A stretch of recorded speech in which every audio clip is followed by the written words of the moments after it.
Good morning, everybody. I'm Art Bell, and if we get our phones hooked up right, and we've just had a disconnect problem, we are going to, in this half hour, sometime in this half hour, have two Hopi elders on the program. We've never tried this before. Unfortunately, we just got a disconnect, and we're getting a busy signal trying to get back through. So bear with us. We will have all this connected shortly. We do have Robert Ghostwolf on the line from, I believe, one of the Dakotas. We'll find out about that in a moment. And he'll give us kind of a preamble to what's going to happen. Here we go. This has never been tried on national radio before, so anything may happen here, folks. I have no idea. First, we are going to go to Robert Ghostwolf, who is out somewhere in the Dakota. Where are you, Robert? Hi, Art. I'm in the Black Hills. In the Black Hills of North Dakota? Of South Dakota. South Dakota, all right. I'm here with family. It's powwow time. And we're just all here together. And I'm going to be talking to some other elders up here, possibly about getting together with us. All right. Would you explain to us, we are about to hear two Hopi elders, and we are not going to give their real names on the air. We are going to call them Grandfather 1, Grandfather 2, and Grandmother Hopi. And why are we doing this? Basically, Art, there's already been a lot of controversy about these elders stepping out and speaking like this to the world. And they have had some threats made against them already. And so we are taking precautions to make sure that they're basically safe. I hope that people can understand this. And I also hope that people can understand that these people are not professional speakers or lecturers. So we're going to do the best we can to make this run smooth as soon as we get the phone lines hooked up again. All right, I think we are hooked up. I believe we are hooked up. At any rate, that is the explanation. There have been threats, and so we are going to call this people. It's very dangerous for something like this to happen, and also this is, you know, it's quite unusual for elders to be willing to come out and speak like this. The thing is that we've hit a point in our progression through these changes where it's important to get the news out. It's important for the children of the world. It's important for all of us to hear what they have been trying to say now for many, many years. All right. Let's see if we can get the hookup going here. And I believe we're going to Phoenix, Arizona. And let's see if we have Grandfather 2 on the line with us. Hello? Hello. How? Yes, hello there. Hi. I hear you just fine. Okay.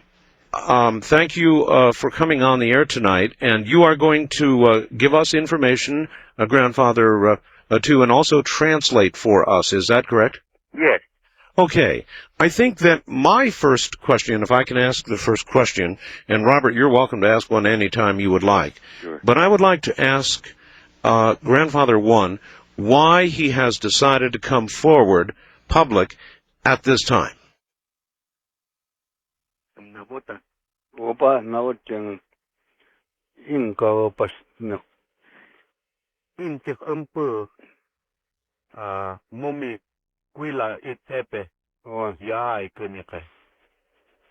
Pai no pangkan ita na wote panuat woyum ya to dei ita la anga khampo tang tin. It is our time to bring forth the message into the world. It has been taught to us by our elders from way back. That is why I have chosen to step forward to bring out the message today. Ima woyum pangka kong lek ni ka pampa ye peso rakhi ta kya na ka pampa pe ka panuat put pi ya ti mak po ima na woti yang kan pi yan wat put ya ka yang un o pa ha tawam ni ka. There are people out there who are leading two lives, are there to stop us from putting forth the message, but it is the elders that have given us this wisdom, that taught us the wisdom, are telling us to do this now. So we are here to do this for you, the rest of the world.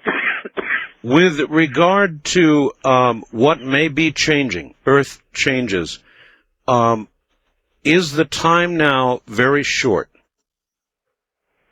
Pampai anta ita ityan takat pa temuk navoti usa pa hakat ne ka pai tam hai chalai nokovi tam haki pa ba yang ka pang puma ityan takat anta pe pai itamai pai sis kuma awin tatak itam hapi hai chalai ka yan tak pa itapi panot navoti usa hi mo pai trungan tư sakat anta ne pai hakam pam aniu tinakat pai put pai pam chu anta pi.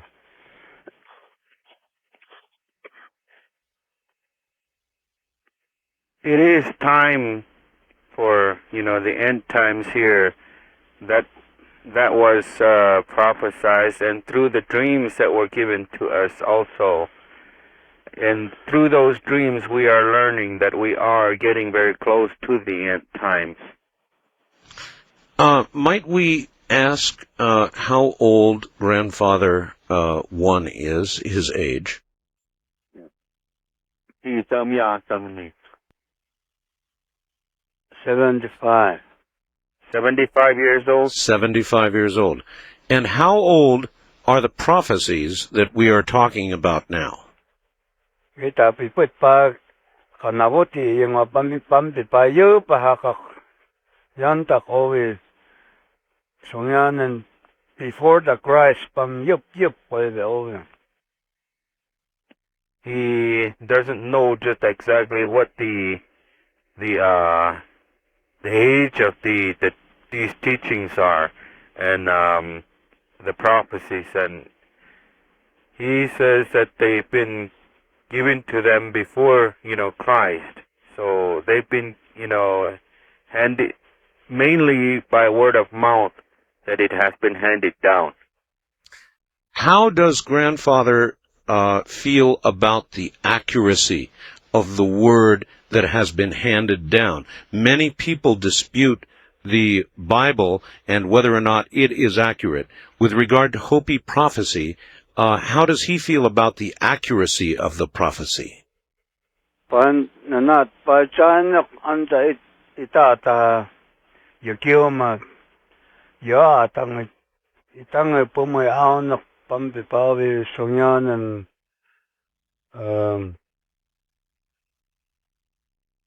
60 years a pet hakam it yan takatawi pa singsa nawuti mawyo sa nikyang. He says that from the time when Yukima was the chief, and from there he had learned that he had been carrying this message, but mainly the message had been carried forth by word of mouth. The accuracy had to deal with how well each individual that was given that opportunity to maintain the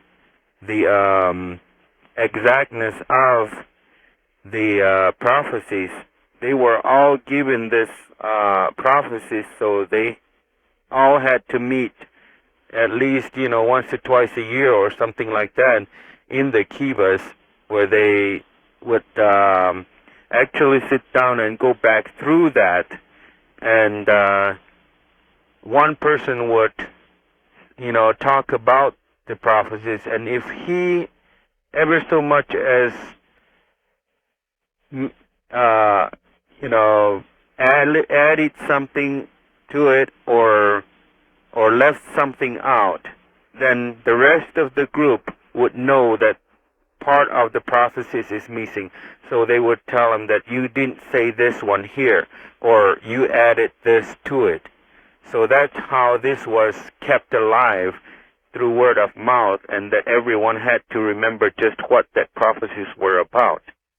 Is grandfather, or are you and others now having many dreams indicating that indeed these are the end times beginning to unfold?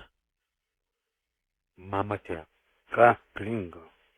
Tubing lao senam tumukui ang nan botapiu ita ita makakiwi otap. Oi, pai panta, pai ta ka putum ko tak ita mau ancan yosa. Yes, he has dreamed about these things, and that's how a lot of them are coming about, and they are true. Robert, help me out Would here. be willing to share any of his visions of what he sees coming in the immediate future? I can't hear you, Okay, Robert. the question was, and I'll translate here if I have to. Okay. Would grandfather care to share any specific details of the dreams that he has had about what may be coming soon? Mama tia. Oi. Pai ne anta ye pi tapi au anta wu anta ngoni kyang pai ne anta na wa kin ma. Ni kyang kusun pa sat pai ha kam put tumu gati ta akin nawut na ko pai anta pin put pai pan ta ka te de na hi sa ni pu na pi a pi tang pan ma kyang pu bas na lak ya sang mai pas pang sak pu na pan kak inami in nehi ta na na ka pampa sat pu happy inami fit na lak ya sang pas te tak pu. It wasn't exactly through the dreams. The dreams were part of this teachings that he knows, and having to understand the exactness of the prophecies itself, and he had to go out and do a lot of prayers, and then he would go and do this, and he was doing this for a whole year, and within a year's time, he had kind of lost interest in the giving of the prophecies to him, because he never received anything. So he decided to quit for a while, and finally, within a few months, he decided to go back to his prayers. And he would go out and pray, and within a 4 years' time, he started receiving a lot of information. So that is how most of his information was received, through asking in prayer. Could we please ask why he has decided to share it with the rest of the world? Because this has been something that has not been done before. So why has he decided to share this with us? Ringo pa. Hintiap pu pan Kilala ka. to nawak na it hurok na niya kay. Pai pi wuyum na pang ko ra pa se lak nan pai wuyum it yan hi ya to tang na ko wen pan no yan itaya ko yak pa kwa ma ta ba sen su ki ha kam sino sen out tup chu we pa happy it hin itam yang ya to tak pa nga sa haya put ang hi ta nawakin pitak yumo kachi hoyoyo tan. Through the elders' teachings and wishes, the elders wanted to, let this become public, at a time when we were, close to the end times. And so he had decided to take this upon himself to, let go of these things. And in hopes that there would be a number of people that would understand and realize what is going on, and start, praying and seeing that, we are very close to it, and we are right now going through hard times, and he wants to set some people aside their lives so that, some lives may be spared. That was going to be my next question, Grandfather, and that is, if you would ask Grandfather One, whether prayer, whether becoming of spiritual nature can change or will change any of what is coming. ครับcứที่เตือน Bye. Sen hitanawa kinwes sen hi put hin telvo tanihi sai tamai himuhin hinwat jikunan ni pat. ปั๊มปะกับข้าคำเดียวปัสปิดนังปานวัดยักเอาไว้ไปทำอันจะอัศกิจจุดช่วยปุ่ยทำฮอปีตัวนี้ตาสงยานันตาขินยังก็ตาปิดหินก็อันจะก็ปิดฮับปีทำแต่เวลตัวเจ้าปุ่ยยันตะกับป้าสัตว์ปุ่ยฮับปีหินทำมาเยอะเกินนะครับปั๊มป้าสิกับป้าสัตว์ปุ่ยทำไมยพินเยอะเกินไปป้าสโอโยโย่ตัน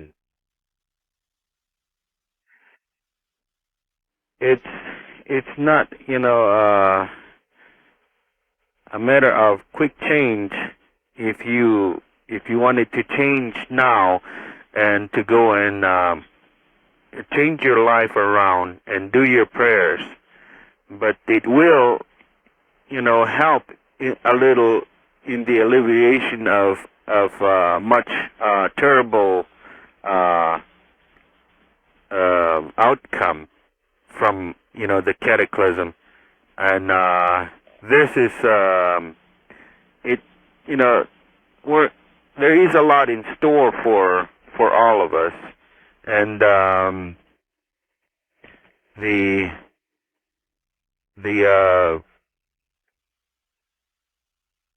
amount of the intensity of this will be a lot less if we can all settle down and behave and not be, in the way the actions of what we have right now, that,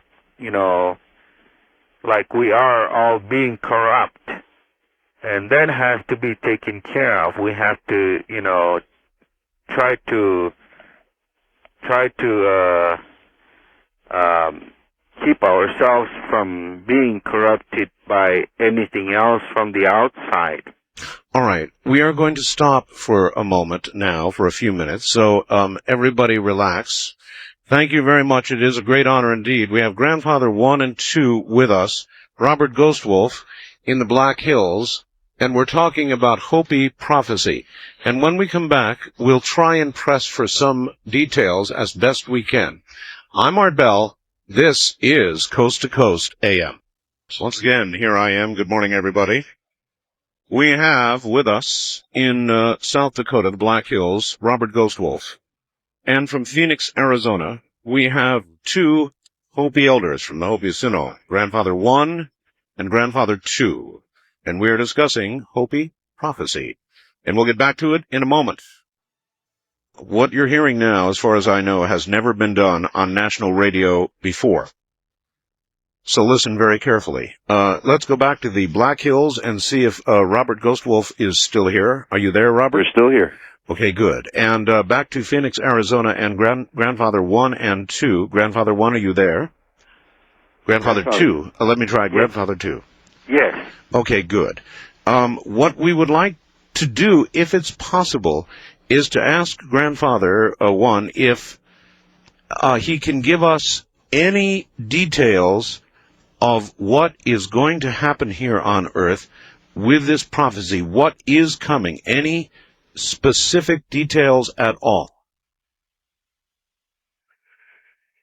Itam anta it yantakat akhi ta akhai jalayak pu anta hi itam pai ha ka jumuk nawoti wisna ka pu bahat angka pi ta Pandihin hiniw maangkay nakput ita piyo nanwot yan nakapahat po itam it yan takat ang ita moy ang buwan to tan inaka kam hiniu man kata nakput happy itam anta yep it yan takat nan vot it yan yung ape ne kapai ta as anta pi sun sinom ni kya kyang hopi sinom hakawat pi ni kya kyang pumapai songyanan lek ni kat piu himuya te yak mimo piu yakam puma piu stutke wat over piu navoti was ita pa nan vota himu patini utini happy put toving house. over pin put ya ata pang hiniu makat put habin nak ovi pan i angka i nakayan tan ka pu pampi ang tiun nak ovi pam happy pas kusin ka ne panam nan ovi tamati tapi nan vote kya kyang pa pami jong siu happy pas tiu sian i happy yo mun ka i pan i tamoy so on chan nak him poi mo pio yan iyo ho tin ka pu pio tala mi pu pio pa ang himo hinyang na ka pa pu pampan kyang pa pio tu sung tin na to i happy itama yo mo kalama hincan na ka i uruhu anak it happy yan yang kat itam asnal mam kasya ka ovi it yan takat as jip siya ko kam sinot nayak pu nawakin pitak pam anta naman as pa sukyan imawuyong pang ka naman sukyan pu leyem pai ko may pang ka kongo sinota payam it yan takat hakim bas et puru hongo ba nakapahat pu it yan mumi nakat haki engam kanek panat engam pahat pu itak hong ve pahat pu hapi it yep yan takat teo katikin ayo tavian sinot enang. Actually, there are a few that he thinks are important things that will be coming up pretty shortly. Is one thing for sure that we are going to come upon is that World War III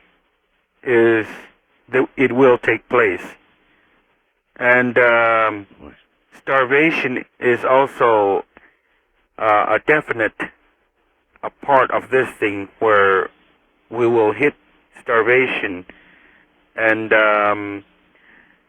the weather change itself is erratic right now, and it's not what it should be. This weather climate itself is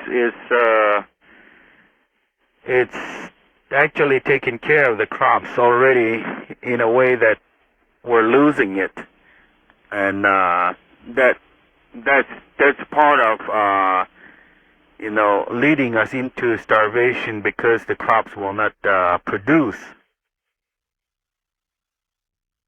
Isn't it so that you were just able to plant the corn up in Hopi land just a few days ago, like a week or so ago, because of the weather? Yes. People have just started to do those things, and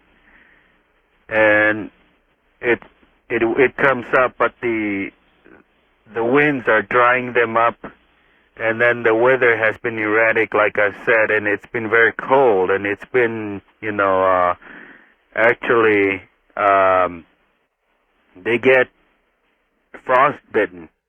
Like it's kind of like a frostbitten effect on it, that it burns it up. Yes.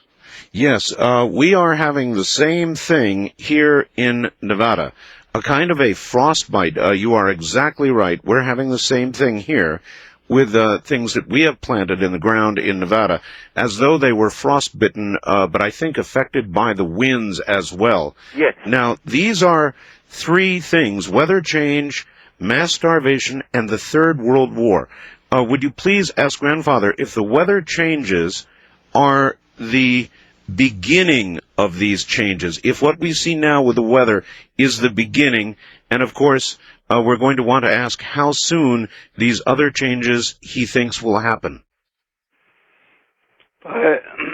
Anta yang pio William Banka kung ano imatated pumahatitil anil tikyang pumapayo mo sa pangsokso ngaya tak itamoy pan chami wisne ihita tete sakat pumahang na uyit pubot hihita na tang soan was pan was kyang pui naman pa him as pa wuyok anta timuch kini kyang na biat pumut tet kito tanyak pambay pan kyang lakmantan ta tubing lau hi iyan magyang nok hisat pasuyan pas apitation put yai ngo ata o tubing lau pipaya ngwa nak on panak pang ka yum mo panwat ya ni kyang yum mo sa pantan ak so ngwa mek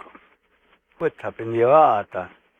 Yes, these are the signs of the changes, and that also part of it is right now we're having problems with crickets, which are a part of these prophecies where they would come in hordes, and they will destroy the crops also, and that is what's happening also.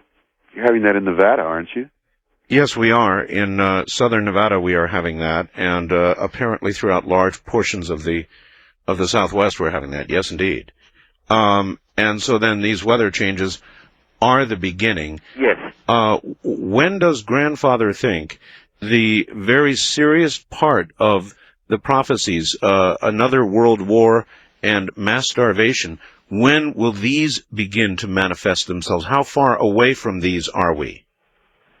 Pai no pang kon na pai pikayabo aspeo ta no ovi no yang pang kon na pa aspita ayo 2000 au ita navoti wisa put no pa pi pa hopi himo pam pi pa ka hakam pio pi pasput tokilat hisat pampan tenyakat put pa ka kapang kausya yang pa pam hin ka au pantan hin I akpitan na kapam put ang pa aspi son piu pa susak au pitan na kuwi ang pang ka kung susak au pitan hihi man kat kito tangon na no yang au wan tak pa aspi nanang pamuson te kayan tinikyang songyanan pa anda pat su buyan chat na nak pampa susak songyan na nau yai van hi mo pas an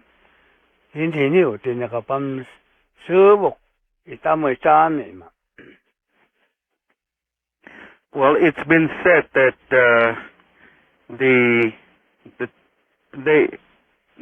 there is no exact time and date for these events to take place, and but the year 2000 is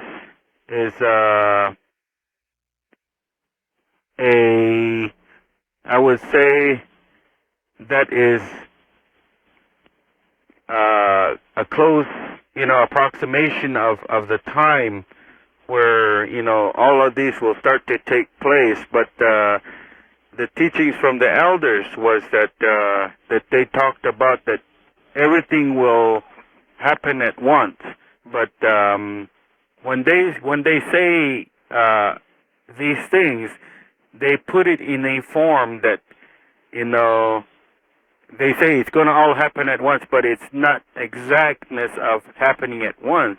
It will happen, but they will, fall pretty much short from, the other following. It's like a domino effect. And this is, when one thing happens, the next thing will fall into place, when they will start to, but it'll be within a short time from one another. So this is what so are we talking within the next 2 years? Well, he seemed to say within the year or by the year 2000. I guess this would be a first question, if there is a way to phrase this. Is the weather change that we now have the first domino? ประมาณมันสิ Paipi เป็นปั๊มโมตีม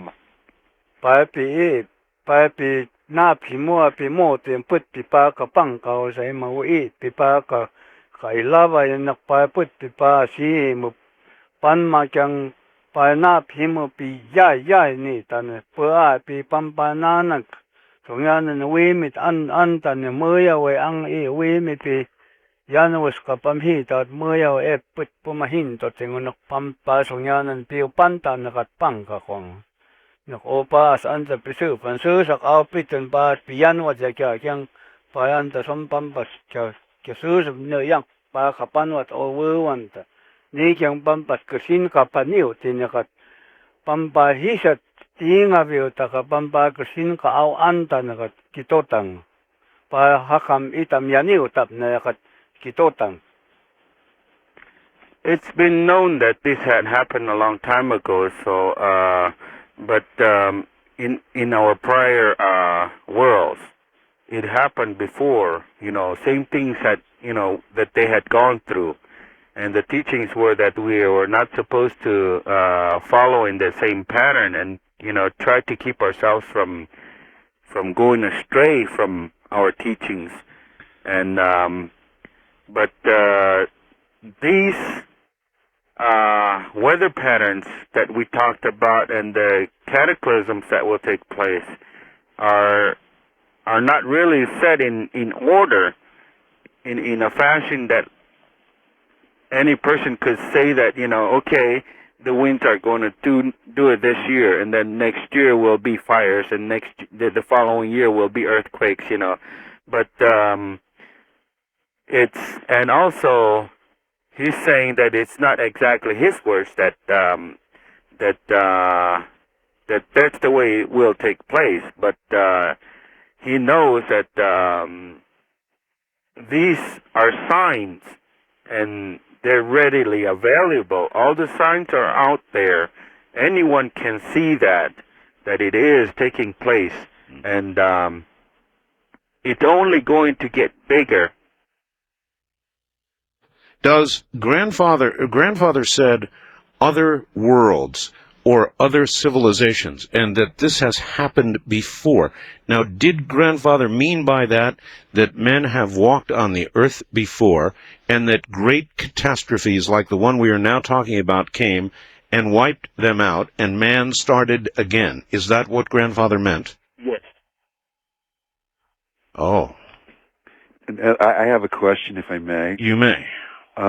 There's a lot of talk out now, and a lot of theories, and a lot of prophecies about these changes having dramatic effects on the configurations of the land masses, that they will be tremendous cataclysmic changes. Does do the Hopi see this as happening in that manner? Will there be very dramatic earth changes that will cause the face of the earth as we know it to change dramatically? Serving lao sen pi anta yan chang na to ko sen nam te kun sen hinwat pai pi ayang kak pi pan tak lao ra me hisat pumamoti yes pu pa pu pum pam pai pi takus yaniu ti pin ye pi tet ko te pu mu enang pi pam nam te ka ovin pu mu a te tangatak pu ma ho kiu pe nung ni kap tiêu a hồi a yan yes wa kyang itana na phin to tipin yak pu tubing lao sen ina tiêu an tinin pai pi pang ka khong an ta pai pomahin te thini tap na ka pai pi an ni ho asna ne wan ta pa ka it hin hi ta thini te ka pan hin wis ni aspa po ni kyang pa ai tam te song ka an a ekin tus ke patit Koyanis katit. Kanana miso tak ao totek pu habito kati yau ichibu te pu anja yep hi to Pumay sungyanan pipok mo itan ka pa hat pumay hinsan ka ayatak po itamo yaw so hi to itamo pewian na ba. Kito tangon na komi tam aspa pa kapan to tinya pai tam pi hisat hin to ka pai tam pi an kuilala takat kito tangon anjam na komi pumawuyam anjam putya to tak pas pam an hin mo sa ang no putak na pe tup chirni ta ovyo. Yes, the earth changes will take place in such a way that, the whole, this whole planet here will become a different type of planet, because of the changes in itself.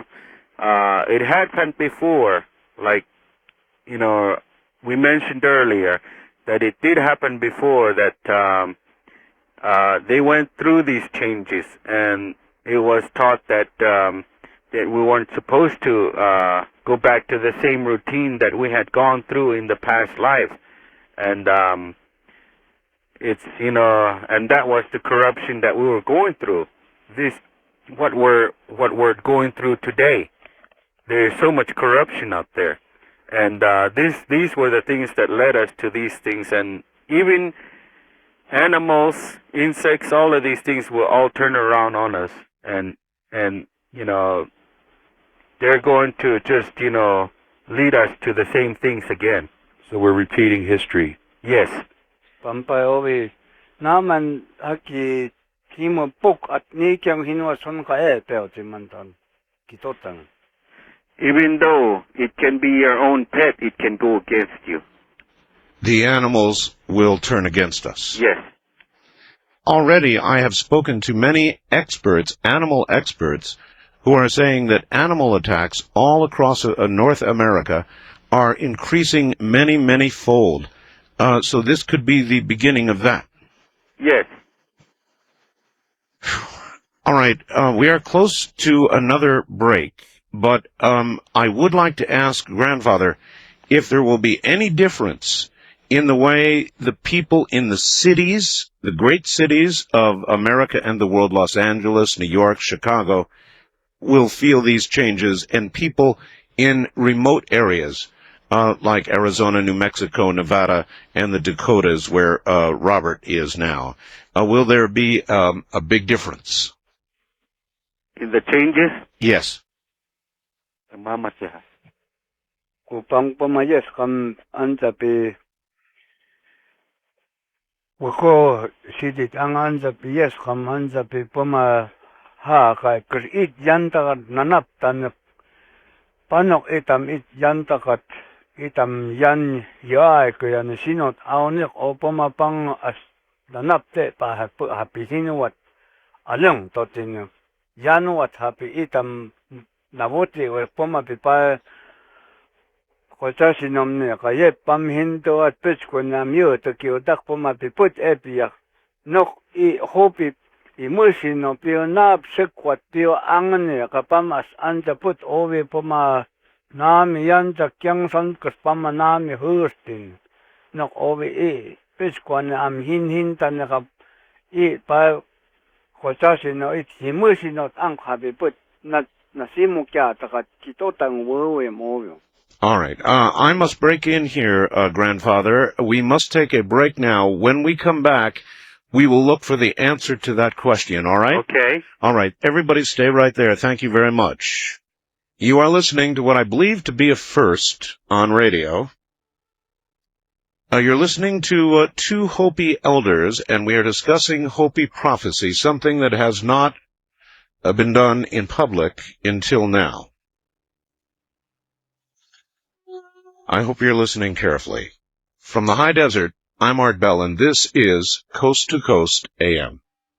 It is. Good morning. I am Art Bell, and if you are joining us at this hour, we're involved in the middle of something unprecedented on National Talk Radio, no question about that.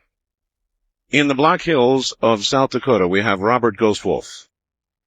In the area of Phoenix, Arizona, we have Grandfather 1 and Grandfather 2. These are two Hopi elders, and we are asking questions about Earth changes. Thus far, we have determined that they are close, that the weather pattern changes are part of it, the weather is due to change a great deal more, that there will be starvation and World War III. This is Hopi Prophecy you're listening to, everybody, and in addition to that, we've asked about the cities and the country and massive Earth changes, in other words, changes of the continental locations, and that would also appear to be in the offing. We are going to continue to ask questions for as long as we're able. I'm Art Bell, and this is Coast to Coast AM, so stand by. All right, once again, first back to Robert Ghostwolf in the Black Hills of South Dakota. And for those who have just joined, we are not using names other than Grandfather 1 and Grandfather 2, two Hopi Elders from the Hopi Sinnom. And the reason we are not using names, again, Robert, is, please. There has been many threats to these elders for having the courage to come out and speak these prophecies to the world for various reasons. And we are trying to keep them and their families safe, and also keep them from being inundated by harassment from people who feel perhaps that these messages should not be shared by everyone in the world, which is not their opinion, which is why they are here now talking to us. All right. And also, I just got news that our site's down for a little bit. Your site is also down. But if they want to get more information on these prophecies, I have a number that they can call and get the books that have at least 200 of these prophecies in them. All right. That's 1-800-905-8367. It's 1-800-905-8367. Is that a 24-hour? There are operators standing on line right now. All right. To take up because of what happened to the web, or they can call the Wolf Lodge office in Washington, which is 509-465-1606.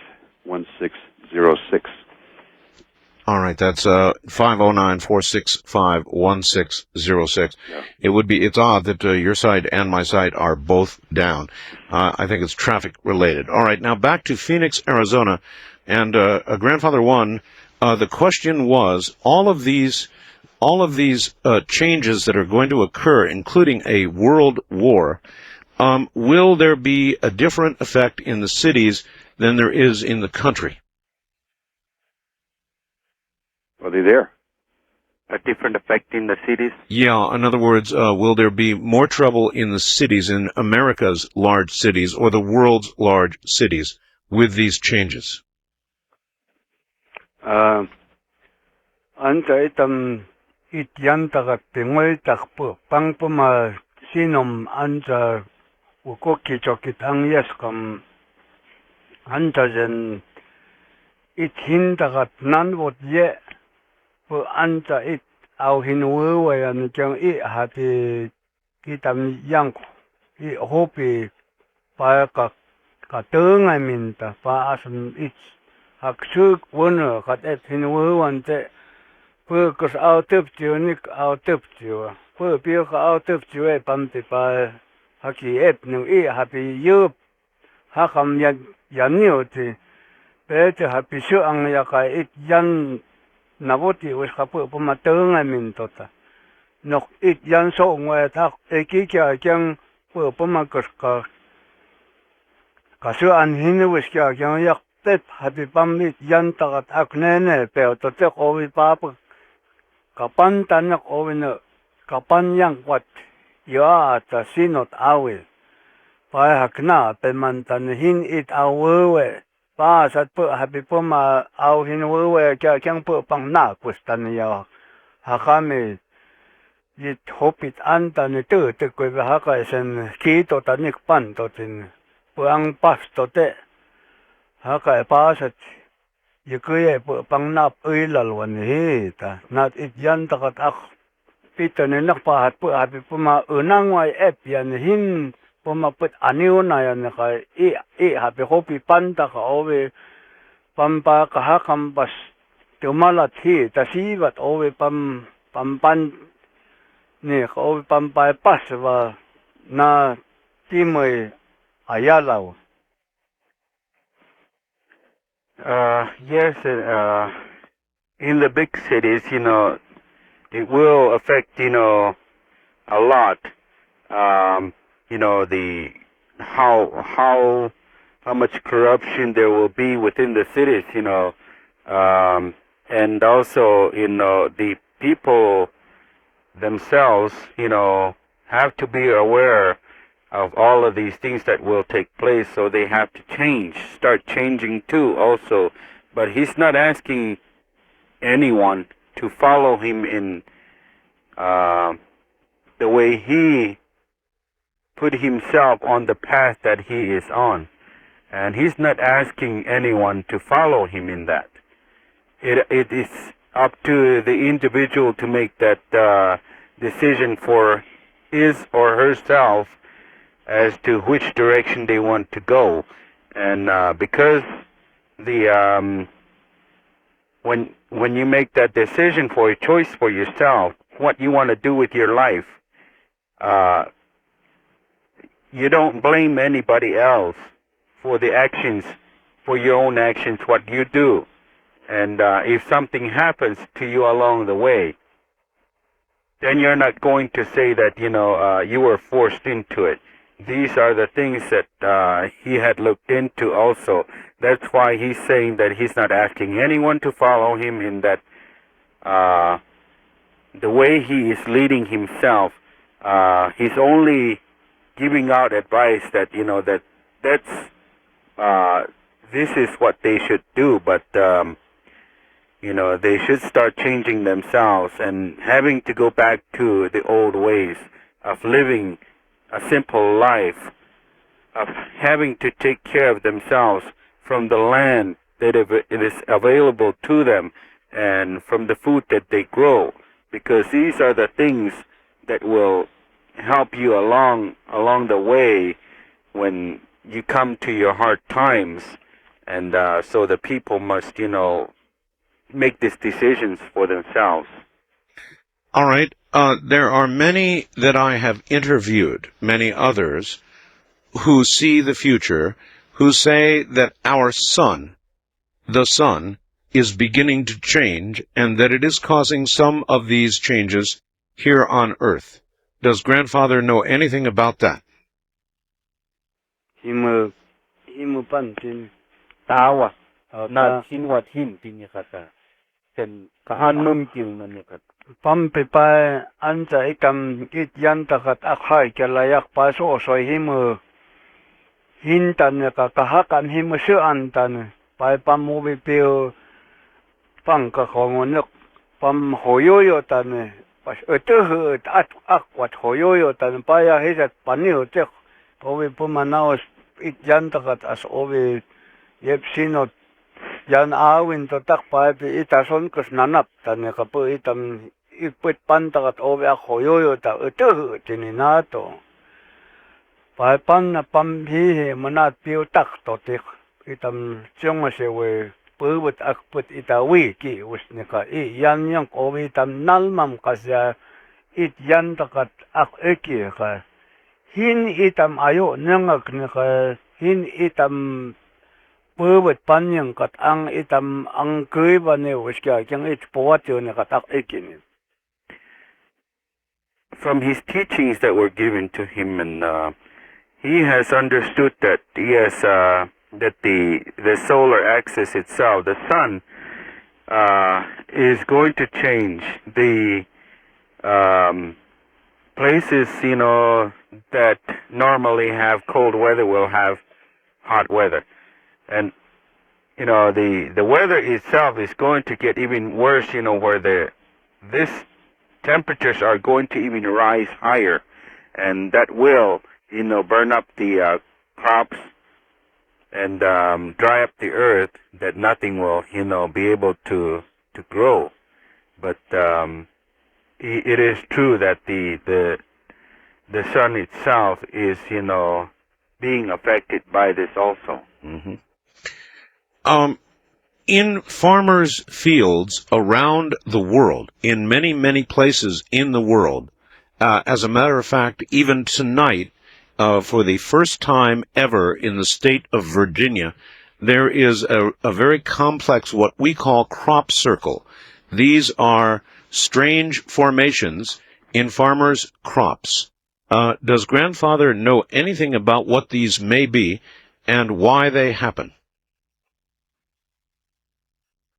Itam pubut pantakan panyak owe no yang pang kalau itam it yan yang kati itam pede win to tsaka pan itam pa akakam hin lomahin was ni it kati chong at aknik kapan tanakat pang kakwangon ni ka owe itam as kapan to tini papa ni kat kito tango yom itam itjek ita tupsioni pas anja to tini nan nawa kinuse itam ityan ruhut ang kapas itam kiana naptat pues chongayat itam aknai kinan powatyo ni katapa tubing law aye Pakai puma yo ang pam ura hin tento ta ura ang hin pe yo crop circle put tubing law pa anta pang pipam yo ke put anta paswa tento ta kapoma pipa itamoy nanobot na yan ka owi pampay ha kaput na pate tao pa panuwan tak pa su an na ma si mate tao ni ka owe put inombi pe yang kat o ya put nang tai ta ngunok pampa owe put it yan so ngaya hin tan kat put pam tek to awi yang anga hin itam ayo nong ke pi hin su je kajit itam yes ne ka put pan pang ten to ta pama pa ongak sinom son pe ka pa pi him pi pang put an ja pentim he has heard about these and seen pictures of the crop circles that have been, out there, and these are in his own mind, these are teachings also, and they're telling us what is becoming of our times and where it is leading us, and he has had a chance to look at a few of them, and he does understand what they're trying to put through the message in the circles itself, and it's telling us, that we are very close to it and what we need to do in order to get ourselves, back on track and seeing the other end of it, more or less when he says the other end of it is where you get to see all the things happen and live again to see, for the new life to start. Okay. Then this is a good question. We have many strange machines that fly in our sky that we call UFOs. What do the Hopi have to say regarding these kinds of things that have been seen to fly in the sky, what the Hopi may have called star brothers, who have come from the heavens?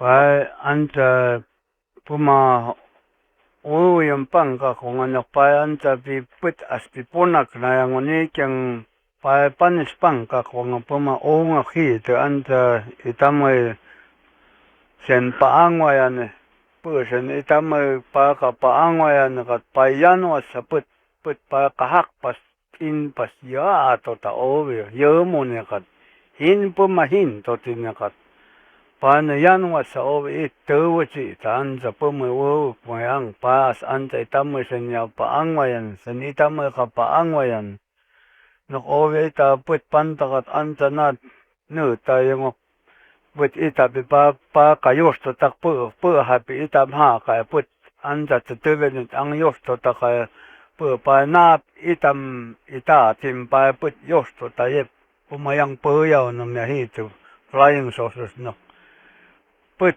ang itam anta pu hinwis ka o itam pahi tahai kala pa pipavan tan katpang ko itam hai kala yak puma yang itam pa put po ti namyan hin itam sen pa angwa na pu sin itam sen pa ka pa angwa na pa it wat sayan wat no vetu wat it.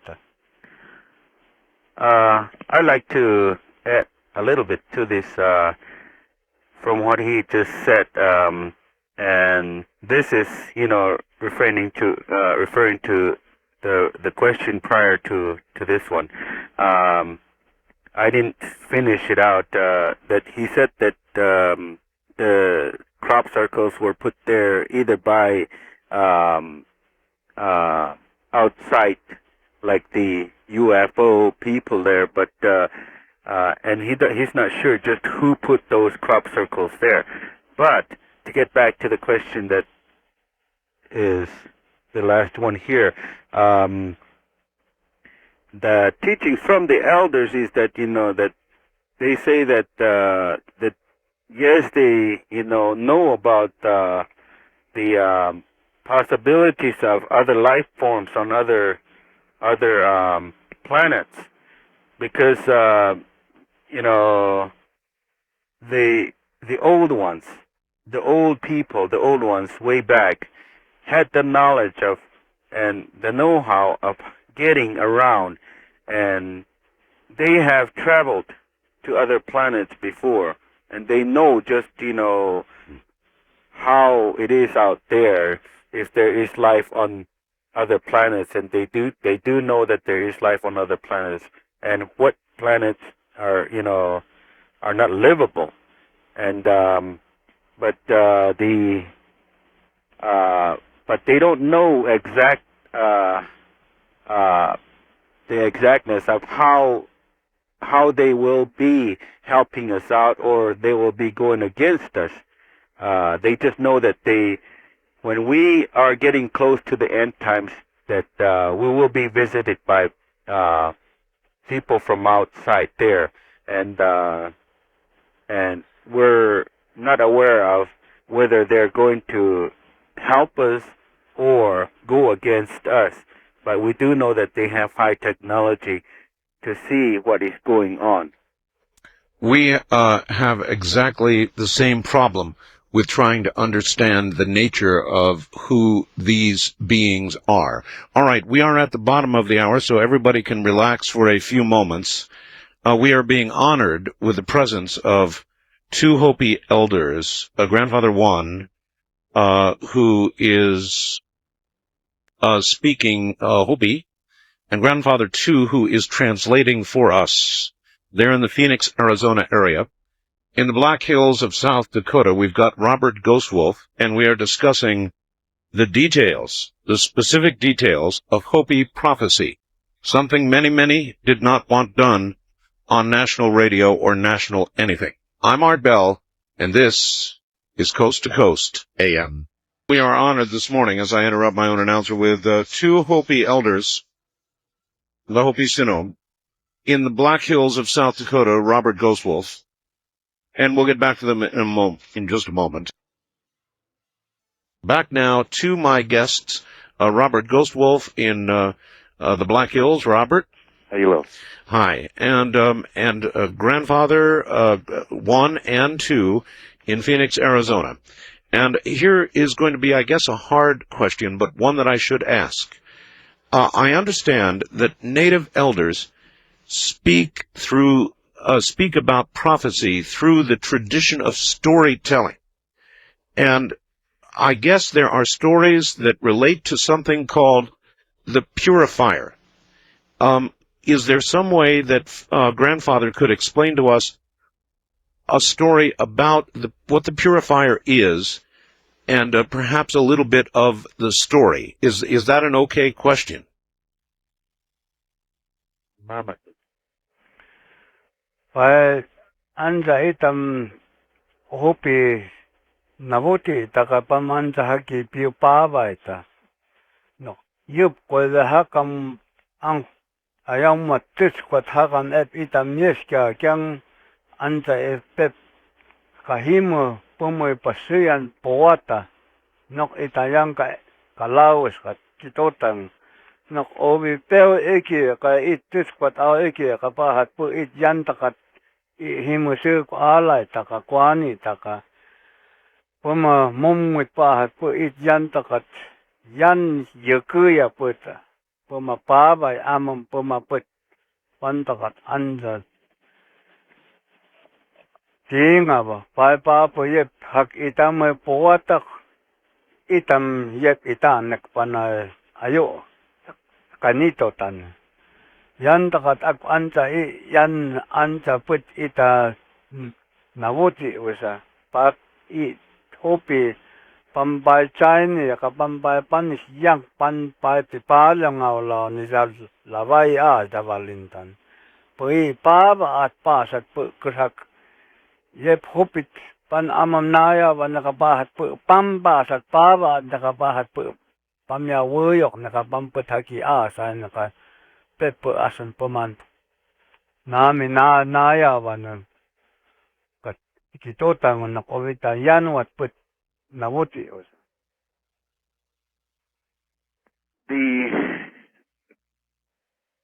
The story about that is that we do know that we did have a brother who was set out, and he is out there, and with that brother, and from the society of the One Horn clan, they made a pact that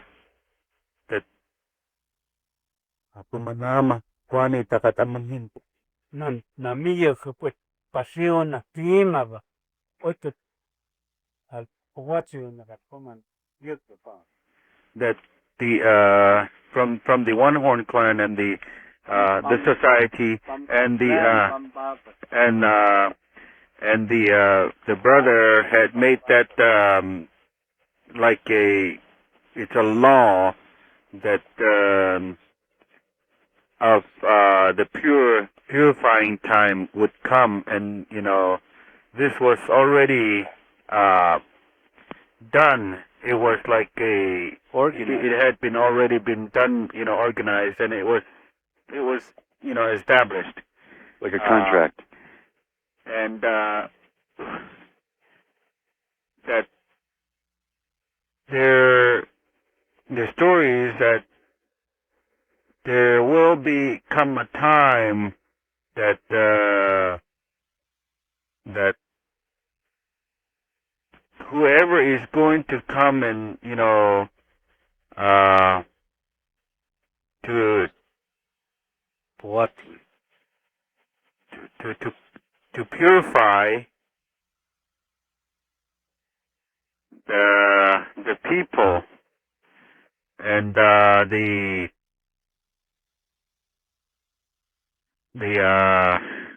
I'm having a hard time here.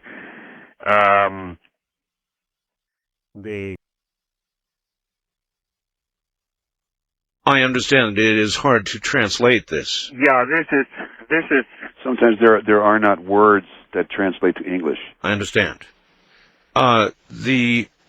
Maybe I could ask this. What is the purifier? Is the purifier just these Hopi? Is it the Hopi prophecy, or is the purifier something specific? Is it a comet, or is it something from the heavens, or how may we know what the purifier is?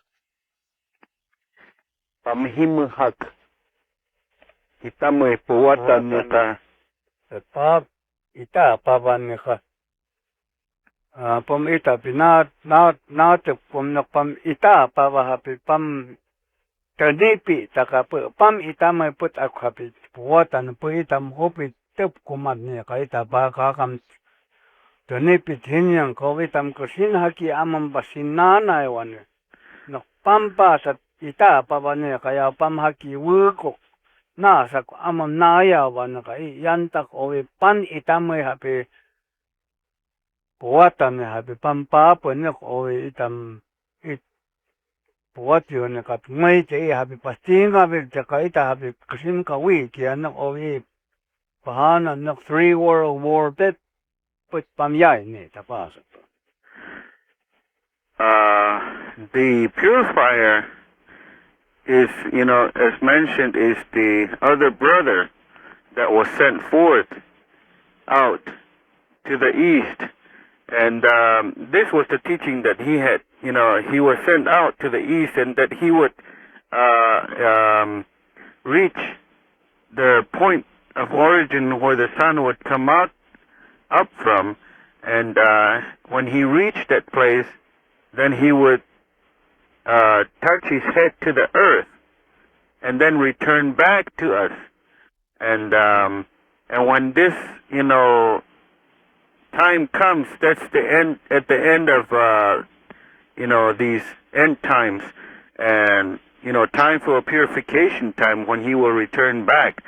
But he is the one that has the, in a way, the weapons or the artillery, and he is the big brother, so he would know what to do and how he would help us, and how he would, go about in having to make us understand. And if, his job is to make us understand and try to get ourselves to behave in the way that we're supposed to. And if we don't, then the one from the west will come.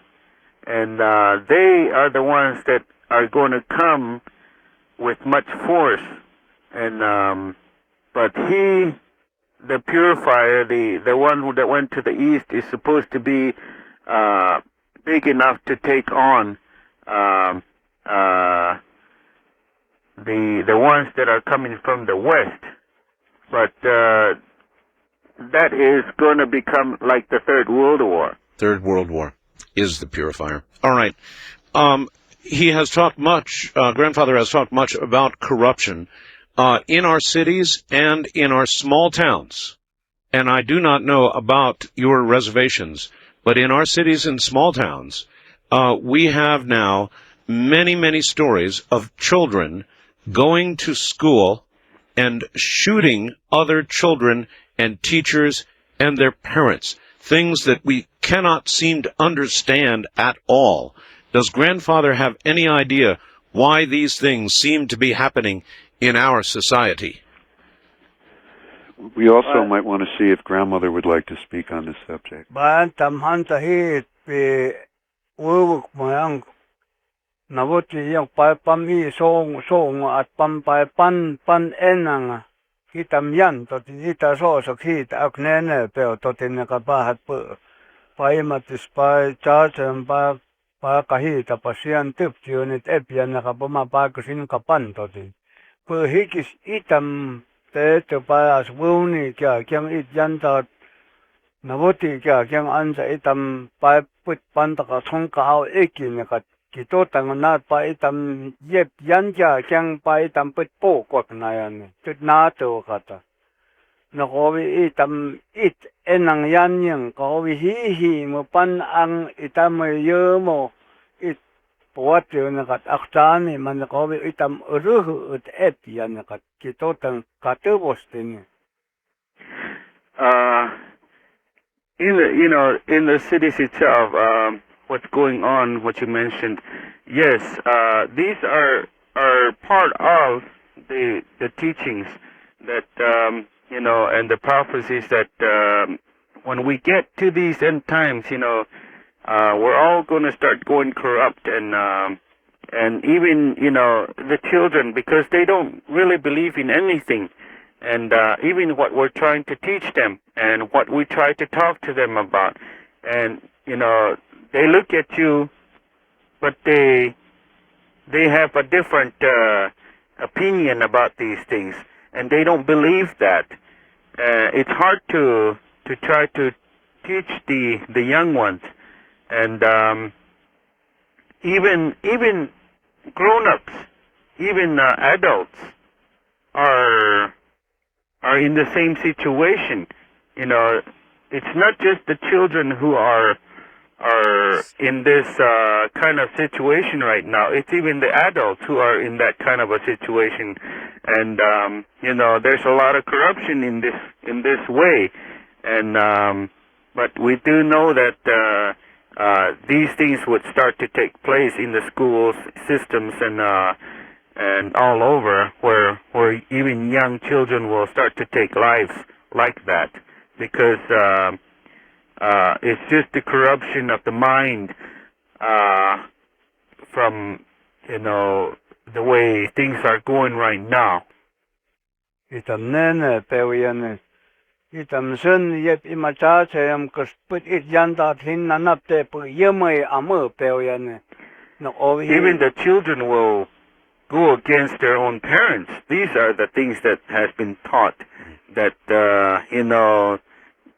they're all going to start turning against their own parents, and that's what's happening. That's what you're seeing out there happening. Grandfather, yes, we are. Grandfather talked about corruption. Is it reasonable to ask this? Could this be happening to us also because we have reached a fantastic level of technology and have changed from spiritual to materialistic human beings, where our technological knowledge exceeds our spiritual wisdom? Can you translate that? Paitaan sapi nan na piuyo kami kyang puta kita na pinto ti me ihihi mo ang aniyo maki imoy tiyon puta kitam piu ita tupju ni ayo ha kami yiki pampanka. Yes, he feels that is happening there, that we're misleading ourselves from that, from the material side of it, and walking away from the spiritual sense of it. Has this also occurred within the Hopi Nation? It is occurring, of course, in this country, in the cities, in the small towns, this move to materialism, but has it also been occurring within the Hopi Nation? Yes, it is happening there too, yes. Do grandfather's people believe that it is worth stockpiling food and water, or are these changes going to be so big that it simply really doesn't make much difference one way or the other? Well, that nabuti yang ko vitam it yanda kat hiniu tinakat ita ang ngoitan nakapu pahat itam ovit lesio kat habi as ovi anda itam nasas totan pu put kuit ne kyang yao I suk mo yao ang pas itam hus tangau tan san yao lek mo yao ang ne ko itam put lek mo yao ang it pas sian lesio kat pangso as nasas totan put pan tup kaya nakai ovio nakpai pi mananak le tutup chion mahinta kapas pi put angka songka nabuti yang mas ovi ni kya kyang pait yayan dakat habisu tok ya ka ovi kahak hakam hi tasu anhin mapu ovi usen pai namain asita pan put tanga totani kyang pai sen pampiu I kes tut kwayan nam tik ni na pa pam sen pam te pa kahiman yo pam te pa as ovi I hopi so hi ta nyamai ang hi ta ao te mal tan ka pam as yanwat ni kyang put hapi so ayo kalai mas payak pahin pinat ovi hintan pahan kachit ovi he does know that it is known that we should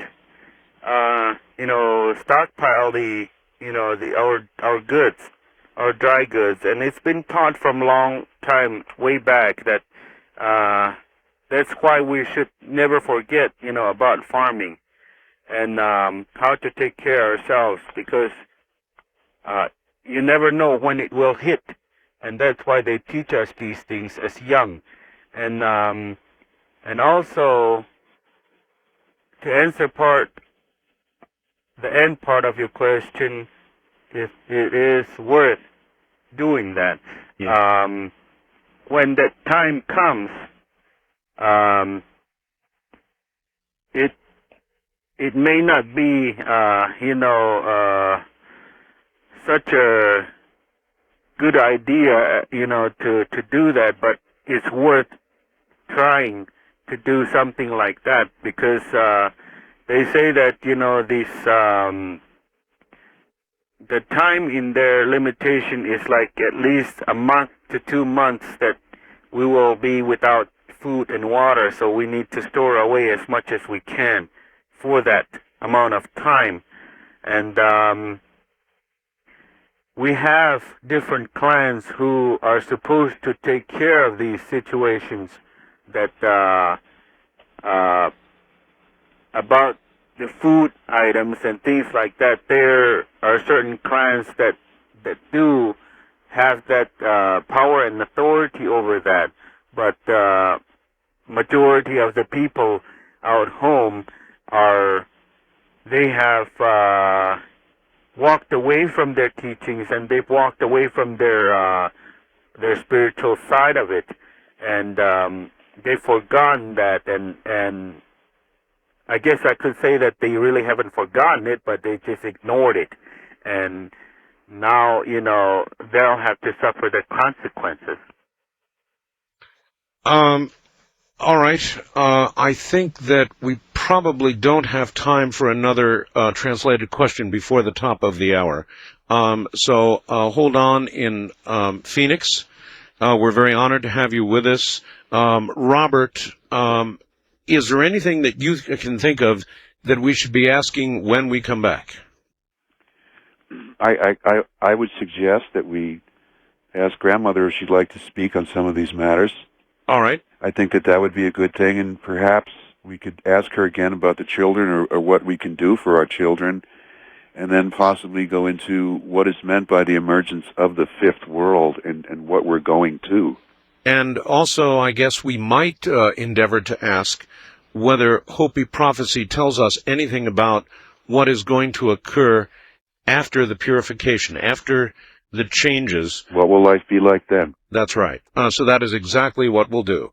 All right, everybody. I'm Art Bell, and I don't think that this has ever been done before, and we're trying to do it tonight. You're listening to two Hopi elders from the Hopi Sinum in Arizona.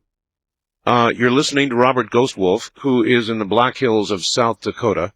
I'm Art Bell in Pahrump, Nevada. By the way, to get a copy of this program, you can call. Let me give you the number now. We're getting a lot of faxes on it already. The number is 1-800-917-4278. Please write it down. Once again, the number is 1-800-917-4278. By the time it's all done, it will be a 4-hour program. I'm Art Bell, and this is Coast to Coast AM. Good morning, everybody. I am Art Bell, and in the Black Hills of South Dakota is Robert Ghostwolf. In Phoenix, Arizona, or near Phoenix, are two Hopi elders from the Hopi Sinum. We are discussing Hopi prophecy, and we'll get back to it in a moment. Back now to Robert Ghostwolf in South Dakota in the Black Hills. Robert, are you there? Yes, I'm here. All right. You suggested that we speak with Grandmother about the problem with the children. So let us do exactly that and ask Grandmother if she is there. The same question. We have so many children now that seem to be turning against their parents, turning against their teachers, and turning against other children. In fact, killing them. Some people have looked at our children, and they have said they seem like human beings with no soul, with no spirit within them. What is happening to us? Can you hear us? Are we on? Yes. Oh, okay. I'll try my best. Well, nobody teach the children anymore about the spiritual pathways. So they are turning against one another. The mothers are so busy working, they don't teach their children at home. So they're being left out, and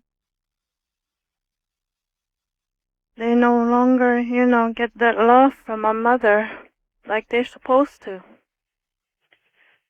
It's really sad to see what is going on out there. Do you also believe, as we have heard from Grandfather One, that Hopi prophecy is now telling us the end times are very, very near? Yes. Yes. That is true. Okay, Robert, anything? Grandmother, what words can we share with some of the mothers that are out there that are watching these conditions?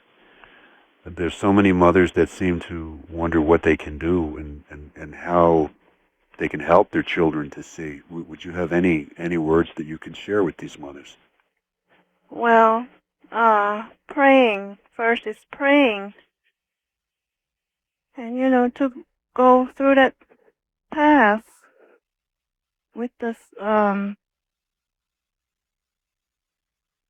with the Creator.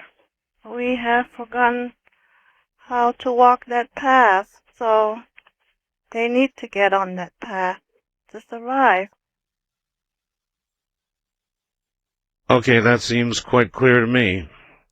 All right, then, Grandmother, thank you very, very much. Thank you for coming on. And I think now that we need to go back to Grandfather, because I want to ask Grandfather. He has talked to us much about the prophecy of what is coming and coming very soon. So it is a very important question, I believe, to pose. And the question is, after the purification, after the purifier, after the changes, after the war, what will the world be like? So, could we ask Grandfather that? And Grandmother, you should hang up the phone so that we can hear. Okay. Okay, thank you very much. Stay. You're welcome. Himu hintini itam it yan puwatiw ni kataw ijak po itamay puwato takpo hintan ni hapi ni katputuring la po. Ante ta puwatiw yan kahakam himo pa na pa puyep wainam naka kitotang uwewem pa sat po happy itam yep hin ita wukkunavote pam hin pigitam yes nakat pa sat po happy pam ne anda itam nat pak kahita happy nanawak na ita nat happy put au ka antat na icho ngayat nat itam kapuati o ka ita na sonhi tayahan to tan ye pimu angkui tan put happy ita tes kungak nakat he mukihak hima bang amyo yung itamut pikakanak po itam puwati we pasat po happy imahi ita au pop tayo kamya wehak ayo o yun he to pahana nok scientist pasat po pumaput ityep he ta aktamala yung nakat pahat po happy put yuku totan po pam skoya himo pa po kaang pam walang at himo pa po ome yanjak pantakat akpasat po happy itam pa kahitak pa po tute kya kyang po ityan takat kachit ang itam alung totan pasat po pa himo wiwi mi pampa so teni pasat po no kowe pampa home oil ten anda wiwi mi ti po ni pam home oil ten happy po pa itaka kahakam po ti tahin ta kya kyang pati po happy tamit kya hakiwat itam yes nakat kitotang pahat po itam yang ima yu ke po ma sinom angka nanap tiskat ang yes kamba hat apia hingsa ak singwe poya pama pek hopi kimik sowa te po hapi tamya circuit lavai tetukayan pa po ita nabu singwat ya au ekin hakaki na yongwe po anda put amam timantan kat kito tangwanok ovi tampa po su po de po hapi tam sun lavai po itam ya to tan kahak pa po hak hi tawat nat pi tat namos to tan son kai nak pa pi itam nanap tup chunit angyakam pa kasu kya pang kala imua pang kala we lavai pang kang ya lavai amya tu khayan poi hopi pa pi pang kala ka hopil vai pi tu khayan ka kito tang nak pa hin tan pi nat pa nan ne ka pi nat hoyo yota. Well, the outcome of this, the purifying time. After that purifying time, the lifestyle will change more or less. Those people or those ones that have been working, with the evil and on the dark side are going to be eliminated, and only those that are walking on that one path and believing in that one, and with a good heart, those are the ones who are going to continue this. And there will be some, what he was saying, that might be some people who have minds that are like the scientists who are like that can develop things, and right now we are not supposed to be taking the minerals out of the earth for any reason at all, and only certain minerals, but only for the amount that you need. That's what was taught. And but other than that, we're not supposed to reap the earth and tear it up like that. What we're doing now, and like intermarriage is not supposed to be done. Only after purification time will intermarriage be possible. That we can start to marry other people, other walks. But this is, when the people will come together after purification time, and all walks that have been spared will come together, and one language will be spoken, and there will be one law. And it has been talk that say that it will be. Some people say that it's going to be their language, or they say that the Hopi, it's the Hopi language that's going to be spoken. But this is something that is not very known as to what language will be spoken. But there will be one language that will be spoken. But togetherness is what will come about, where we're going to come back to what was once before. In what Adam and Eve came upon was when the Garden of Eden, where everything will be flourishing, even the flowers, the vegetation, everything will be back to normal. But from thenceforth, we are allowed to do these things, and we can take the minerals out of the earth to use for a purpose, and not to but not to really destroy it, though. All right. We win if from cheap on if you. And all the what he said mentioned also, that which I forgot to mention, was the altars and the shrines of the different societies will be eliminated, and all those will be, have to be put away because they will no longer have power and authority over anything. So these will be eliminated.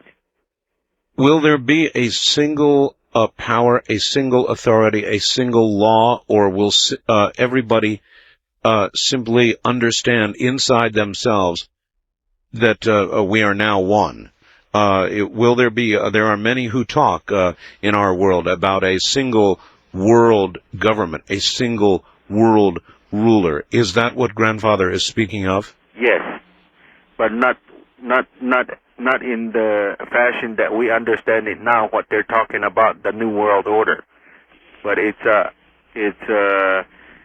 see, that's more or less in a dictatorial form. But this is, done in a way that, is where freedom is an essence. All right. Grandfather spoke about World War III. I would like to be clear about this. Does he see men killing men, humans killing humans, or does he just see explosions and fire? Is that what he calls World War III?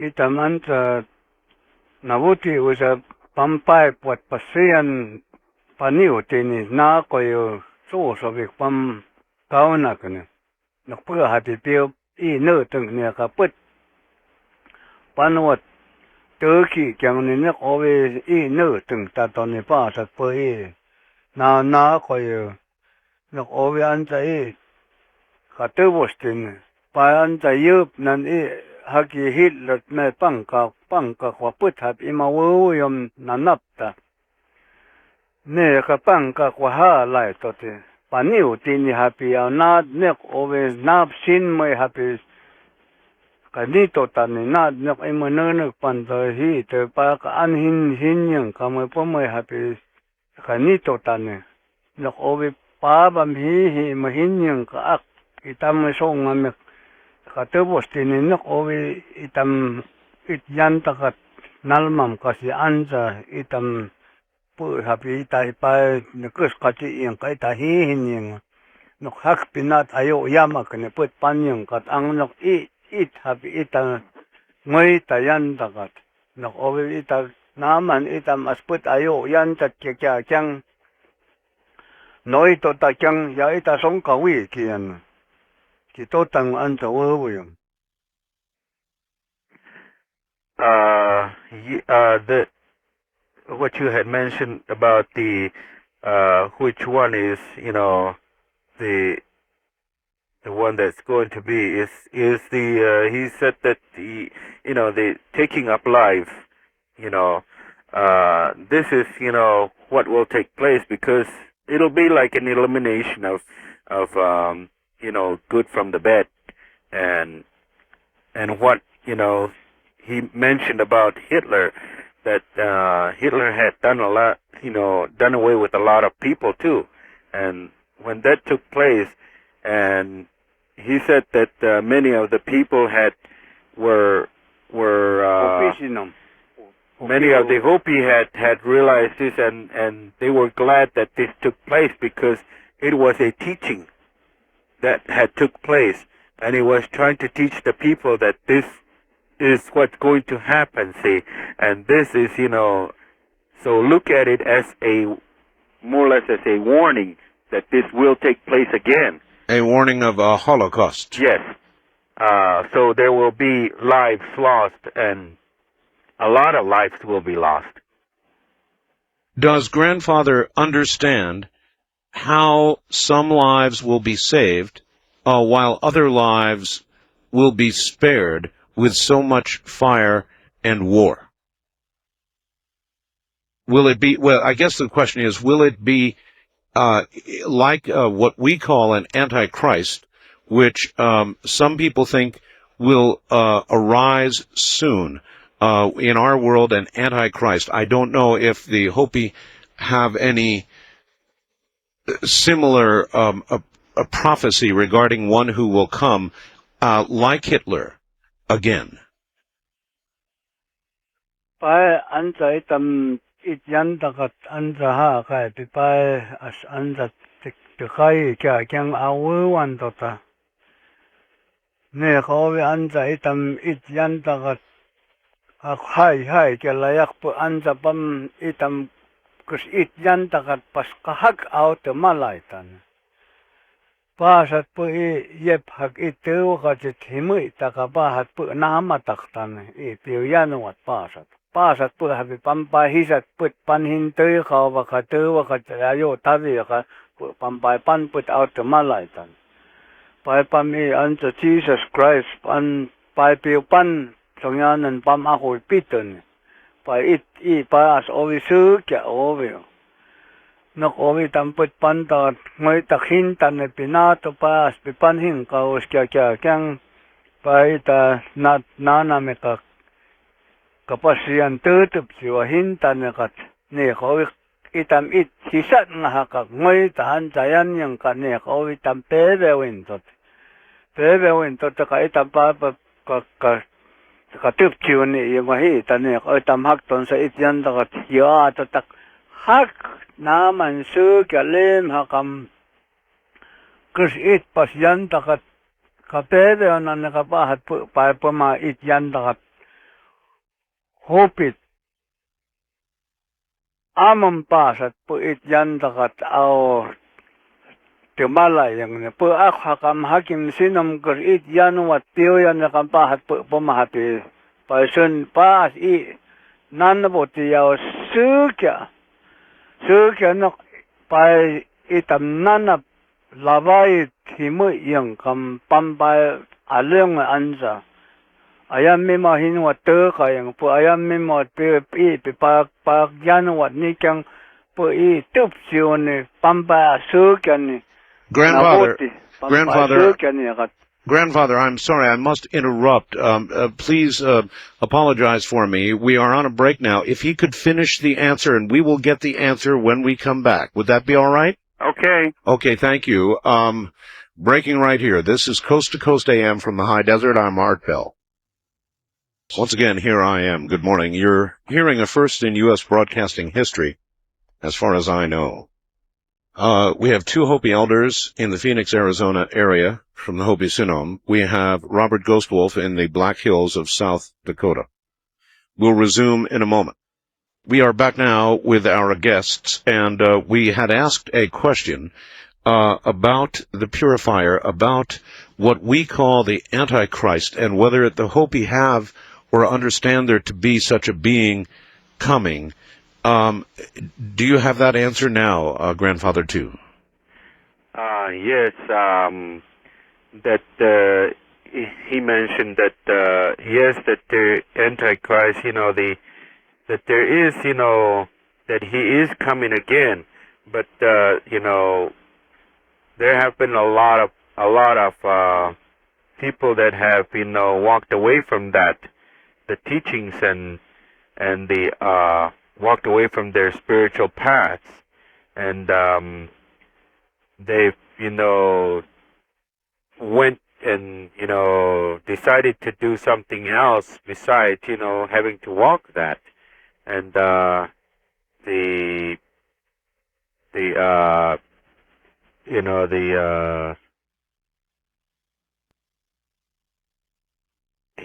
will come in again, and that he is the one that is going to set us straight again on this thing here. All right.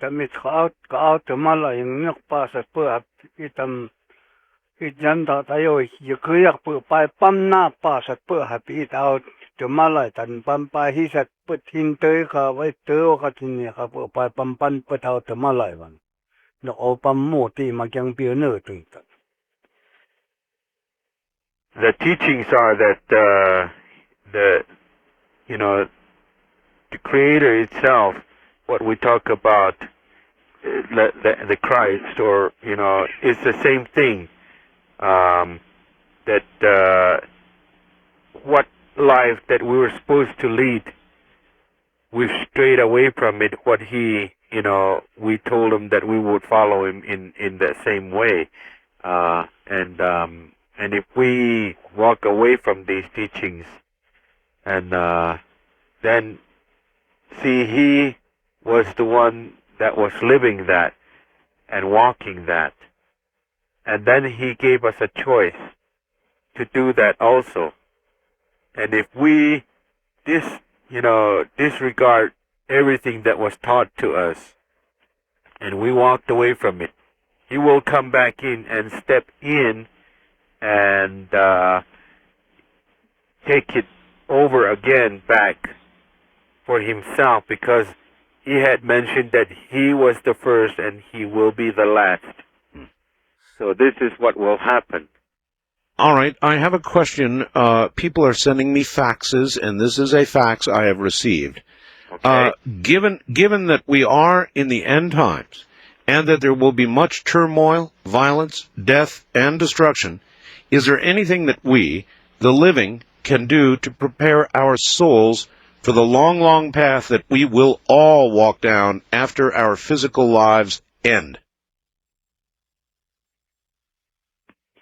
ไปตำ อันจะยันตาตักเก็บไปตำมาสโอคิวอาหอยอีตากหิมวยเอาอันจะจะนั่นจังปัมไป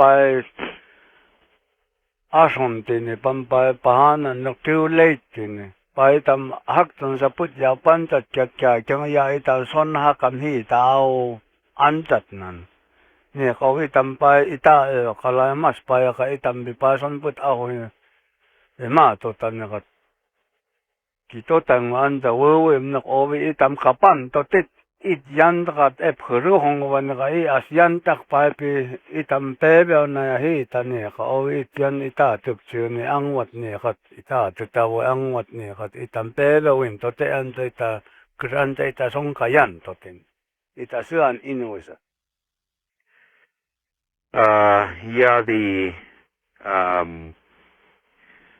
Our teachings that were given to us, we've strayed away from it, and how we are supposed to, if to alleviate a lot of some of these things, and it's gonna be too late for us to turn around and try to walk that spiritual path, because we are taught that we are supposed to be on that path from way back, and we should have been changing ourselves quite a number of years back, because it doesn't take overnight for a person to change. Yes. To walk a path, that the chosen path, and it doesn't take overnight for the Creator to believe in you. He has to look at you, and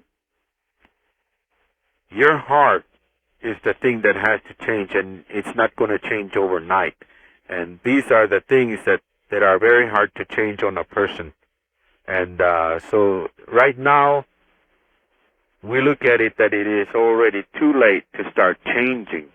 Okay, I think that is very clear. Too late. May I ask about the Kachinas? What are Kachinas, and what do they mean to us today?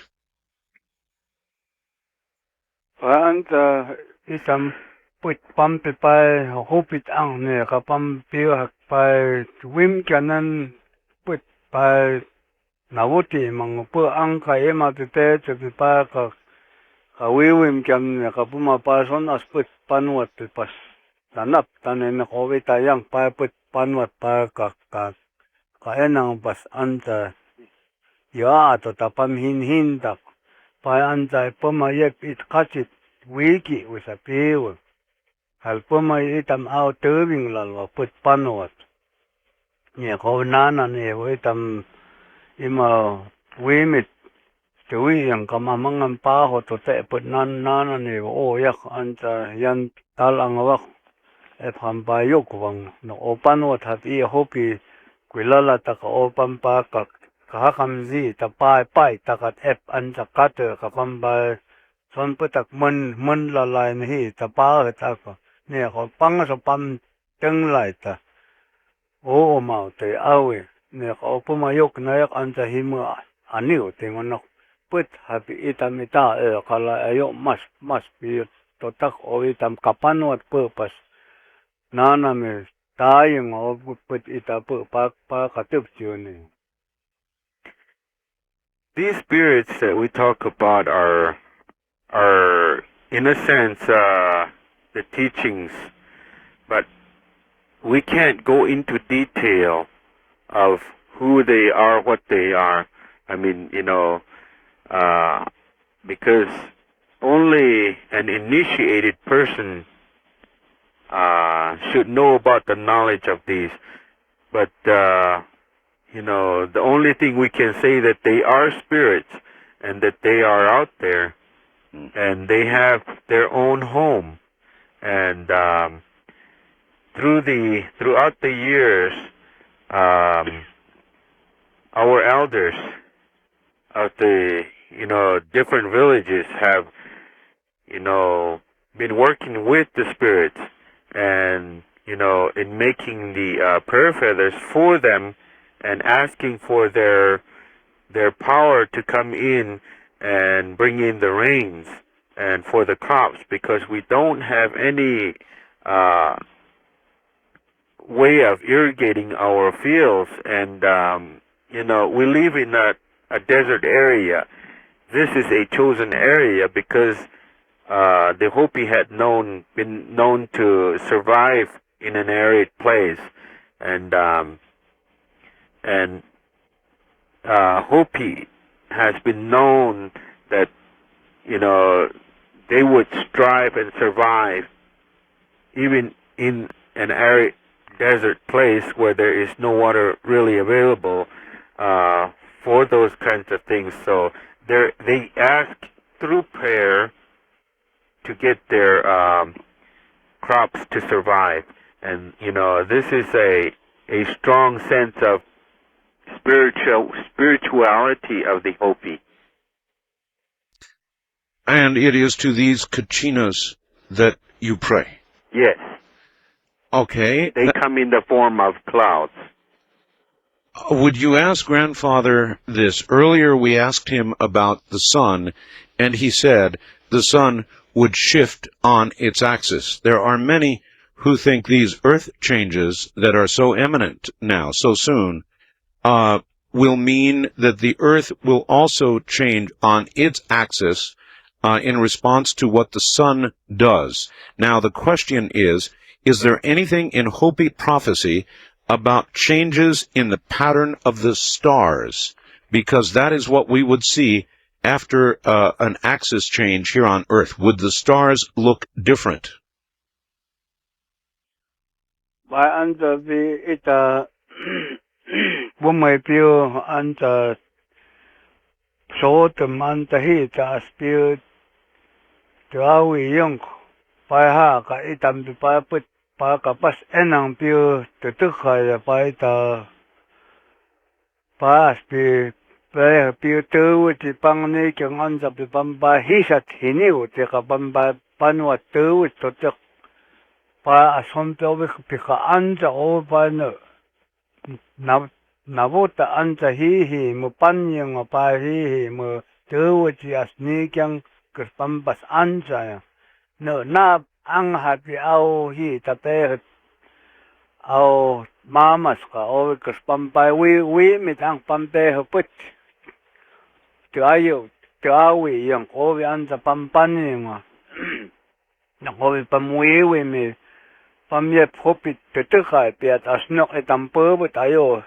yikuya ka vitamiti tayan yang kat pa ka amachi imo na o pa as pampaban yang put pa na kahakam pas o put hin sote pumahin hin yang ne na put na pa o ka enang pas tuwchi ta Hi enang sitwa na tuyan tinina. Huyo kanina. pampi pa tis ko anta pio pi panuat itamay yukunikus itam ityantakat itapipere na yakpa hakainat pipampaniw tini pachikni ne kawi pam alung to tini pu pampe huyung mak pu aye pa ang ne ka pu pamya omik piuto yan to tini hinta ne pinato pa pi ita pi pa nas kapas au eki ka ovi ta pi pa katup ni ha ka pampanat ovi kusin kapaniw tini ovi yung ni pammi tus ko atyam yung pu aye tus ko pe omik yan to tini.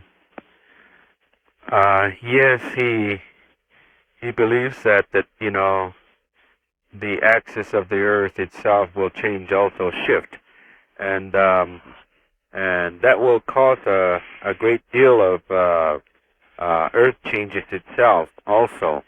And about the stars that you mentioned, there have been a lot of stories about these things, and they pertain to a lot of what happened with the stars too. And he says that it is he doesn't know exactly, but he said that it's true that a lot of what happened with the stars and different things and the patterns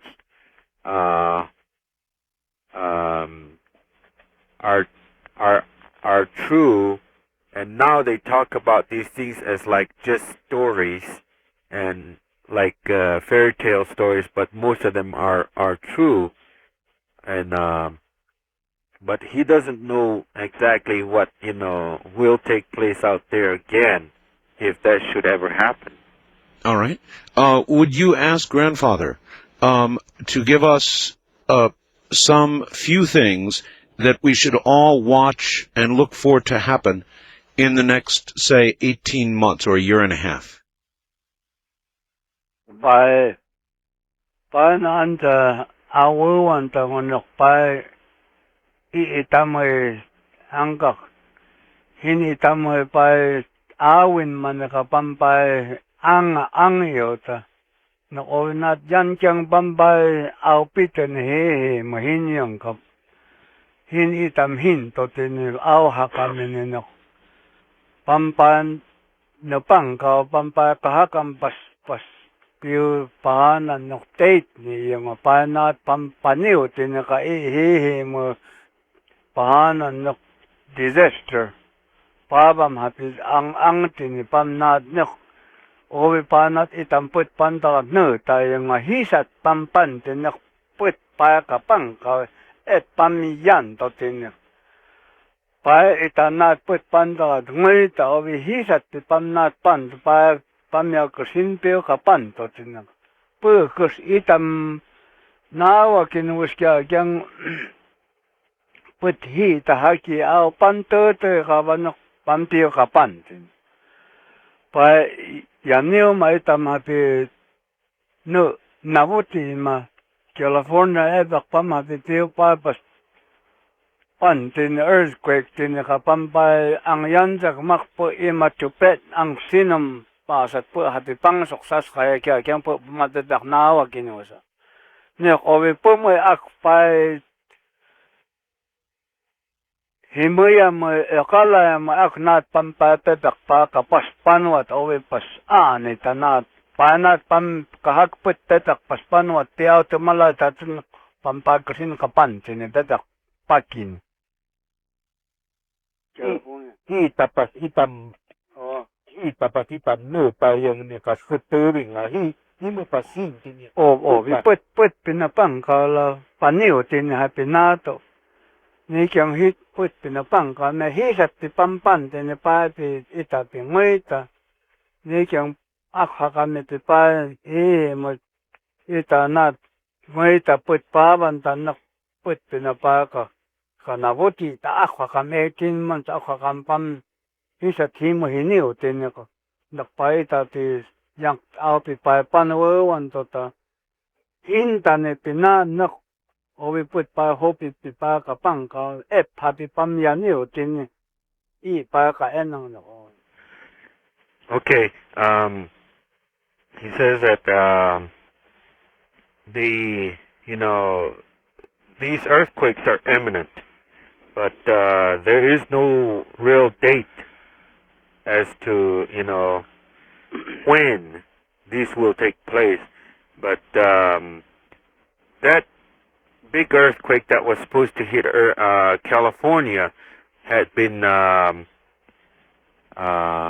altered in a way by the Tibetans who had heard about that, and they did a lot of prayers there, and they helped in altering the intensity of the earthquake that took place in California, and but that is something that we should look for is a large earthquake that would take place. It's going to be real big, that it's going to be devastating. All right.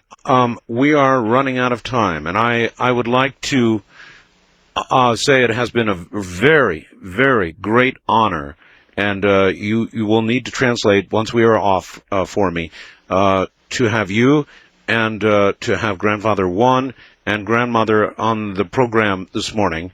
And I would hope that someday, if we have the time, that we could do this again. But it has been a very great honor, and this message has gone out to many, many millions of people, and we will all hope that the message is heard, and that somebody, individually, many somebodies, will begin to make changes. Yes. We will pray for this, and I want to thank you for being on the air with me this morning. So after we're off, would you translate all that for Grandfather? Okay. And again, for all your help, I want to thank you so very, very much. Okay, thank you again for having us on your show. Thank you, and good night. Good night. Robert, we will continue with you if you can stay after the break. We'll stay. All right. There you have it. Folks, there you have it. If you would like a copy of this program, again, they're pretty jammed up down there, so the number is 1-800-917-4278. Let me give that one more time. 1-800-917-4278. This is Coast to Coast AM. So, what do you think? We're going to go back to the way it was? I kind of doubt it. My guest is Robert Ghostwolf. He will remain for the final hour. The preceding program speaks for itself. So, to Robert Ghostwolf in the Black Hills in a moment. Now, let's go to the Black Hills of South Dakota, and we're going to take calls shortly in just a very few moments, but I would like to simply ask Robert Ghostwolf, well, first of all, thank you for bringing the Hopi Elders to us, Robert, number one. You're welcome. Number two, I wonder if, as you listened, whether there were any surprise answers for you, and just generally get your reaction to what Grandfather said. I wouldn't say that there was anything in particular that took me by surprise. I think it was clear that we have come to a point, as we look around and see the events that are already occurring around us every day, that we have reached a point where we clearly have to make some very poignant decisions in where we're going to go with our lives and how we're going to live them. Because if we don't make these decisions, if we don't realize the importance of these decisions, and we waver back and forth, we will repeat a story that we have done before. Grandfather seemed rather clear when he said that it is too late. He said that quite clearly. It is too late. In other words, it's irreversible. The changes that are going to occur are going to occur. That I may have misread that. Absolutely. We can't turn the path around now. But what we can do is perhaps govern the way we walk down that path and the impact of what we hit. But as far as changing it and escaping it, there's no escape from the eventuality of the realities that we're going to be experiencing. There's one more thing, Robert. This broadcast was heard throughout many nations. Native American nations. I'm sure that the Hopi Nation as well was tuned in. And I wonder what you imagine the reaction to this very widely heard broadcast will be. Not so much in the cities where people have listened, but in the Native American reservations and areas. What do you think other nations and other Hopi will have to say about what we just heard? I'm sure that we're going to get a large cross-section of reactions to it. I would hope that one of the things that we can realize out of this, and one of the things that perhaps the people in the nations will grasp out of this, is the importance of coming back to their spirituality and the need of the earth and of the children for us to wake up and to open up our hearts again. All right, let's try some. There's one other thing I want to do. I know that you have 2 books out with many prophecies in them, and there is a number where people can get those books, right? Yes, they can call 1-800 Right. 905-8367. That's 1-800-905-8367. Or they can call Wolf Lodge office in Washington State, Right. which is 509-465-1606. That's 509-465-1606. All right, wonderful. And the title of the 2 books? Last Cry and Winds of Change, which is like volume 2 of The Last Cry, and in the book there's over 400 prophecies. 400. Okay, let's go to the phone and give some listeners an opportunity to ask questions. On the first-time caller line, you're on the air with Robert Ghostwolf. Hello. Hi, this is Dee from Coon Rapids, Minnesota. How you doing?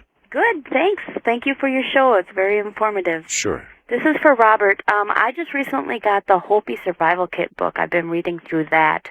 I was wondering if you would know if the elderly Dan Evahima is still alive. Dan is still alive. Okay, that's great. He is. Okay.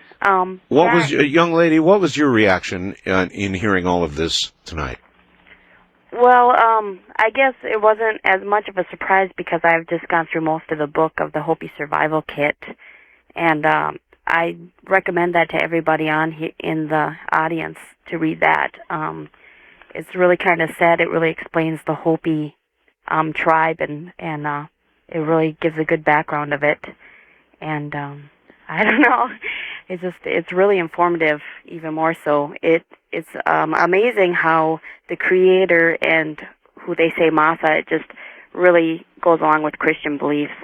It is, and as a matter of fact, yes. I've already had several faxes. Robert, it's true. As you listened, if you listened carefully, so much of what Grandfather said has a parallel, a correlation in the Bible. Yes. Did you catch that? Yeah, yes, and I think if we go back to the sources of a lot of the information and stories that are in the Bible, we go back to a time where people more or less had more of a commonality between them. There's comparisons and that are comparable between many of the Chaldean understandings and their understandings of the stars and the Native American understandings of the stars and the maps and events that will happen, and the same thing in the Mayan, which goes back again to we are truly all one. East of the Rockies, you're on the air with Robert Ghostwolf. Hi. Hello? Hello there. How you doing tonight? Okay, sir. I appreciate being on. This is Gene from Logan, Yes, sir. Utah, KVNU country. Right. I very much appreciate your book, The Quickening. It was great. Thank you. I'm curious to know from Robert if he knows or cares to comment anything on a white Indian tribe down in Central South America. There's supposedly a very wise chief among them. Do you know anything of that, Robert? Or of tribes in South America generally. I believe that what we're referring to is a people known as the Chigarguans. Yes. And these are people who were very involved in the original ghost dance with Wovoka and his people. And it goes back to stories of the Pale Prophet. And these people live in Guatemala. And that's really all I would want to say about it right now, because it's a whole conversation that would deserve much more time to explain so it could be understood. All right. Remember to stay good and close to the phone yourself, Robert. West of the Rockies, you're on the air with Robert Ghostwolf. Hi. Hello. Hello. Hi, Art, and hi, Robert. Hi. This is Bonnie from Spokane, Washington. Yes. And there is a couple things that have happened today. First of all, Do the wild thing at 702-727-1295. for years, has never been able to get through. So I was meant. Well, I'm terribly sorry that that you didn't get through until now, but we've got you. So anyway, Go ahead. Okay, first of all, Robert, I wanted to tell you something that happened today here in Spokane. We had a double rainbow, and I have never seen that. I called an elderly lady that I know that's 83. She said she had never seen a double rainbow. Just 4 days ago, we had a hive of bees. A black cloud come over our place. The bees went into the old house, which is 100 years old. I live on a 160-acre farm north of Spokane. And this hive of bees came and it went into the house.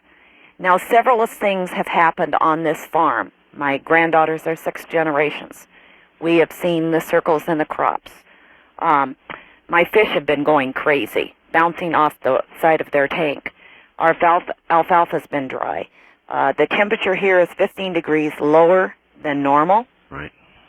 And I just wonder, and I do have a grandchild that is Native American, and I have a grandchild that lives on the same farm that has the special needs. And the Native Americans evidently used to call our little area here Hungry Hollow. I feel that I was meant to be here. What can I do besides teaching my granddaughters the love and respect and the spirituality? That I feel I've been called, and I don't know what that calling is for. All right. Robert? Well, I'm going to answer that in a story, and I'm going to try to make the story short. There's a story about one day the sun was having an argument with the north wind. And it said, the north wind said, "I bet you that I can make this man take his coat off quicker than you can." And the sun said, "Go ahead, do your best." So the wind came along and blew and blew and blew, and it got colder and colder and colder. And the man turned around and he kept drawing the coat tighter and tighter around him. Finally, he got so cold, he just went under a tree and fell asleep with the coat on. And the wind kept blowing, and then finally the wind just got tired and gave up. And the sun just sat there watching, shining like it does, doing nothing. And it just kept shining, and the clouds went away, and it got warmer and warmer and warmer. And the sun was just shining, and the man took off his coat. So all you have to do is keep shining. Huh. Yeah, that's a good answer. Wildcard line, you're on the air with Robert Ghostwolf. Good morning. Good morning. Okay, you're going to have to speak up good and loud for us. Good morning from San Francisco, KSFO. There you are. This is Nancy in San Francisco. Yes, Nancy. And I also feel the same way because I try to get through every day last week, and I'm so happy to be here because it's an honor to have Mr. Ghostwolf there and also the elders. It was a sacred moment, very important. And I wanted to share a vision I had and then ask a question. Sure. I had a vision 14 days ago, and it was like I was kind of becoming awake. And I saw this vision of everything that Art has talked about in the last week, and it was like the end was coming. And it was very troublesome. And then there was a huge Delta Wing UFO the size of a football field, and then there were flying saucers around it. And then to the west sky, there was like a hologram in the sky, which was a crop circle as described in Linda Moulton Howe's book, Glimpses of Other Realities. And then in the middle, there was a hologram in the sky, which was a Star of David type of crop circle that's in her book. And the important thing was to the left of that, there was a vision of, I think it was Ramses the Pharaoh II, sitting on a tablet. And then I asked, what does that mean? And it was like, I am the gateway to the parallel universe, which is pure spirit. And I woke up and I thought, that was a very interesting thought, and it wasn't a dream, but it was something I needed to share with other people. And so I don't know whether or not any of the tribes go back as far as the Aztecs or the pyramids, or in their legends they have spoken about any of the pharaohs. Because I did a little research, and and the two things that refer to those sort of experiences are in Daniel the 2nd, and it says, "But there is a God in heaven that revealeth secrets and maketh Okay, ma'am, known." we are very short on time. To the king Nebuchadnezzar, what shall be in the latter days? Thy dream and the visions of thy head upon thy bed. And then last night I had a horrible dream of a plate shift in San Francisco in the Marina District, and I was so frightened, and I don't dream normally. So I just wanted to ask the question of you, whether or not their folklore or their legends or things they pass on go back to the pyramids, and if that could be tied in. Well, we have to understand that a lot of the pyramids were actually built by the Native American people. And we also, if we go back through history, and if we go back to Native American history, or Mayan history, or Aztec history, or Hopi history, we'll understand that the colonies in Egypt were actually developed by the people that came from here and from Atlantis. So we look at it from that point of view. And these kinds of visions are happening with a lot more frequency right now, because the wisdom is being opened up, the Earth's wisdom is being opened up, the secrets are being revealed, because this is the year that the wolf will howl, the wolf will sing its song. Grandfather was very clear on one other thing, Robert, and that was, and it really stuck out in the interview, and that was that there have been others many times before. In other words, there have been other civilizations, others that have come and gone before us. And they were much grander than us for the most part, in many ways. And the evidences of them and their technology, and also, like Grandfather said, we had means of traveling back and forth to the stars, so we went to other worlds then, and this is a knowledge that was, basically we're starting to find out was global. So yeah, we're not new, and neither is this movie or this experience. All right. East of the Rockies, you're on the air with Robert Ghostwolf. Where are you, please? This is Minneapolis, Minnesota. Yes, sir. Hello, Robert. Hello. Robert, do you believe in there ever being a time where there will be a total peace, like the prophecies say? Okay, well, you may not have heard the program earlier, but, Robert? There will be a time where we're going to have to go through a lot of trials before we get there now. This is part of the process of the purification. Everything that we're going through now is not to harm us, it's to develop us, to strengthen our ability to hold that consciousness. We will never go to a place where the evil will be wiped away by some magic spell. We're going to have to take the responsibility of changing our hearts, and that'll change the perception, and that's why it's hard at this time to change that rapidly. All right. Robert, hold on. We're going to take a break here. Once again, for my audience, to get copies of this program, call 1-800-917-4278.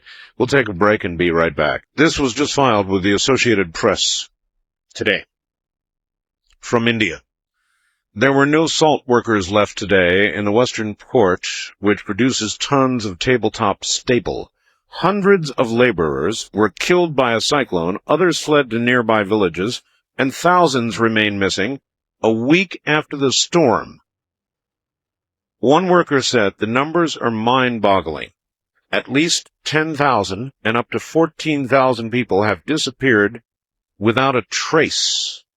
The number of people missing and feared dead, as estimated by Oxfam and other relief agencies, was much higher than the 300 that were originally reported. So there you have it. As many as 10 to 14,000 people have literally disappeared in India. We'll get back to Robert Ghostwolf and your questions in a moment.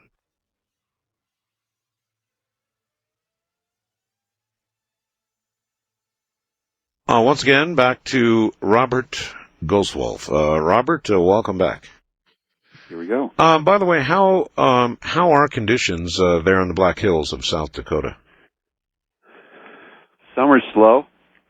Summer is slow. It's cool, much cooler than it should be. Yeah, that's what we get too. Grandfather said something that really hit me hard. Robert, he said that the crops are burned, that the crops are windburned. Same thing's happening here in South Dakota. Same thing's happening here in Nevada. We grow and have grown prolific amounts of artichokes here on the land that I live on. My wife grows them, Robert. And at the beginning of the year, we planted at the normal time, and they came up lush, and it was going to be, in the first couple of weeks, we thought the best crop we ever saw.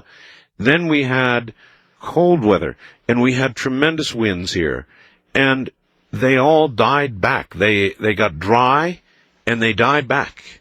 And so what he said resonated with me, and you say the same thing is happening there?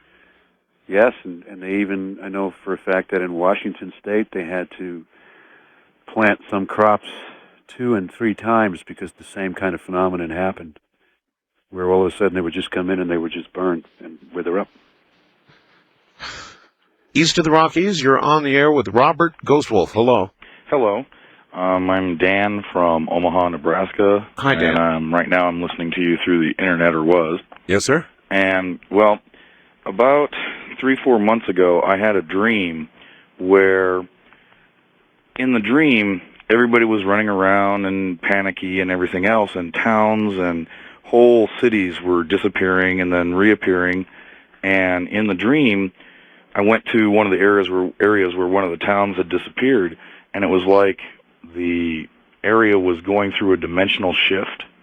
And I went through the experience, and our physical bodies that we know now totally melted away, and we were more like a spiritual light type of being. And I went back to tell everybody else that, there was nothing to fear, and that's when I woke up. And I was wondering if Mr. Ghostwolf, if any of the Hopi legends had anything in it about that, or that people would start having the same type of dreams or anything like that. All right. I don't know about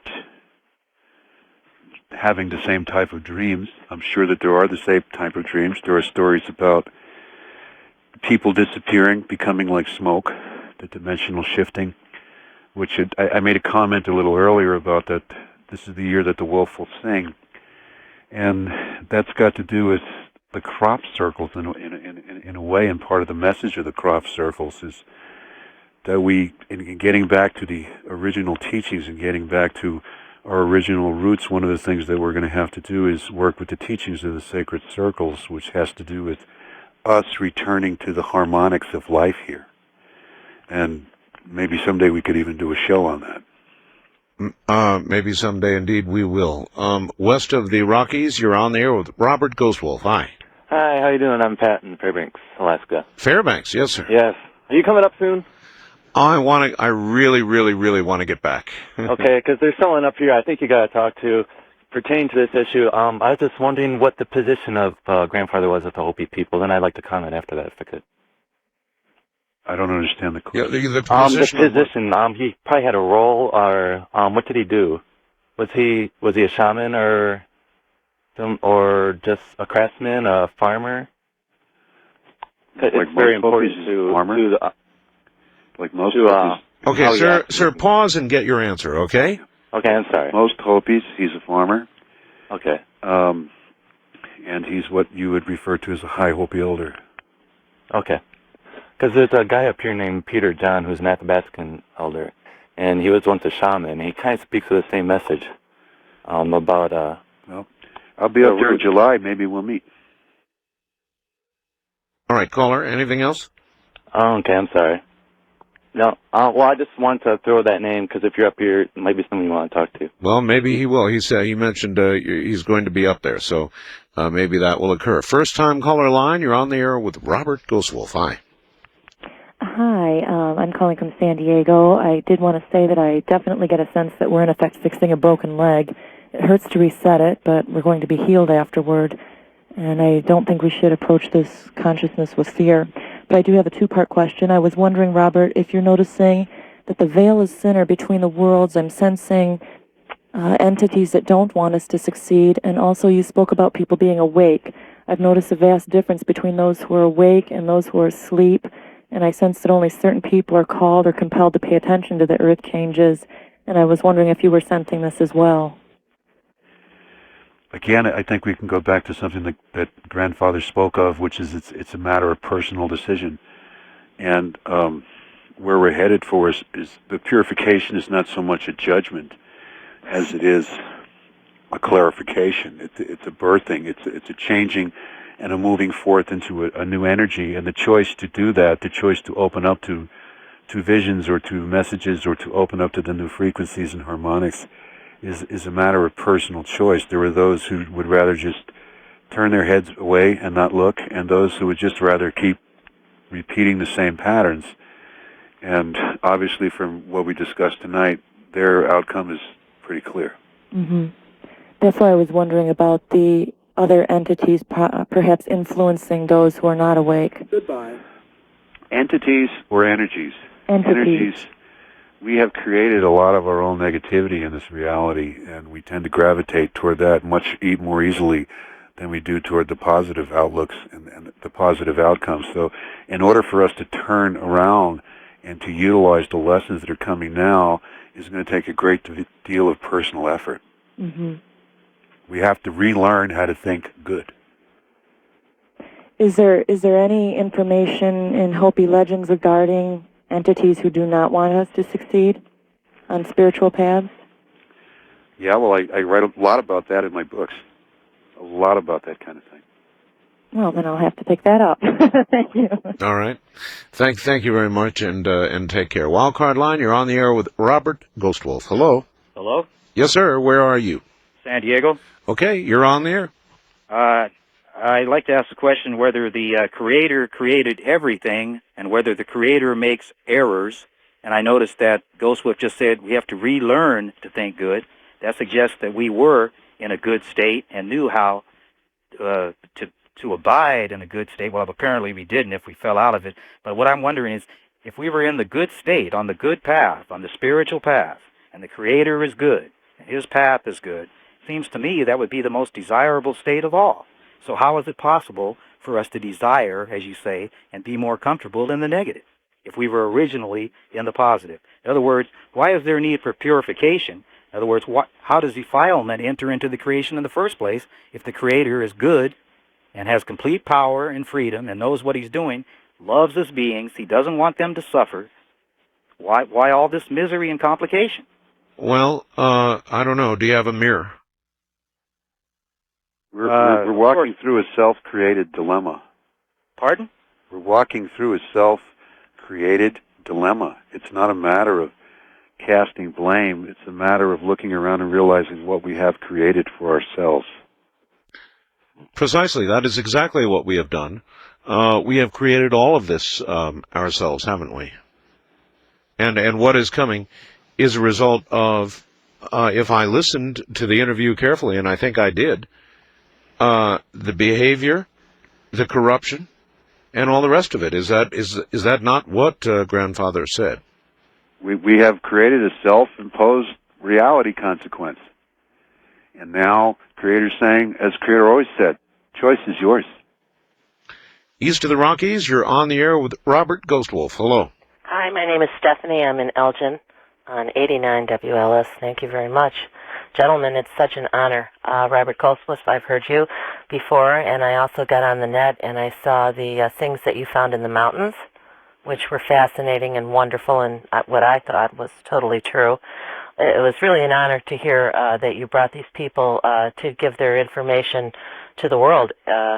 My question would be, as a person who's trying to get out of a city, and I have some options here. Kind of, my gut feeling is to like sort of cut and run and get out to the country, and I'm not that far away from it. I'm in Illinois, but I'm sort of near Wisconsin. I would ask your suggestion to that, and I have my definite gut feelings, and I'm sort of ready to make alterations here. What would you think? I don't think anybody should ignore their gut feelings. You can wind up with a real bad tummy ache. And if your gut feelings are saying you should do this, then you should do this. Perhaps most of our own personal dilemmas in life is because we don't follow our gut feeling. Oh, boy, what a good comment that is. I can surely... What a true comment that is. Excellent. Thank you. Right, thank you very much, and take care. West of the Rockies, you're on the air with Robert Ghostwolf. Hi. Now, west of the Rockies, now you're on the air. Hello. Good morning again. How are you? Robert, earlier in the program you mentioned something about the fifth world, and I don't believe that got addressed. I wondered if you would talk about that. Quite true. It did not get addressed. Thank you. The fifth world, Robert, what does that mean? Are they referring to dimensions or yet another cycle of the present dimension on this world? We're talking about where we're going. We've been through the first world, which was the spirit world, the second world, which was the mineral world, the third world, which was the vegetable world, the fourth world, which is the animal world, and the fifth world is where man walks upright in his spirit, where he again becomes that which he was in the beginning.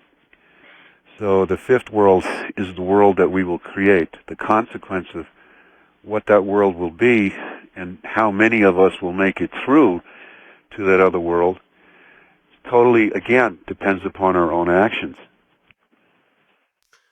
All right, let's keep going. First-time caller line, you're on the air with Robert Ghostwolf. Good morning. Hi, Robert Ghostwolf. It's an honor to speak with you. I'm calling from Vancouver, Canada. Hello. I'd like to know what advice you can give for people who are receiving visions in dreams and want to be able to decipher them for to find out the true purpose of why these are coming to them now. I think the most, important ones I've had this year is January 1st of this year. I woke up and from a dream where I realized that I was being shown that there was a lot mass ships that were hovering in the sky, and some people saw them and some didn't. Some members of my family didn't see them, and I was, trying to get them to see it, but I understood later that it was meant for some people to see them and some not. So that's basically, I'm guessing from what I've read in books and from what I've read through other sources, that, that's one way of looking at it. But also I've had a dream of a female with very long blonde hair, and when she turned around, her eyes were perfect circles and they were blue piercing eyes. She was holding a huge crystal that was glowing greenish blue, and there was a tall native guy in there, and I was supposed to protect a little child. And I've had recurring dreams where I'm consistently being asked to look after little children. All right, well, we'll have to hold it there. More and more people having dreams, having visions. It's becoming, obviously, from listening, more and more common lately. What do you say to these people? One of the things that they can do that's very helpful is if they try to write these down, like in a little journal, because what we can find a lot of times is that these dreams, and these visions, as we start to look at them in sequence of how we had them, they actually tell us a story. Maybe, it's not clear in the one specific experience, but as we look at 3 or 4 or 5 of them, perhaps then it becomes clear to us. And there's a lot of visions that I hear, especially from women, about taking care of children, because in this time I think we're going to see a lot of homeless children, and that too is part of the prophecies. All right. I think we might have time for one more call. East of the Rockies, you're on the air with Robert Ghostwolf. Hello. Yes, good morning, gentlemen. Wonderful hi. show. Thank you. Where are you? In Philadelphia. Philadelphia. Yes, I wanted to mention that I think that as we have these visions and as we have these expectations, that each of us needs to remember that to focus on where each of us is in a process, and that every moment is an important future to us, and that each moment that we do what we consider to be the right thing, we improve all of our chances for making a better transition. And I appreciated listening to the elders very much, Robert. Thank you so much. Thank you for listening. All right. Yes, indeed. Thank you for your call. All right, Robert, is there anything in closing that you would like to say to everybody? It's a question I wish I had had time to ask a grandfather, but I thought I would reserve it for you. Anything in closing you'd like to say to everybody out there?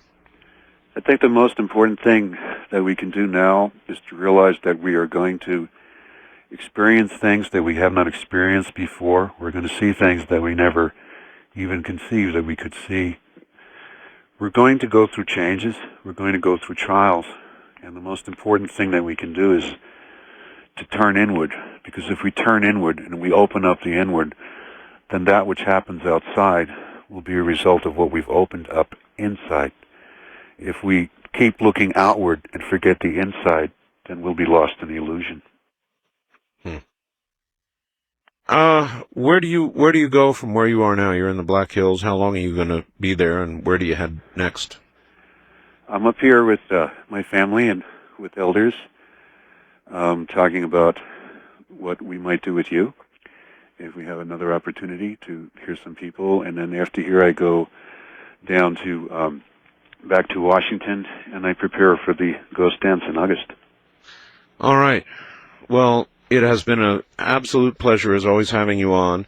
And if the elders there in the Black Hills would like the opportunity to come on and also add their voice to those already in the night, this night, we would be honored to have them. So please pass that on to them, all right? We thank you. Thank you, and good night, Robert. Good night. That's it, folks. That's all the time we've got.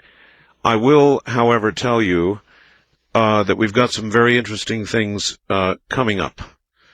Tomorrow night, somebody who you should be very familiar with is going to be here talking about a very unfamiliar subject for him. His name is Graham Hancock, and it's going to be a very, very interesting program. And I'll tell you why.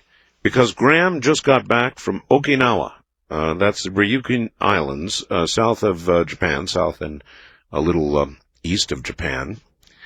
And he actually went on dives there, and he looked at the ruins that are under the water off the island of Okinawa, one of the Ryukyu Islands, actually. I should be accurate here. And I think you'll find that to be an absolutely riveting show. Then coming up Friday night, Saturday morning, we have got some of the nation's best hackers, computer hackers, who are going to come on the program. So we've got a lot ahead. Lots to do this week, and we're going to try and fit in a night or two of open lines at the same time. What you have heard tonight is historic in national radio broadcasting, or any kind of national broadcasting, as far as I know. I'm getting many, many requests. So again, anybody who would like a copy of this program, this very different program, you can get one by calling 1-800-917-4278. Again, 1-800-917-4278. And it's pretty jammed. So if you're unable to get through, my advice is keep trying or wait until later today. Again, 1-800-917-4278, a valuable archive. From the high desert, I'm Art Bell. Good night.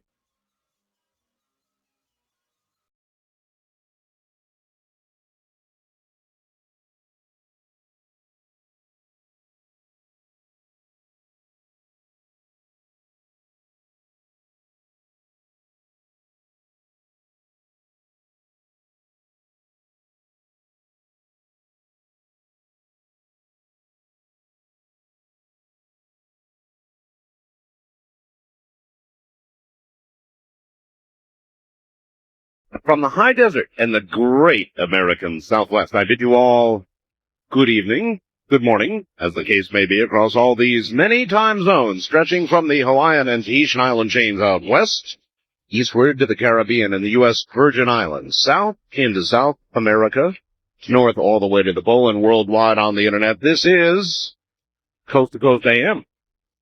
Hello there. I'm Art Bell. And we're going to do many things tonight, one of which will be next hour to talk to Robert Ghostwolf. Robert Ghostwolf with respect to the Seven Thunders. And we've briefly touched on them in previous shows, but never really done a careful examination of what these Seven Thunders are. And believe me, it's thunder indeed. So we'll do that. We'll do open lines this hour. A couple of items to kick us off. President Clinton has turned down Whitewater prosecutors' requests to voluntarily testify in the Monica Lewinsky investigation. So the president is not going to volunteer to testify. The Associated Press has learned that Clinton has declined as many as 4 or 5 such invitations since February, citing a variety of reasons. 4 months ago, Clinton vowed to present the facts about his relationship with Lewinsky. Separately today, a federal judge ordered 2 presidential aides to testify about their consultations with Clinton about Lewinsky. Now, somebody sent this to me while we're on the subject, and I also heard a blurb earlier. Now, I don't have that in the news, but I heard, and maybe it was incorrect, but I heard that Lewinsky was perhaps calling on the president to fire the special prosecutor. Could that be correct? Is that correct? Somebody sent me this. Last summer, the president and Mrs. Clinton were vacationing in their home state of Arkansas. On a venture one day, they stopped at a service station to fill up their car with gas. Even the president would have to do that, right? Seeing that the owner of the station was once Hillary's high school love. So they exchanged hellos, and then the White House couple went on their way. As they were driving on to their final destination, Bill put his arm around Hillary and said, "Well, honey, if you'd stayed with him, you'd now be the wife of a service station owner." She smirked and replied, "No, if I'd stayed with him, he would be president of the United States." Pakistan's getting ready to do it. Latest intelligence indicates they're ready to detonate a nuclear device. Tells us they are about to detonate a nuclear weapon. And there are 2 ways is that nuclear weapons will proliferate and destabilize the region, and the other is they will stabilize the region. We were talking about this a little bit last night with Richard. It really is a very interesting question, and that is the mad scenario a constant? Mutually assured destruction. It kept us from going to war with the Russians or anybody else since the end of the Second World War. And when I say war, I mean, a full-out throw everything you got at them kind of war. It has not happened because of mutually assured destruction. So I guess if I were Pakistani, I would want to be exploding a bomb real quick. I don't see how they have any choice. On the other hand, you have to worry about proliferation, and you've got to imagine one day somebody is going to do the unthinkable, right? There are reports, or were reports, in newspapers today that Senator Goldwater's health, already known to be poor, was declining rapidly. His wife, however, said no. Susan Goldwater said, Barry and God will decide when it's time, and you can imagine who will have the last word. I have all my life admired Barry Goldwater, and I had hoped that before he leaves us, I'd have an opportunity to interview him. He's a ham, as I am, but I understand his health is declining, and I've always admired his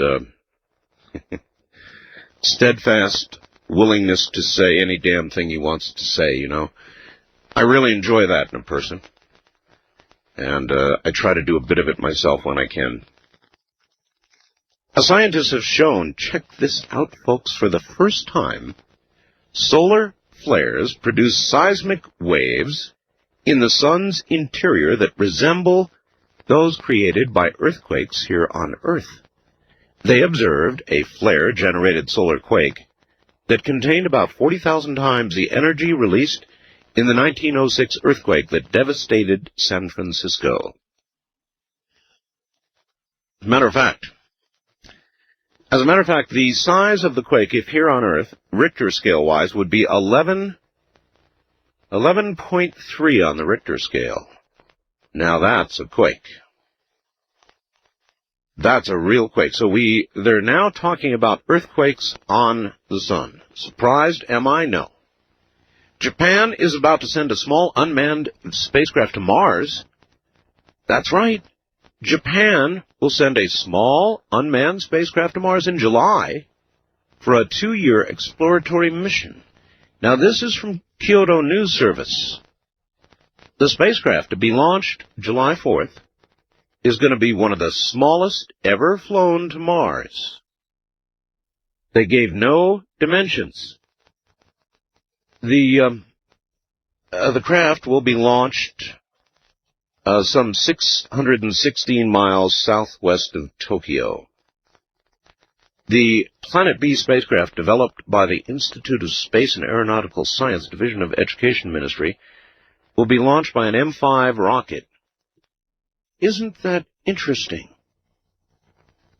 What do you suppose the Japanese are launching a rocket to Mars for? Or said another way, what could they possibly see on Mars or do on Mars that we have not already seen or done? Why would the Japanese spend a whole lot of money, and folks, it does cost a lot of money to send anything to Mars, to duplicate an effort that we have already made? That, by the way, was AP from the New York Times. That's really, really something to think about. Why would they do that? Maybe some of you have an answer.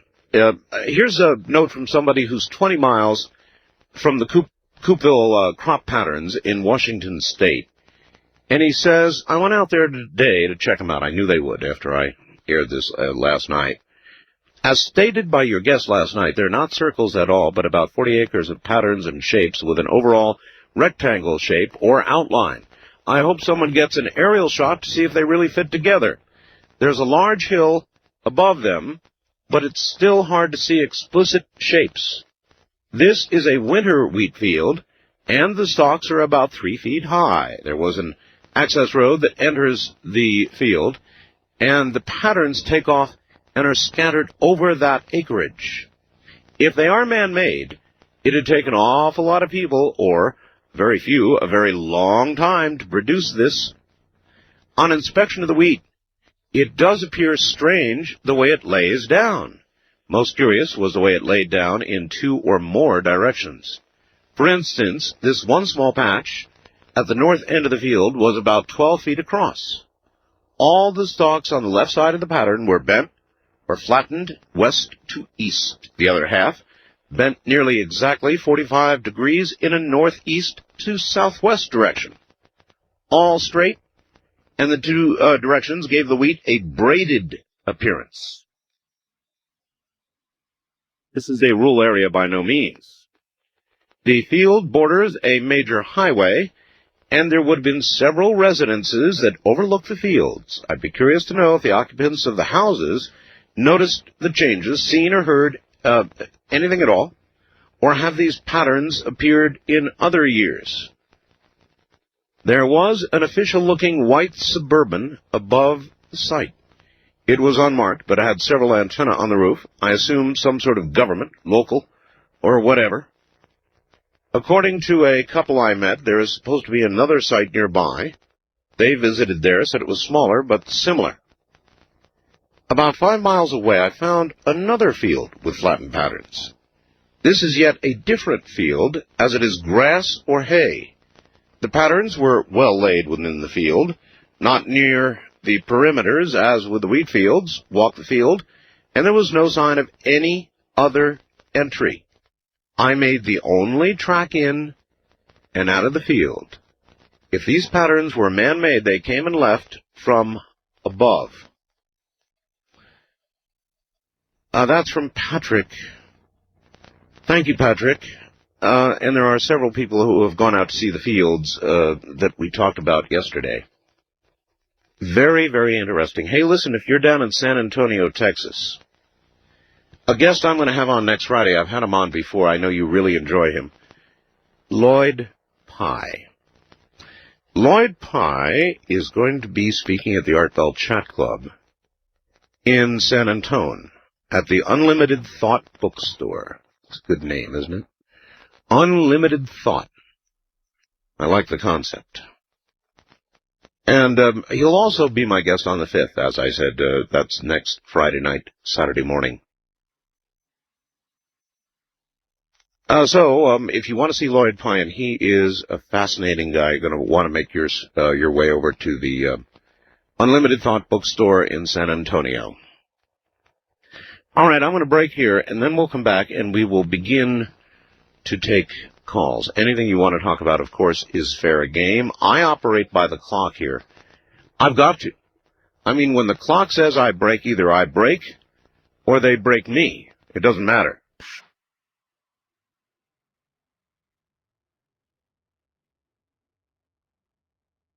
By the way, scientists are saying they have discovered another planet, not in our system, but attached, they believe, to a nearby star. So we're getting an awful lot of that. They say to be about twice the size of Jupiter, and that is one big mama of a planet. If you know how big Jupiter is, imagine twice the size of Jupiter. Believe me, you would not want to meet any of the beings that evolved on a planet like that. Talk about the Krypton effect. There is enough gravity on Jupiter to turn you into applesauce. And so imagine something twice the size of Jupiter. Now imagine something that walked upright on two legs that has evolved from that planet. It's the unthinkable. East of the Rockies, you're on the air. Hello. This is Arnold from St. Paul. Hello, Arnold. I wanted to ask a couple questions. First, the response on the thing about Japan. The reason why they're sending that up there is no doubt because they're tired of getting lies from the United States. They're trying to get what? They're tired of getting lies. Lies from the U.S., you mean from NASA? About that face on Mars. Well, wouldn't it be something? The Japanese sent up this little craft, and it went around. We saw all kinds of things we haven't seen before. It is interesting. Now, most other countries, remember, Russia sent a couple, and they all met with some sort of dastardly fate. I thought France did, too. They were doing some kind of joint mission with England or something a while back. I think it was before they found that face on Mars, way back. But honestly, though, all other things equal, don't you consider it strange the Japanese are sending a rocket to Mars? I mean, why? Really, honestly, why? Well, maybe they're trying to check to see if Mars is Y2K compliant. All right, well, enough of you. Y2K. No, I looked at that and I read it, and then I thought, well, why would the Japanese send a rocket to Mars? Why? What would they glean that we don't already know times 10? We've had spacecraft crawling along the ground on Mars. We're mapping the planet. We were there oh so long ago. We know an awful lot. We have an awful lot of photographs and information. What could the Japanese possibly effectively spend their money on that we haven't thought about? West of the Rockies, you're on the air. Hi. No, you're not. I didn't push the button. Now I did. You're on the air. Hello. Good evening, Art. Good evening. Maybe they didn't have any trouble sending our probe because they knew NASA wasn't going to tell us the truth. Well, that's what the last guy said. And basically. about just before you left to Egypt, I'd sent you a couple CDs, and I don't know if you ever got them because I know your mail's backed up. Yeah, back Tried emailing you once, and the email's full, right? oh, I guess it went through. I was using my friend's computer. Well, an awful lot of it doesn't. I'm getting so much mail and so much email now that it's almost beyond my capacity to handle. I bet. Yeah. Well, I sent you Ian Anderson and Robbie Robertson. I think I have those, sir. Okay, I just wanted to make sure you got them. Yep, thank you very Have a much. good I evening. do. Take care. It really is getting to that point. If you saw how much mail I get, it's brought in giant bins. And effectively, I'm telling you, it's almost to the point where I can't handle it. And where, even with my wife's help, there's just no way. So, I don't know. I'm doing the best I can. Same with email. It's absolutely astounding. I mean, the volume of email, if I don't know how many my box holds, 300 or something. But if I empty them, 2 hours later, it's full again. Can you imagine that? And so it's almost like now there are not enough hours in the day, and I'm not exactly certain, folks, what I'm going to do about that. There are only so many hours in any given day, and the information overload is really beginning to sneak up on me. But I'm going to keep plugging away at it for as long as I can, because you have to read your own mail, otherwise you lose touch. We'll be right back. This is Coast to Coast AM. This, of course, is Lorena McKenna, SARN Conference in Vancouver. Just like she is right here. Every bit as good. It was awesome. Anyway, hello, everybody. Again, we're kind of wondering, I'm kind of wondering why the Japanese are spending all the money to send a rocket, albeit a small one, to Mars. Somebody faxes right away, Art. You know how they are with cameras. Maybe they'll show us what we want to see on Mars. George from Ohio.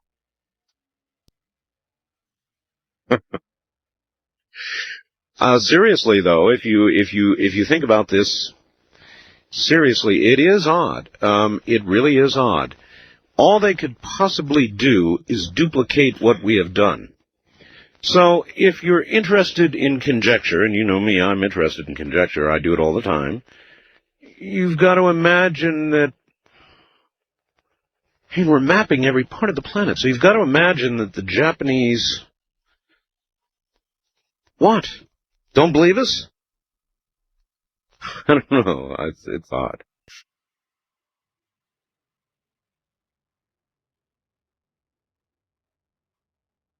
All right, in an open letter, here it is, urging that President Clinton fire Kenneth Starr.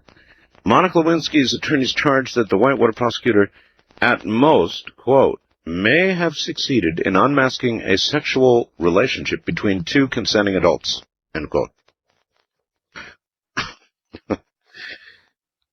There is a pretty good point here, I suppose, isn't there? In unmasking a sexual relationship among two consenting adults.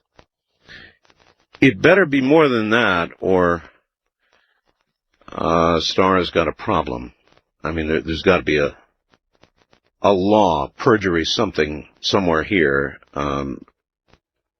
or Starr's in trouble. West of the Rockies, you're on the air. Hello. Yeah, how you doing, Art? Oh, fine. Great night. I'm looking forward to hearing from Mr. Ghostwolf. By the way, great program last night. Thank you. And one of the reasons I'm calling, well, first of all, I promised you about a week ago Tuesday that I'd send you something, and once again, it has to do with the mail. I imagine if you get it, you get it. If you don't, you don't. I don't trust the mail myself. But it was a description of a book, Dust, a novel. How many times have you sent mail and not had it arrive at the other end as it was supposed to? I don't mean just to me, but to anybody. this past February, twice. I mean, I sent for stamps by mail, where you order stamps to the post office. Sure. I sent the letter to them. They lost it. They lost the letter to the post office? Yeah, and they really goofed me up twice that month. I mean, really royal. And, That's, I wasn't expecting. That was a good answer. One of the reasons I called is because I came across something recently, all this talk about the pyramids and hyperdimensional physics and Egypt, and I've been reading a book. It's a collection of essays. Among the contributors are Dr. Stan Groff, Terence McKenna. Oh, yeah. And a number of others. It's called Gateway to Inner Space. And I love Terence. He is so much fun to interview. Oh, definitely. I've read so many of his works for so many years, and there's always he just blows me away. It actually makes you want to know something? It makes a lot of people angry. Do you know why? Because of course Terence has done apparently has led a rather pharmaceutical life, and yet he still remains so on top of it, so articulate. It's not exactly a poster point for the war on drugs. Well, that's we both know where you and I and so many others know what the war on drugs is about and where it's going. Yes, we do. Something I thought you might find really interesting out of this is because you've been in the sarcophagus in the Great Pyramid. Yeah. I hate to read at you. I've done it too often before, but no, don't read to me. Just tell me. Okay. Basically, what the Great Pyramid was about, Danyan was right about it being a machine. And he said the Egyptians believed in the reality of human metamorphosis, and it's kind of hard to put this in any other. This is so well done in a single sentence. All right, a single sentence I can handle. Okay, they accelerated the metamorphic process towards an other than merely molecular type of body, a body able to function in a higher kind of objectivity, comprehending more than the quinto-sensory or five-sensory world and the real dream world. In other words, this is tomb was not known in our nihilistic sense, being called in Egyptian the chamber of transformations. Well, I can buy that. Believe it or not, I know that. Thank you. It's going to sound strange to a lot of people, but I can buy that. The chamber of transformations. Look, I apologize for not being able to tell you adequately, and I still can't. I really can't. What I felt, I lay in the sarcophagus, and there aren't words. There are not words to describe it, and I've thought about it so many times since. There's just not words. If you get a chance to do it yourself. See if you can find words. It is an experience for which there are no words. You knew that you were in some sort of an altered state. That's the best way I can put it. That you knew you were in some sort of altered state. I mean, there was simply no question about it. But to put words to what the feeling was, I haven't been able to do it yet. And I should be able to do it. It's my business to put things in words. And I've actually tried, off the air, so I wouldn't make a fool of myself by trying to do it on the air, but I'm still not there. I really don't have words for it. It's fascinating. First-time caller line, you're on the air. Hi. Hey, what's up, Art? You, at the moment, where are you? Philadelphia. Philadelphia, WPHT. What's that? That's WPHT. It's what you're listening to. Yep, WPHT. Right. How's it going? It's going. What do you call it? Turn your radio off, sir. Oh, I'm sorry. That's all right. Everybody makes that mistake. Yeah, kind of nervous, first-time listener. All right. Well, it's better your radio isn't on. Just first-time listener? I mean, first-time caller. You are nervous. Yeah. All right. What's up? Highly nervous. I'm very rambunctious type. Mm-hmm. Well, when I get nervous, it helps me to close my eyes and imagine about 15 million people listening to every single little tiny word that I'm saying. Right. Waiting for me to make a mistake. Does that help? No, my heart's jumping out of my head right now. You'll get used to it anyway. What's on your mind? Just, calling up saying, I like your show and everything. And, it's very interesting. Well, it is. And, it is. I'd like to say about that hyperdimensional space. Yes. I think, or hyperdimensional physics, is it? Yes. I think you gotta die for the answer. There probably will be people who die for the answer to that one, and I hope it's not all of us. You remember the de Sitter space the scientist was talking about? Right. From Hawaii? Right. Just punch one little hole, and we all blink out. Right. Yeah, I think that's something that's ungraspable. I think you got to kind of go into the next level with the You mean like death? Yeah, I think death. I think it's death. It might be. In a way. Look, it's as good a conclusion to come to as any other. Absolutely. But I enjoy your show. I don't want to leave on a bad note. Okay. But the other thing about the Y2K. Yes. About controlling computers and stuff like that. Yes. I think when they talk about the Antichrist. Did you see that prophecy show? Yes. In a way, we're going to have a prophecy show tonight. Right. Believe me, Robert Ghostwolf is it's serious prophecy. Oh boy, is it serious! Right. I missed his last show. Well, you catch this one. He's describing. Yeah, I'm around tonight. What are known as the Seven Thunders. You don't want to miss it. Right. Well, they talk about the weather changing and everything, and yes, and about the computers. They say the Antichrist was born in '63 in the Gaza Strip. Well, I'm told that he is alive now. And that's how he's trying to control it, something like that. He's trying to control it through computers and stuff like that. But I don't know, it's kind of hard to believe sometimes, but I guess stranger things have happened. What do you suppose the Antichrist is doing right now? I think he's out in front of his computer, probably going crazy. All right, thank you. In front of his computer, going crazy. That's not a bad answer, actually. Anybody else have one? What do you think the Antichrist is doing right now? There are many, many, many who believe the Antichrist is now among us. And so what do you imagine he would be doing right now? The Antichrist. Something evil, huh? East of the Rockies, you're on the air. Hi. Yes. Hello. Hi, how are you? Extinguish your radio and clue us into where you are. Sure. Calling from Florida. Florida? Okay. Listening on WINZ. WINZ. AM down here, 940 on the dial. I was listening to Charlie Rose tonight. That's Miami, right? Yes. Mm-hmm. Okay, Charlie Rose. Yes, NASA tomorrow at 1 o'clock is going to release a picture from Hubble detailing an extrasolar satellite. Detailing a planet. They think they've got a photograph of a planet outside of our solar system. They believe adjacent is, I heard on CNN, adjacent to some close star.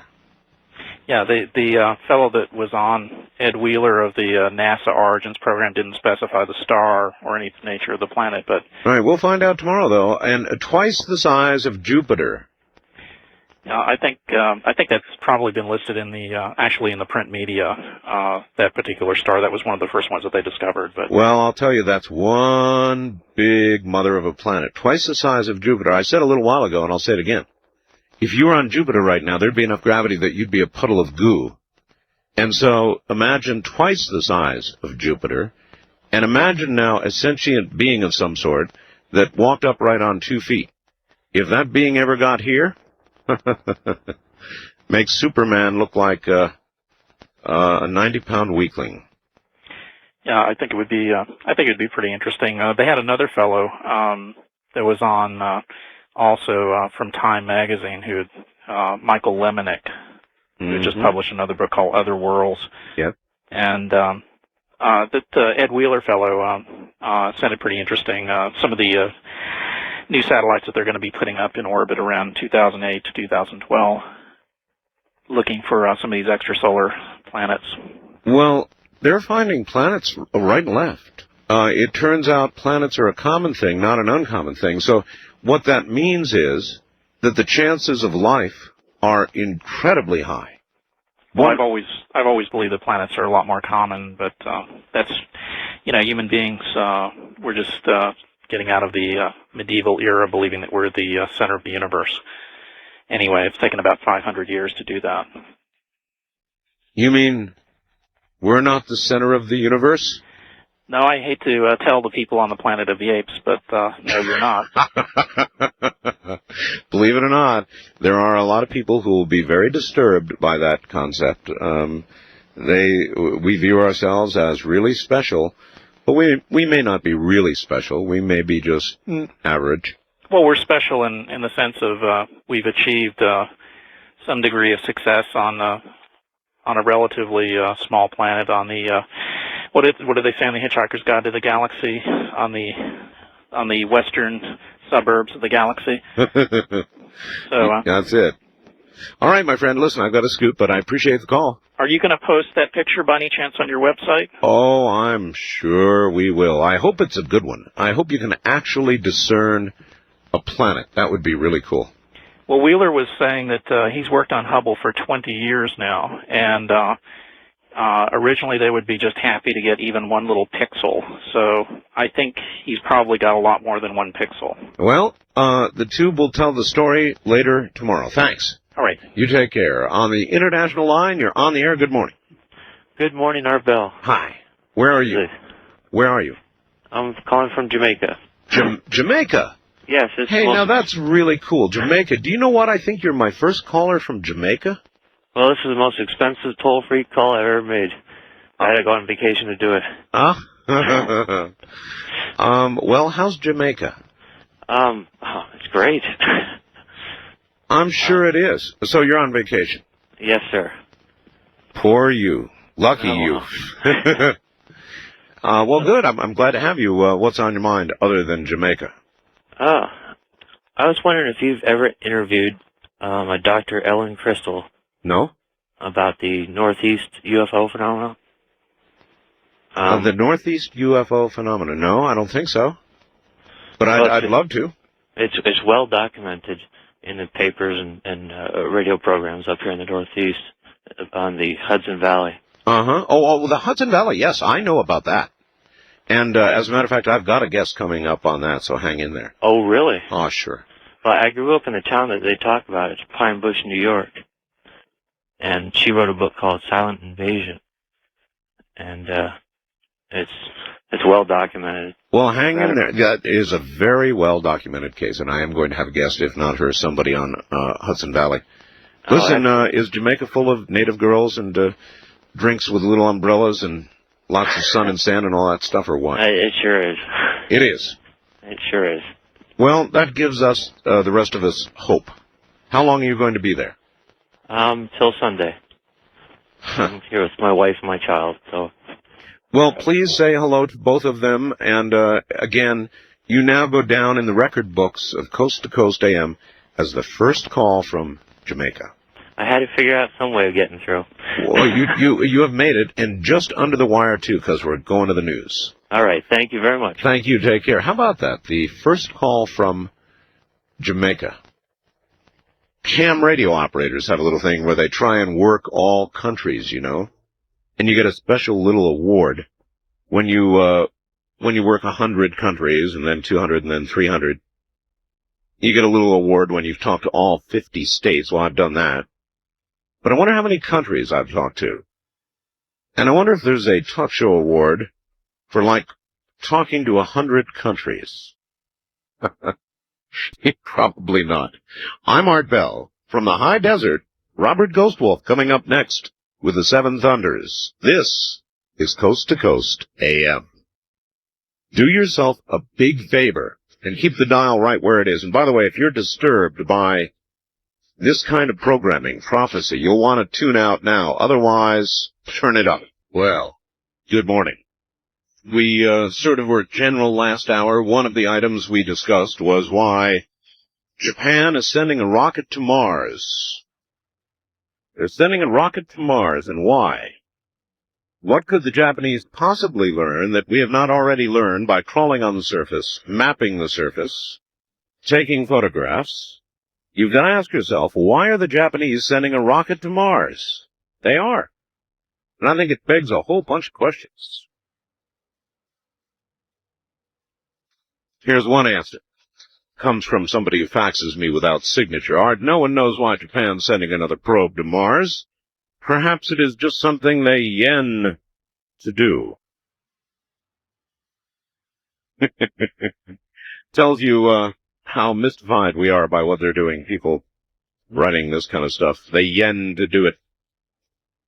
The yen's about 157 now to the dollar, something like that. Keeps going this way, it'd be like the old days.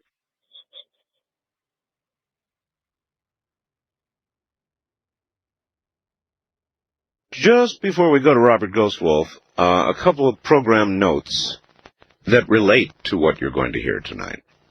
Tomorrow night, Don Zadel, he wrote a book called American Man Killers.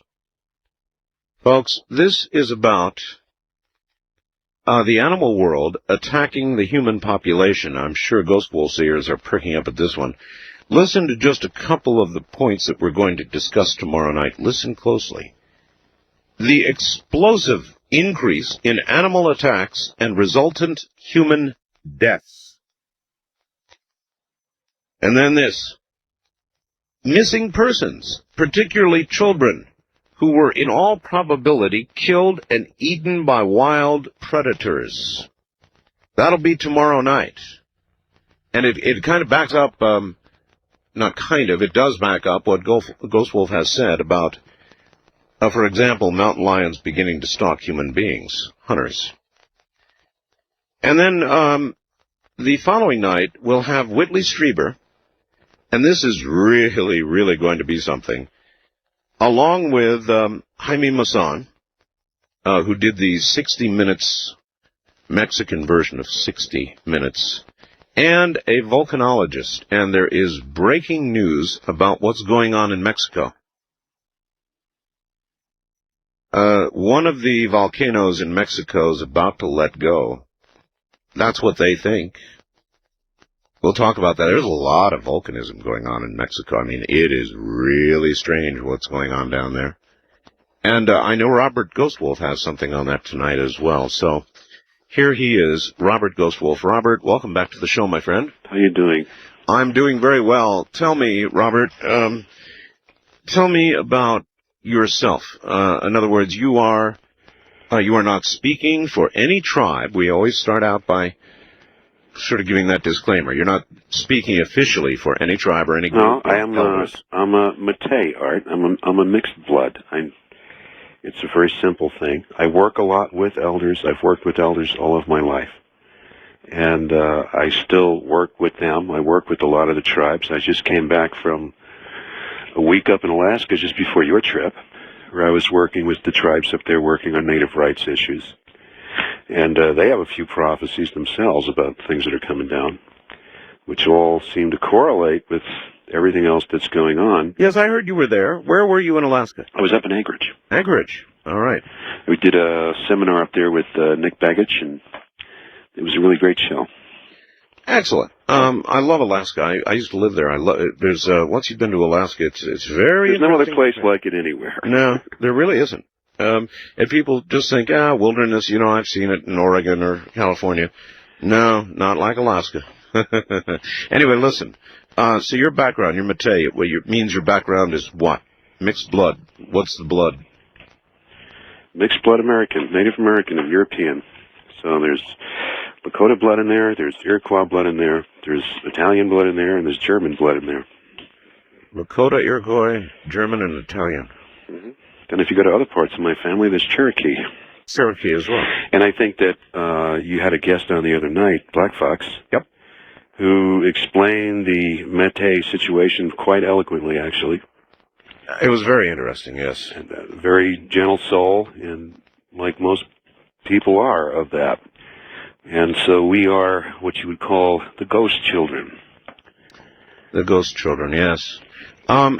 You know, the whole point of his book, since you brought his name up, was that these ghost children, these Matei, these mixed blood, are now beginning to receive calls to return to their tribes, and the applications to return to tribes are going through the roof suddenly. Pretty bizarre, huh? Yep, it is. Quite a change. Quite a change. But I think everybody right now is searching for their roots. I think that, you know, there's been so much that has been revealed in the last 10 years about bloodlines, about not just Native American, all over the world, the bloodlines of the royal families, the written documents behind the actual Bible and what actually was said versus what's been printed. It's a wonderful time for discovering truth. But unfortunately, truth can be discerning to a lot of people. May I ask you a question that I asked him? Go ahead. And I have found this to be universally true because I've booked a lot of guests. You know, it's my business.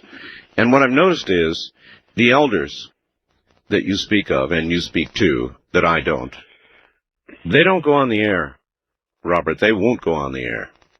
They won't go on the air, Well, period. If you wanted to do a show, I could get you probably 4 or 5 elders who would be willing to come up on the radio and talk. Really? At this time, because Really? they feel, really, because they feel that we are basically dealing with, regarding the changes in the world the way it is, we're dealing with months. Months, not years. We're not talking about the days to come like it's some future experience that's going to come in 100 years and we don't really know when it's going to happen. They feel that we are in the middle of the beginning of what can no longer be altered. So you're telling me that elders who would not come on before because we're so close now would be willing to?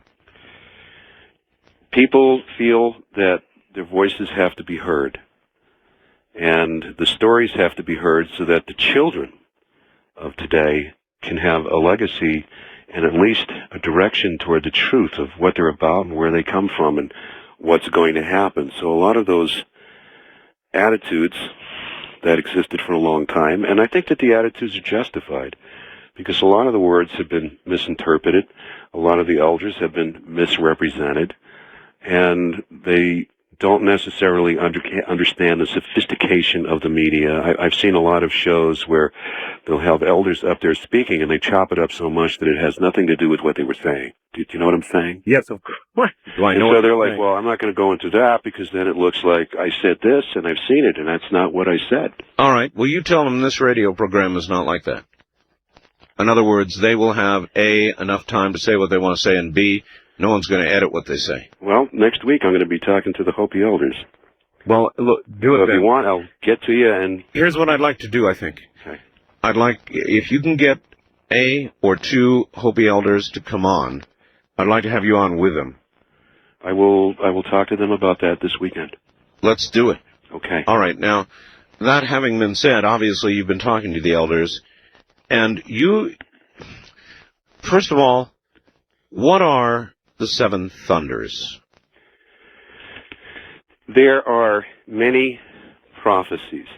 Many prophecies. I mean, I have 2 books out now that are just, you know, they're doing really well. People are getting attention from all over the world. I mean, literally all over the world. I know. And they only scratch the beginning of the prophecies that I went through, that I learned, that were given to me to hold and to express. And we are now at a point where the other prophecies, meaning that which is hidden within the Mayan records, that which is hidden within the Inca, that which has been hidden within the tribes here in North America that have been held back because of, after 500 years of persecution, you learn to keep your mouth shut. Yeah. And there are so many things in the prophecies that relate to our previously fixed agenda on what religion was and where everybody came from and how it happened, that it would only result in great detrimental harm to the people who had the stories, There was also, because of the persecution and the genocide that went on here in this country, and it went on all over the place, but what happened here, there were people who would speak about the prophecies and they would literally have their eyes burned out or their tongues cut out. And we're not talking about 100 years ago. I'm talking 30 years ago. 30 years ago? Yes. And so at that time, nobody was willing to come out. It was too dangerous. But now we're at a point where I think that the elders are looking at what's going on in the world universally, especially what's happening with the children, because it's no longer an isolated situation that's happening somewhere far off the res down in L.A. It's happening right on the reservation. It's happening in Canada. It's happening in Alaska. It's happening in China. It's happening. Slow up a little bit. I know about everything. You know, what occurred in Oregon and what's occurred. I've got a list of the school killings recently, and it's a mile long. Now, I didn't know it was going on the reservation. Well, actually, for several years now, I've been working with people up in Canada where the suicide rate of the youth up there between the ages of 15 and 18 has been over 50%. What? That's right, because they just feel a sense of hopelessness. There's like, where do we go? What do we do? I mean, there is nothing. Everything that we have is a lie. So where do we go? That's beyond the pale. Over 50% in some tribes in Canada. Yeah, and I'm not even close to exaggeration. And we're talking about now the situation with many elders. I know there's a tragic thing going on right now up in Alaska where the elders are mortgaging their properties and selling their properties to try to get rights for their own land to operate their own corporations so they can sell their own resources and feed everybody in the tribe. And it's turned into a vicious cycle. We have another really tragic situation going on in San Carlos, Arizona, with the Apache elders down there, where basically you have outside influences and corporate influences coming in and abusing tribal funds, abusing tribal resources. And the thing is, there's a block against a lot of this news getting out. And so they feel that because of situations like that they have reached the point of no return, of hopelessness. And that they are more concerned, though, this is the part that's important, they're more concerned about the human element and the fact that the youth of this world, which is tomorrow's future, yes, is basically giving up. And if they give up, where are we going to go? What are we going to have?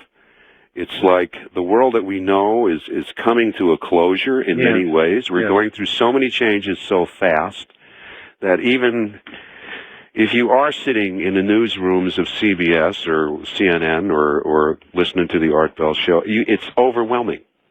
It's just overwhelming. The sense of malaise and hopelessness is overwhelming. So what they're saying is, why don't we come out and at least let our stories be heard, because everyone keeps coming and knocking at the doors. And I am talking about elders. I am not talking about people. There are people who resent them wanting to do that. There's a definite, real danger to them doing that, both from the outside and from the inside. So it's a very courageous thing. I just came from working with an 80-something-year-old grandmother, I don't remember her age, up in Cordova, Alaska, who's the last grandmother to speak the language of her tribe.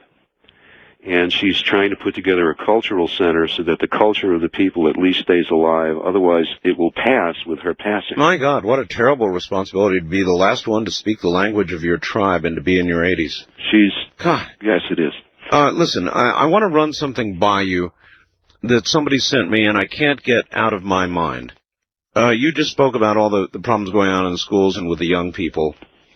And somebody faxed last night, why is it not reasonable to consider that the behavior of the whales and the dolphins, seemingly suicidal, inexplicable, beaching themselves, killing themselves, they're mammals, why is it not reasonable to conclude that we are being affected by whatever it is that's affecting them? Are you asking me why it's not conceivable? Why it's not reasonable? I think it's totally reasonable. I think it's total reality. Yeah, so do I. We live along with these other beings. Yes, we are mammals. Now, I believe that I've read some scientific reports where they actually say that, for the most part, dolphins are more intelligent than we are. Well, They utilize more of their brain than we do. I've heard that too. And yes, they feel it. And and then we're missing the whole other point of it is that all life is connected. It sounds in the 70s like some metaphorical utopian concept, but it's a total reality. When you turn around and blow up 5 atomic bombs in the belly of the Earth, then the beings on that Earth are going to feel what she's feeling. It's the same way when something happens to someone in your family and you have a premonition that I have to call Uncle Joe. Right. And then you call up Uncle Joe and you find out that Uncle Joe's passing, or he might have already passed. Right. We are interconnected with these feelings. And so we have a situation where we keep plundering the Earth, period. Regardless of who's to blame. My purpose here is not to point fingers, and it's that we have to change the way we're looking at things. If we are going to make it through the next 4 years, we have to change the way we're looking at things. Rather quickly. We better do it last week. All right. Well, I just, it just struck me, and I have no idea what's causing whales to beach themselves.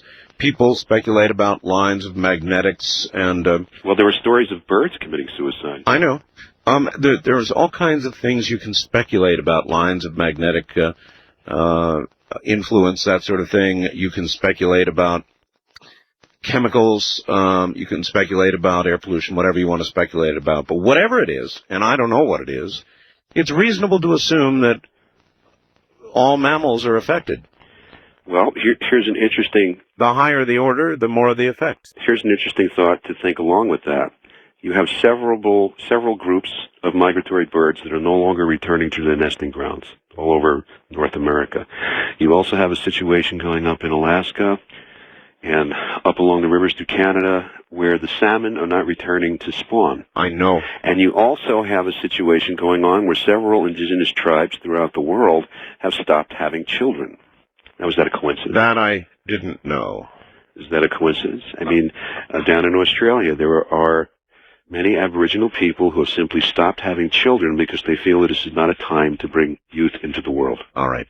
Hold it right there. We'll be back after a break here at the bottom of the hour. But think about it. Are all of these behaviors linked? It makes more common sense to imagine they are than to reject it. These aberrant, inexplicable behaviors, are they linked? I'd almost be willing to put money on it. Good morning. Robert Ghostwolf is my guest, and he'll be right back. We're about to get into the 7 thunders. It's prophecy. Bear that in mind. It's prophecy. But according to Robert tonight, we are now only months away from it. So close that elders that previously would not come on the air now are going to. Isn't that something? And believe me, that is something, because I've tried. Earlier, last hour, somebody was speculating, was talking about the Antichrist. And there are many who believe the Antichrist is now alive. And I just got the following. Art, because I was asking, what do you suppose the Antichrist is doing right now? I mean, right now, if he's actually alive and on Earth right now, what do you suppose he's doing? Speculation, right? Invitation. Art, the Antichrist is obviously talking to his dad about preparations for taking over the family business. Thanks, Wally. One other quick item. No, I'll hold this for you for a second. We are going to be talking volcanism on Friday with Whitley Strieber. There's some heavy-duty stuff going on in Mexico, and I just got a fax from Ray, who says, Art, volcanoes? You better check out the Mammoth Lakes area. Wow.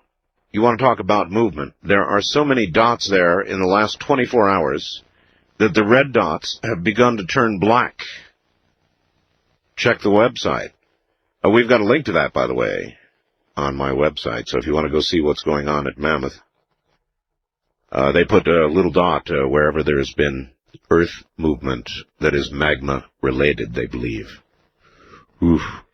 Just a couple of quick things here, Robert, that I would like to read. One, from Canada. Art Stacy from Vancouver here with an interesting tidbit of disappearing food supplies and so forth. As you may know, there's been a bit of a salmon war going up here between my country and yours regarding fishing off the coast. The salmon stock is dwindling to the point of extinction. Tonight, listening to Seafun 1410, that's my affiliate in Vancouver, during a news break, the news was reported that the current thinking on the shrinking salmon stock is that global warming has driven the fish further north, out of normal territory. Question must be asked. How will this migration affect the salmon's race memory for returning to its spawning grounds? And one step further, will they find instead that global warming and the changing environment have simply killed off the salmon stock? And would they tell us if that was so? Any comments, Robert? Well, if you were to go up to Alaska and you were to talk to many of the native people up there, they would tell you that, in fact, many of the rivers that once had salmon are now totally depleted of the salmon. Oh, I know. And they did tell me that. If they migrate and they move, this is what happens. They simply don't spawn. So what we're talking about is the extinction of life in the oceans. One other. Art, could you please ask Ghostwolf? My information tells me that about 2 or 3 years ago there was one Hopi elder left who still lived on his land the way the Hopi have all through time. I was told when he dies there'd be no one left living the life taught by the ancients. Is he still alive? I believe that who they're speaking about is grandfather Titus. And Titus has passed away. And there was a lot of controversy when Titus left, just prior to his leaving, because in the end, the story goes that what he did was he sang one of the songs that he was not supposed to sing, which would start the earth changes. And he felt that it was time for things to change, because the way the world was going, there wouldn't be a world, and there wouldn't be a people. All right, so we're going to begin with the Seven Thunders, but again, I want to be sure that I understand. Well, let me go back to the point of where do they come from.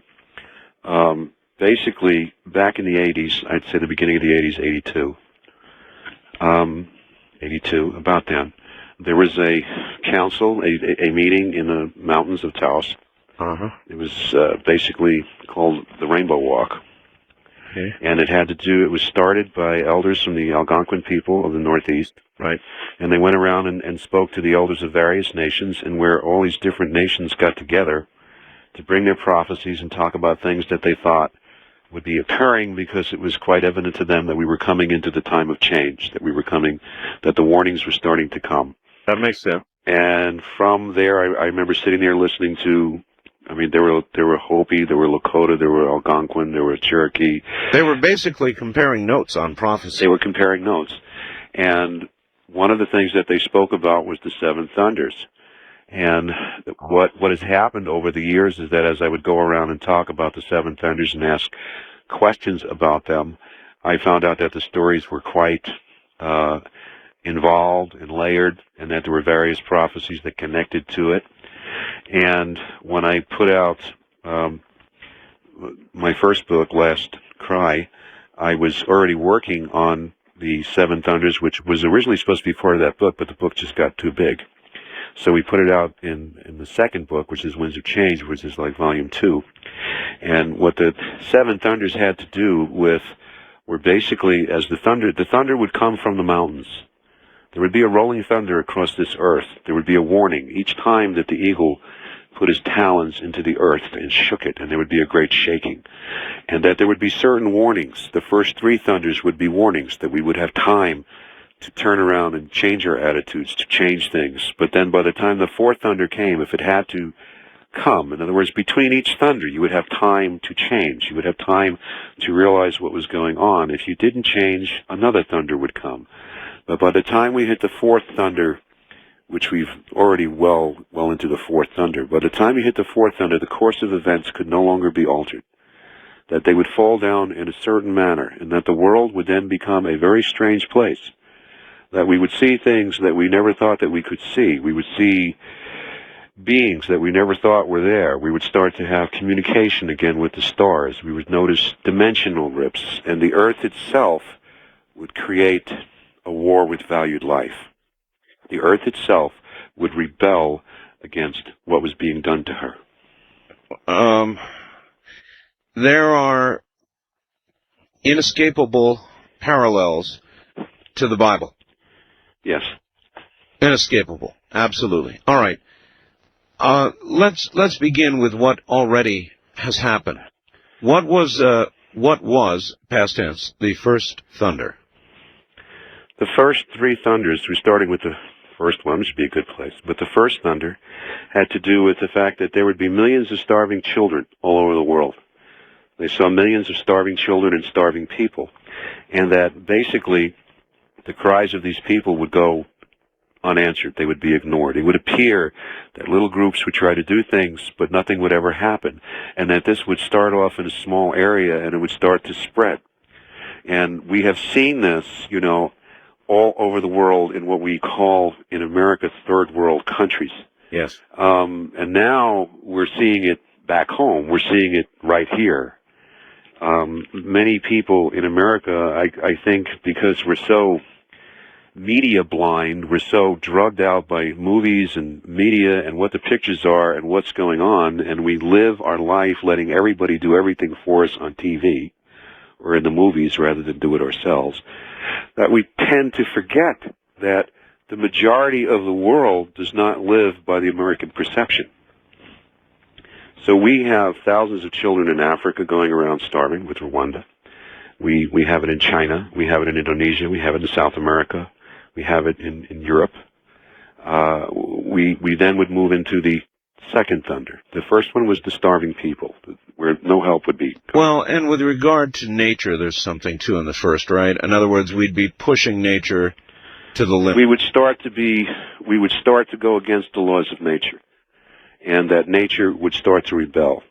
We would start to see the waters become tainted. We would start to see the trees react. We would start to see the disappearance of certain vegetation. All right, well, that's long since occurred. Yes. Then we move into the second thunders. And the second thunder had to do with the coming of the comet. Hale-Bopp? Hale-Bopp. Yeah, I was just with him up there in Anchorage. He's an interesting guy. Mr. Bob. Oh, Mr. Bob. Yeah. I've talked with Alan Hales many times, but never Thomas Bob. He's real interesting. He spent most of his time salmon fishing, but... Well, and he's really trying to set up an incredible program for kids where they can come on and work and learn astronomy through the internet, and set up some telescopes where anybody can come from a school and go in and find out and learn how to use the telescopes through the internet. It's pretty interesting what he's doing. So then the comment to the Native American was, what's the right word? A warning? It was a warning. It was a warning that this was what preluded the coming of the purifier. That we would see, and I'm going to go to the Hopi end of it because they're most articulate on it, that we would see the twins return to the earth. And the comet would be known by a blue and a white tail. It had that. And it had that. And that the twins would come, one twin works with the North Pole, one twin works with the South Pole. They're the guardians of the entryway to the inner earth. And that as they came, they would start to move the earth. They would start to move the frequencies that cause consciousness to work. That there would be changes within our consciousness, within our perception, and within the earth itself, because again, all things are connected in a web. It's like let me go to science. We talked a little bit about this last night. Are you talking about the Schumann resonance frequency, the virtual frequency of the earth itself? I'm talking about the frequency of the earth, but that was a very interesting point that was brought up last night. I am not talking about the Schumann theory. Okay. The Schumann theory, to me, is the Schumann theory. It's an interesting theory, and it's based upon one perception of finding out what's going on with frequency based from moving radio waves. Yeah, one way of measuring something. It's one way of measuring something. Right.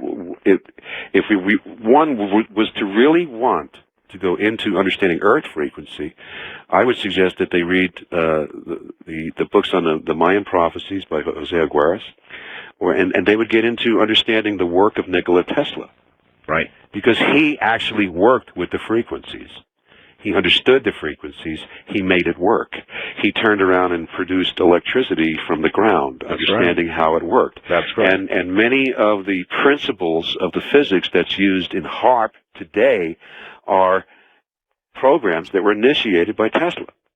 And we find that the Earth frequency is actually somewhere around 10 to 12,000 hertz. Okay?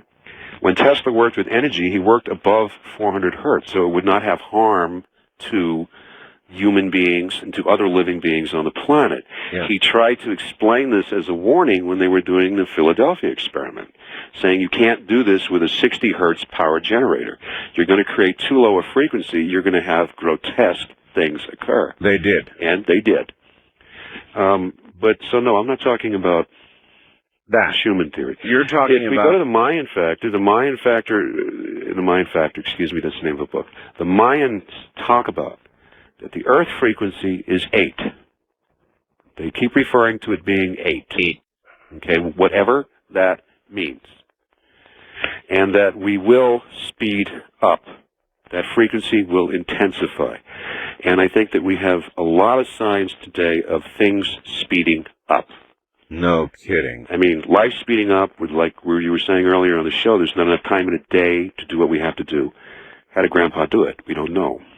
So we're talking about Earth frequencies changing. And we're talking about electromagnetic pole shifting. If we talk North and South Pole, and we talk about the twins coming back and playing with the pole, well, we definitely have a flux going on with the electromagnetic fields. We do. Back and forth, and it's a continuous thing. It's constantly changing. They've constantly got to revamp their equipment on airplanes, on shuttles, on satellites to keep everything in a balance. Again, we were talking about that last night scientifically, though, that a lot of what are regarded as constants by science are not constants at all, are now being found not to be constants at all because they're changing. Yes, absolutely. I thought it was an interesting thing that you and Richard brought up about it was good to hear someone actually say from a scientific neighborhood that the sun had to do with hyperdimensional physics. Yep. And like, hooray, we're finally getting people to realize it. And we're dealing with the fact that the sun is affected by planets. The planets affect the sun, not the other way around, because the sun really has a very small degree, maybe 1%, and then the planets are the other 99%. We are going through shifts right now in our solar system where the planets are realigning, where the whole galaxy is literally realigning itself and changing positions. And that, based on what was said last night, now here from another perspective, you're going to see a lot of chaos between now and August. No, August 22nd, sure. You've got a situation going on where you've got 5 planets in alignment pulling on each other. And you've also got an eclipse that's going to last, a solar eclipse that's going to last some 52 hours. Excuse me, 52 hours? 52 hours. That's a guesstimate. So if it lasts 53, then I was wrong. But it's going to last a lot longer than 2 days. Now, I don't know if that's going to be the whole world. I don't believe it's going to be the whole world. It depends upon the angle of the sun. We go into the third thunder, and the third thunder talks about what had come from the comet that's known as the green mist. Now, I struggled with that one for a while, but I think I have an answer for what the green mist was. And the green mist has got to do with fungus. Fungus that's on the plants, fungus that's in the wheat, fungus that is causing, and it talks about there's a result of this, there would be 3 devils, 3 demons. 2 of the demons could possibly be controlled, but the third one could not be controlled. And they would cause disease and havoc amongst all life forms, because all things need water. When we would reach a point where the animals would start to begin to be born with mutations. And we know well now that we've seen the frogs with 5 legs, the fish with 2 heads. Oh, sure. The snakes, the rabbits with 4 ears. I mean, these things now are like all over anybody's newspaper that they can go in. Even Up in Spokane, they had it in the newspaper. That's right. And they said that when that happens, it would be roughly a year to 2 years before we would start to see that in human beings. And there have been reports of children now being born in Mexico without organs, with extra limbs, without brains. And this would be the beginning of the warning of the fourth thunder. Now, all of these things have happened slowly over a period of years, but they have happened. No, it's right. We just keep getting the stories, and we sort of, on a daily basis, like a slow-cooking frog, we digest them. Now we sit and we're dealing with these little demons, which was a very good word for them, and we're talking about the fungus. Now, why did I say fungus? Well, a lot of the disease that's going on now, and there's a tremendous outbreak of tuberculosis. Oh, yeah. Everybody is suffering from respiratory things. Yeah. The smoke that's coming up from Mexico is coming from fields that have been sprayed. The smoke that came down through Montana and Wyoming... God, I never thought about that. Canada is coming from fields that have been sprayed and used for experimental purposes. And I'm saying this now, but if someone wanted to write to me, I have the documentation of all this. It's not just I sat there one day and said, "Wow." Look, you don't have to document this. I know full well you're right. Well, I have scientists and physicists and doctors all over the world who are now starting to write to us and confirm what we're talking about. And I said, well, what are these things? I mean, we try to use the natural means of curing these things, and they seem to have an intelligence of their own. Robert, people down in Texas are really, really getting sick. It's no joke. People are staying indoors. And the health warnings mean exactly what they say. The scary thing, Art, and we'll get into it after your break, is that I don't think it's entirely nature. All right. Great. Great. The third thunder is already occurred, and we're in the fourth. I never thought about that. They sprayed those fields, didn't they? Good morning from the high desert. My guest is Native American, Matei, Robert Ghostwolf. We're going to be talking about, we are talking about the seven thunders. The first three have already occurred, and I'll briefly go over those. And we are now in the fourth. The fourth marks, according to prophecy, the point of no return. That's what I call it, anyway. A time during which, if you have not corrected your ways, what is to come is inevitable. We'll continue with all of that in a moment. Well, all right. The seven thunders. This is Native American prophecy, a lot of it Hopi prophecy you're hearing. And we have already gone through the first three thunders. And the first three thunders really have already occurred. For example, number one, testing nature to the limits. We've done that. Definitely have done that, haven't we? Second thunder, and I'm giving, these are very short. There was much more to them. The ocean beginning to die, with marine life escaping to land. Sound familiar? The third thunder, the crossbreeding of animals will begin. Tampering with DNA will begin. Cloning soulless people for slavery. Flesh-eating viruses, no perceivable cure. In the third thunder, we are now in the fourth thunder, and Robert tells me that with the fourth thunder, in essence, I use the phrase, the point of no return. In other words, by the time you're actually in the fourth thunder, it is going to go forward inevitably, Robert? What is going to occur cannot be reversed. It can only be softened. We can change the outcome. The degree of it. The degree of it, if we catch hold of what the fourth thunder is all about. And it comes back, we're not quite through with the third thunder yet. All right. Because it has to do with the fact that everything on this earth, everything that's doing with living life, organic life, trees, birds, fish, people, flowers, it's all connected to water. And the water and the cycles of the water that move up to the clouds, that come down to the mountains, all the ecosystem is all connected like a fine net. Like the little cells inside your hard drive, and if those on the computer, and if those cells are not communicating properly, what you have is a distortion.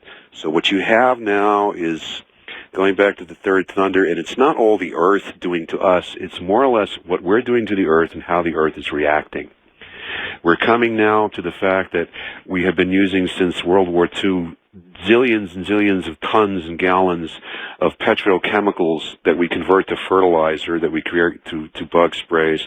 This goes into the soils, and we're seeing the soils becoming devastated and lifeless. They can't support life. Then they come out with something else that's a chemical distortion to try to supercharge the soil with life to create plants that we now eat, that we're now eating the chemicals. The animals are now eating the chemicals, and we're eating food. The animals are eating food that no longer has the minerals, that no longer has the resources that it has to sustain life in a balanced way. We're also seeing, as a result of this, as it goes through the water cycle, we're seeing the atmosphere itself start to become diseased. And the atmosphere of the earth is very close in the way that I've been taught to look at it. It is very similar to the skin on the body. It is the largest organ that we have. So the atmosphere, even though we see through it, we think, is basically the largest organ on the earth. And this atmosphere becomes ill. We start to see holes in the sky. Well, what are holes in the ozone? Are they not holes in the sky? They are. And this then lets these detrimental radiations and whatnot come down and mingle with life forms here, causing them to further distort in their duplication. Then we even have holes in the ionosphere that we are plugging in the ionosphere that the scientists say, don't worry, we can close them up. Well, I think I read some stuff by Edgar Casey a long time ago where they did that on Atlantis, and they said the same thing. You are tampering with the natural order of things, not understanding what the natural order is. You also said something before the news that I want to be sure this audience gets regarding the fires in Mexico and the smoke here in the U.S. Those fires are carrying particulate material from fields that have been really sprayed. Really sprayed. And we're dealing with things that have been sprayed with chemicals that are recycled from biological warfare, in essence. We're dealing with experiments with plant RNA and human DNA, where they actually, in the fields of wheat up in Canada, tried to see how they could cross these two species. So you're creating now... Do you mean by that, what do you mean? Well, what I mean is that plant life basically reproduces itself, and the cells are composed of RNA. Right. When you're dealing in the human body or the animal body, you're dealing with DNA. And they tried to combine all And they tried to crossbreed the two factors. Great. They tried to do this with plant life. They're doing this with plant life all over the place. And where they have experimented with the fields, like in the valleys of California, like in the valleys of Arizona, up in Canada, the wheat that grew as a result could not be used to make bread, because basically it was infected with a fungus and it wouldn't rise. Wow. So what they did was, and here's where it gets a little diabolical, what they did was they sold it to pasta companies, because you don't have to make pasta rise. That's right. The other thing that they did was they gave it to third world countries, including Native Americans, as surplus food. And now all these people are eating this food with the fungus in them, and they're all developing liver ailments, they're all developing respiratory illness, they're all developing Alzheimer. And so it was like, well, what are they doing? The same thing in another theater is happening to the fields in Mexico. They spray the weeds so that people don't collect organic herbs. They spray them so they don't bring pot up here, so they just fly at random through a jungle and spray a whole section of, several square miles, just dropping the stuff from the sky. And all of that's burning. All of this is burning. Now, what is it? What is it is something that you're going to start hearing a lot about now. They're called prions. And the prion is basically your basic protein building block of all life. Mm-hmm. And what's happened in the prion is, like, we're getting reports and different sources that are saying, well, we have all these viruses, we recognize the symptoms, we recognize the causes. As a matter of fact, I think they even had a program on 60 Minutes a couple of weeks ago about this subject, where they were talking about they can see the symptoms, they can see what's resulting, but they can't find the virus. Well, they can't find the virus because basically it's mechanical in nature, and what it is a frequency virus. It's called a stealth virus, the same thing that goes into your computer and infects the computer. And when you read these reports side by side, when you look at what they say about what's happening to the computers and how you're losing memory, how programs are locking up, and they refer to hard drive, if you transpose them side by side, what they're saying is what's happening in the human being as symptoms of disease, Alzheimer's, carpal tunnel syndrome, respiratory illness. I'll give you one. Okay. They're identical. Down in Los Angeles, they've been running a story. Linda Moulton Howe reported on it last Sunday. There is now something called, for lack of a better name, the X-Files disease, whatever that is. Now, that means they have no idea what it is, some kind of virus apparently, where people one day are feeling fine, then the next day they're not feeling so well, they begin to notice symptoms that are typical of the flu, and within 24 hours, they're dead. Their lungs have filled, they have a type of pneumonia, and they're dead. And I know of nothing, and this is killing people in their 20s and 30s. Healthy people.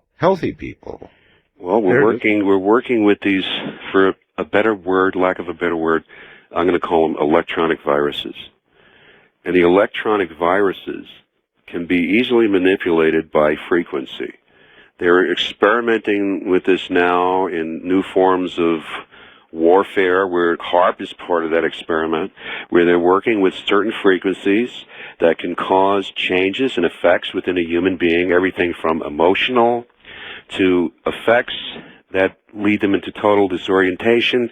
They come down with strange flu-like symptoms that seem to come up out of nowhere. That's it. The other thing that a lot of people are suffering from today is something called chronic fatigue, where all of a sudden you're walking along, you feel fine, and then you feel like your legs are going to go out from under you. You feel like you're going to pass out, and you just have to lie down. You're wondering what the heck this is. Right. And it comes out of nowhere, and then it seems to go for no reason, and then you're fine for a period of time. And then all of a sudden it hits again, and when it hits, it just wells you over. What do you think it is? It's absolutely these stealth viruses. It's absolutely electronic created viruses that are responding to frequencies and experimentation. See, the thing is, we can't look at everything like nature is killing us, everything that's alive is bad, and the gods are punishing us. What we're experiencing now, and this is the important point I think that the elders are trying to get across right now and allowing me to talk about, is that what we're seeing is what we're doing ourselves.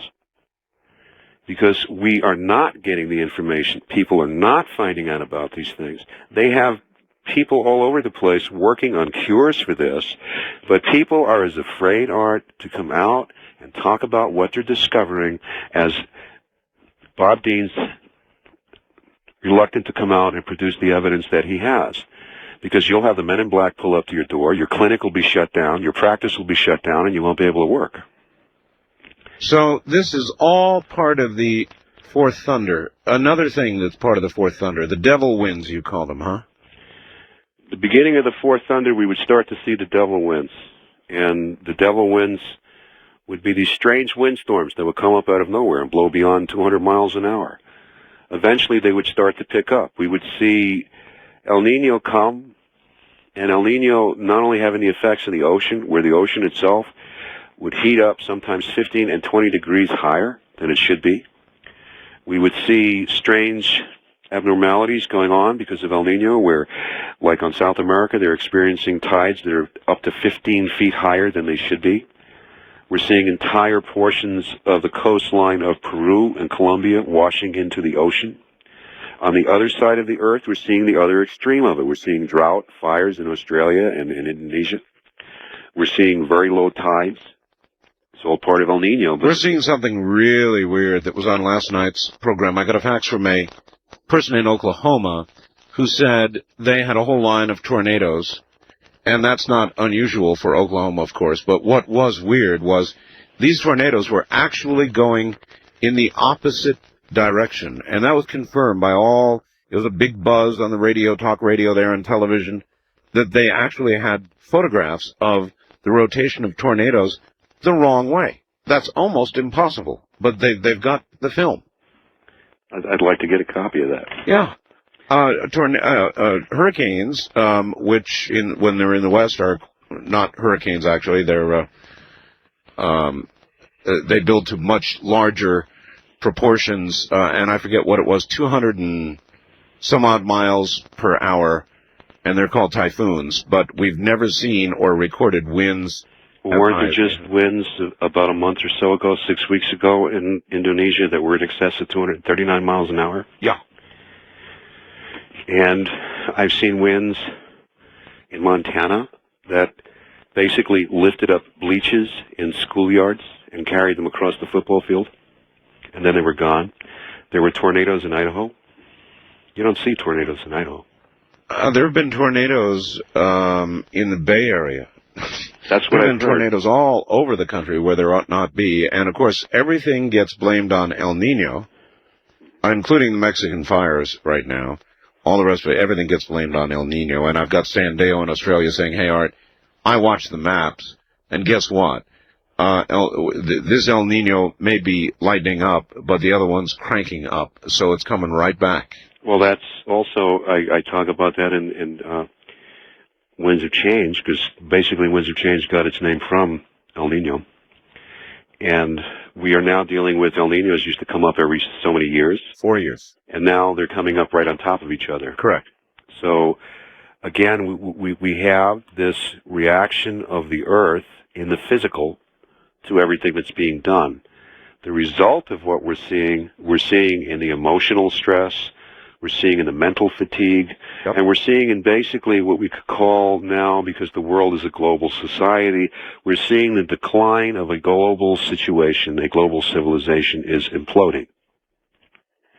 And the result is the violence we see on the streets, the violence we see in our homes, the sense of hopelessness that's going on with people going out and working 2 jobs, not having time to be with their families, and they still can't get out of debt. We're dealing basically with the collapse. This goes back now to the Mayan prophecies, where in this time we would see the collapse of all structures, meaning religious structures, science structures, social structures, and financial structures. Mm-hmm. And this is exactly what we are in the middle of now. The result being from the cause, which is the fourth thunder, is that which made up the consciousness of man that held the world together would begin to implode. When that starts to implode, when you start to lose your spirituality, when you start to lose your connection to the earth, when you start to lose your connection to who you are and how you walk this life, how you walk this path, when you lose that, you implode. All right, here's a pretty good question, layman's question. If you look from the first to wherever it is we are now in the fourth thunder. We're actually in the fifth. We're in the fifth? We're in the fifth, but we'll get there. But if you were to look through what we have discussed so far, the first through the fourth. Right. What kind of... It's very hard to look ahead or into the future with regard to prophecy, but we can look back on the timeline involved in number 1 to number 4. We can do that. Yes, we can look back. We can actually see how it occurred. Yeah, exactly. So when do you think the first began? When do you believe the first began? I think the first began in the 80s. In the 80s? Toward the latter part of the 80s. It was already beginning. Good Lord. So we've gone from the first through now into the beginning of the fifth. Mm-hmm. What's happening now is that the fourth and the fifth are sort of overlaying. Because because you've got the collapse of the atmosphere. This is causing all of this harmful radiation to come in. And then you get into science. What is the harmful rays causing? How is it causing cells to mutate? Yeah. How is it causing animal life to mutate? Why are the rivers lifeless? Why do I go to the woods now, and 10 years ago I would find 37 herbs? I go now, if I find 2 growing, I'm lucky. Why is this occurring? Why are life forms disappearing from this earth? Why are there, again, new life forms appearing on the earth? Now, whether Chupacabra is real or whether Chupacabra is a story, we can go back and forth on that. Sure. But the one thing that we know that science has already said is that there's new microbes being developed in the oceans. There's new life forms being developed. They're finding new forms of vegetation. They're finding new forms of insect life. So this is now being documented from that level and that perception that new life forms are appearing. So the prophecies are holding true.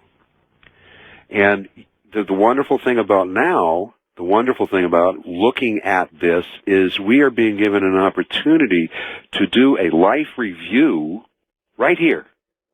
We don't have to wait till we go to the next world. All right. Hold it right there. We're at the bottom of the hour.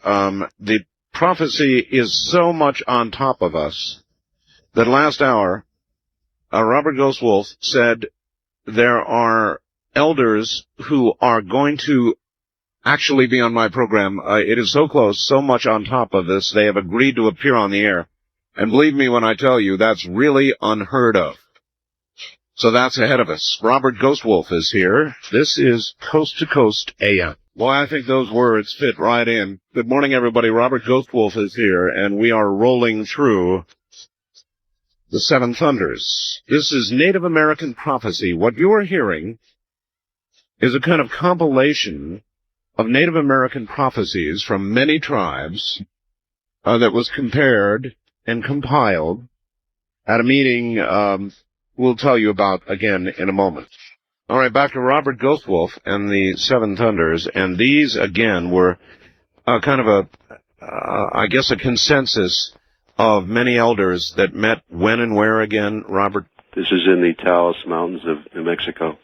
Back in the early 80s. Back in the early 80s. So this was actually they then made these, came up with these combined prophecies as the first thunder was just about to occur. They realized that the clock was ticking very fast. And so they came out with the information amongst themselves. Back then it's taken this long to put them all together and get them into written form. And if I may interject for a moment, because I am getting a strain on my website already, and we don't want to repeat ourselves and blow out the website. Maybe I could give a phone number so people who want to get more of this information or get the books can get it. You sure can. They can get the books about what we're talking about, which go into everything we're discussing with a lot more detail. Okay, I wanted to read this to you. This comes from Ken.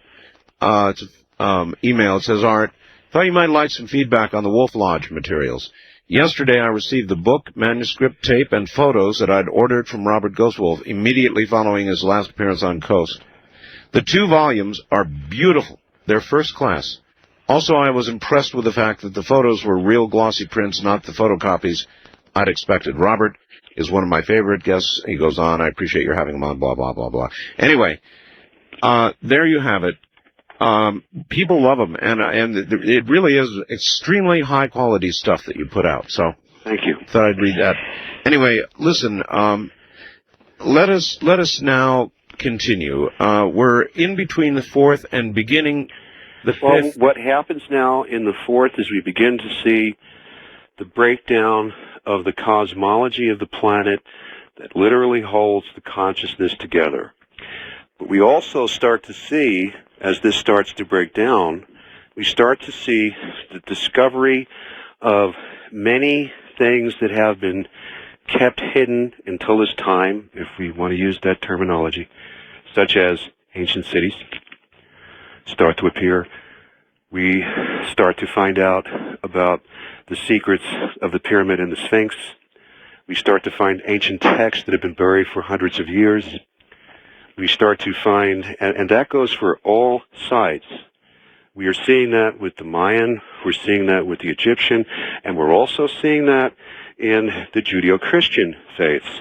We're seeing that there's an incredible book out, Bloodline of the Holy Grail by Sir Lawrence Gardner, who is head of the Celtic Church over in Ireland, and he has put out from actual documents. He's not writing a story, he's simply recording his events of the bloodlines and the events that happened that were basically removed from the Bibles that we're reading today. The Bible itself is an incredible work if you can find one that's whole. And all of these things are coming up to the surface now. The Sphinx that I discovered. Yeah, so far, everything you've said regarding the fifth thunder, it's already happening. It's already happening. Now as we go into the fifth thunder itself, this is where we are now working with, again, the cosmology of the Earth is collapsing. The consciousness... Okay, I want to stop you there. You said consciousness is beginning to collapse. How does that manifest itself? I mean, what are we looking for? We lived for so long under pretexts of what reality was. We lived for how many hundreds, perhaps thousands of years, listening to what was dictated to us as this is the nature of reality, this is as far as you can go, there is nothing more beyond this, everything is external, everything is outside of you, so on and so forth. This is the way it happened, there is no other way it happened. In my books, I go quite extensively into the fact of the prophets who were here on this side of the earth, the pale prophet, who many people relate to as the Christ, the Nazarene, who actually walked with the people here. There are written documents to this effect that are all throughout this land. It's written on the rocks in Celtic writing, as a matter of fact. And when we did the show on the Sphinx and some of the petroglyphs that I found, we have deciphered many of those petroglyphs and the Celtic writing that was in the petroglyphs that literally give dates of things that occurred back then that they expect to occur now. They talk about an anomaly that happened with the sun, that the sun swelled up. These are the words used in the Celtic text. And the sun swelled up and it gave birth to a fire that scorched the earth. Now, if we go back, say 1,000 years ago, we will find that many of these ancient sites seemed to be scorched, like either they were hit with a laser beam or some intense heat. And I would be really interested to go back to some of the ancient writings that Sir Lawrence Gardner has access to, because he's a knight. He can go into places that you and I can't go, and look at these documents and see what they wrote about what happened in that time period. Based on the Native American writings, what happened in that time period is there was what we would today call a solar flare that engulfed many parts of the earth. Let me also back up to the cities. Let me tell you something. Boris Said, Graham Hancock, they just got back from Okinawa, where Boris is telling me there's no question, 100 feet underwater, there is what's left of a city that, they're afraid to date it, but they think it goes back tens of thousands of years. Square granite slabs. Oh, yeah. Staircases. I mean, they're finding all kinds of things. It's incredible.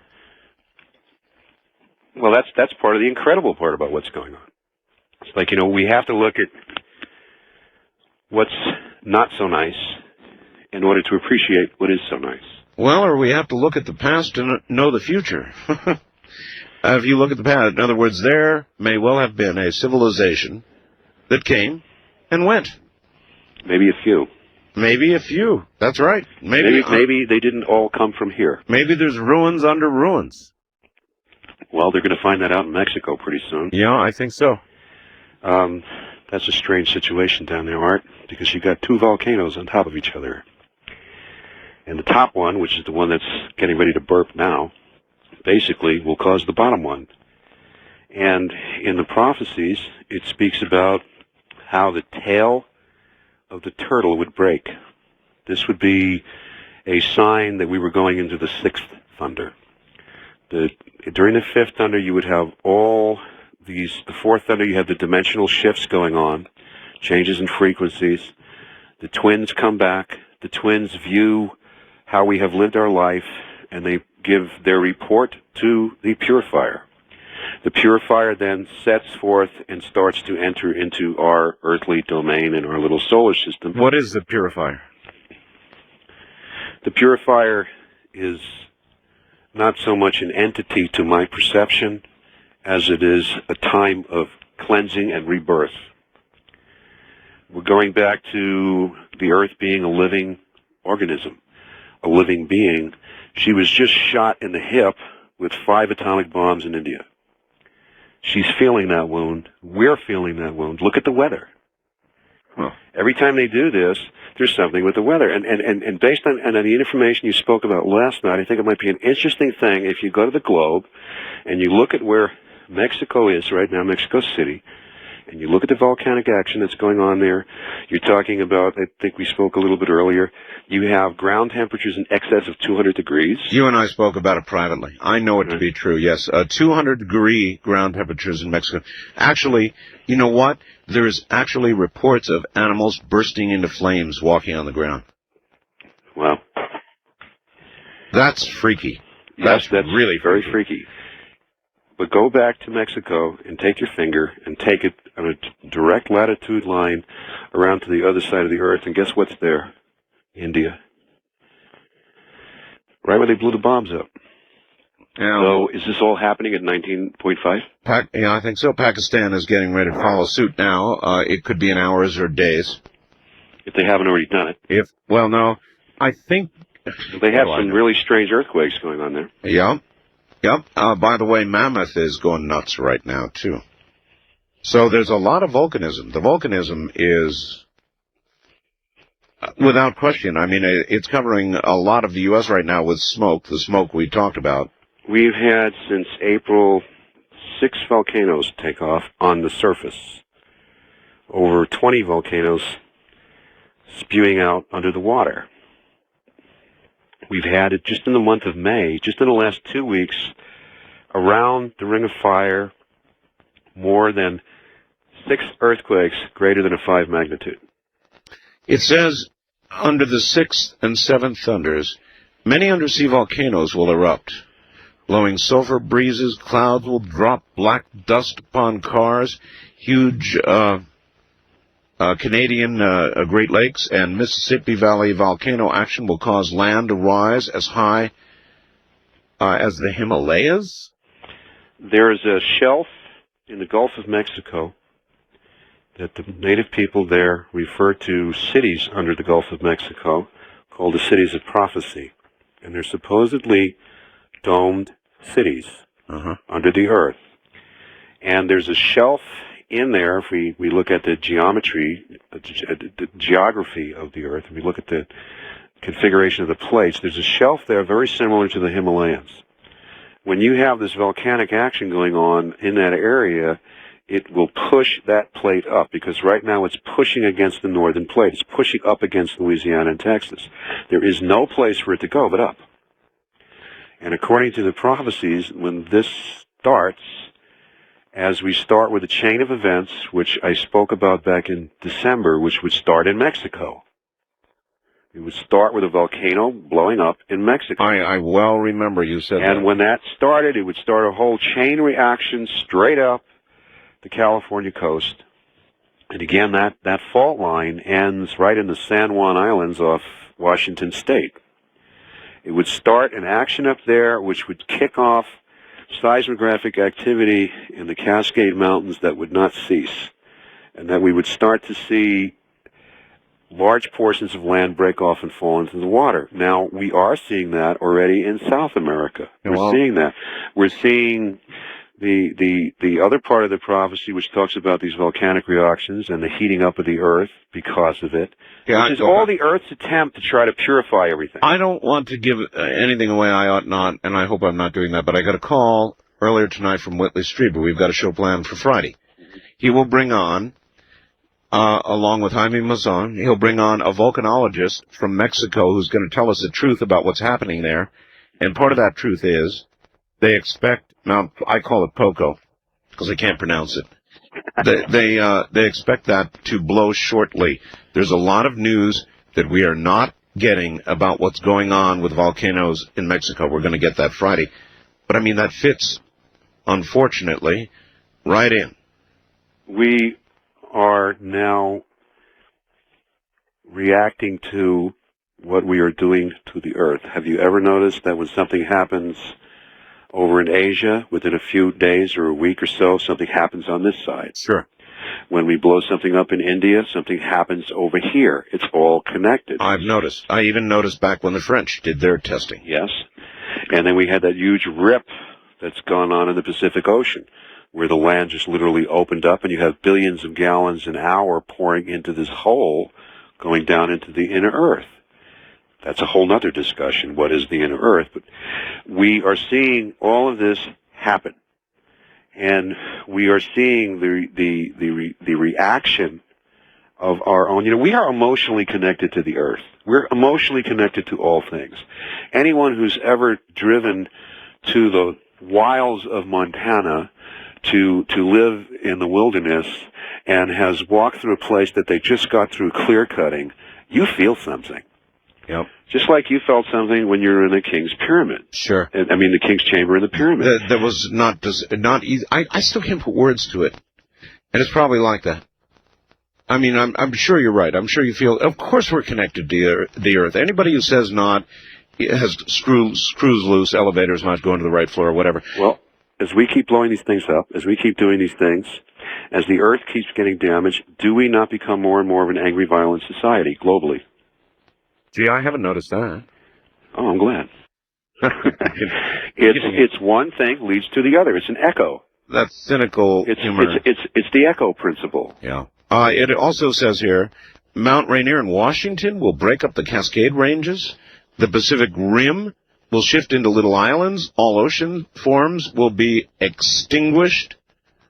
All of this will throw... Well, we are looking right now, because to some people they might say, well, that's a pretty wild supposition. But you know, we can go back to 1980s when Jacques Cousteau, who they took off the air after he took this stand, turned around and said, 80% of the life in the Mediterranean is dead. 70% of the life in the Atlantic is dead. Yep. And now it's going to hit the Pacific. And we talked about that on previous shows where now we had the red tide coming into Alaska, we had the fish dying, we had the whales dying. You have to go farther and farther out. Where they used to have, you know, like we can go to the Black Sea in Georgia, where they used to have so many different varieties of fish, and now they have 2 or 3. So we're talking about the life forms within the oceans themselves vanishing. And now we're seeing the same thing going on here. My concern is that people, if they don't understand the truth, if they don't read about the truth, start to base it on superstition. Well, it must be the chupacabras that are eating all the bighorn sheep up in the Rockies. Mm-hmm. No, they're dying off because their food source is dying off. Their food source is polluted. We're dealing with this bacteria, again, this prion that comes with smoke, down through Canada, down through Montana, down through Wyoming, where we're seeing the deer drop dead. We're seeing the elk drop dead. Ranchers are freaking out. They're blaming it on a virus that they claim that the buffalo has. And so you have the buffalo wars going on. And in reality, if we could take away their fear and show them the scientific evidence, it has to do with this fungus, with the stuff they're spraying everything with. And animals, Robert, are attacking humans. You were the one to first tell me that. Now, I've got a guest coming on tomorrow night who confirms everything you said.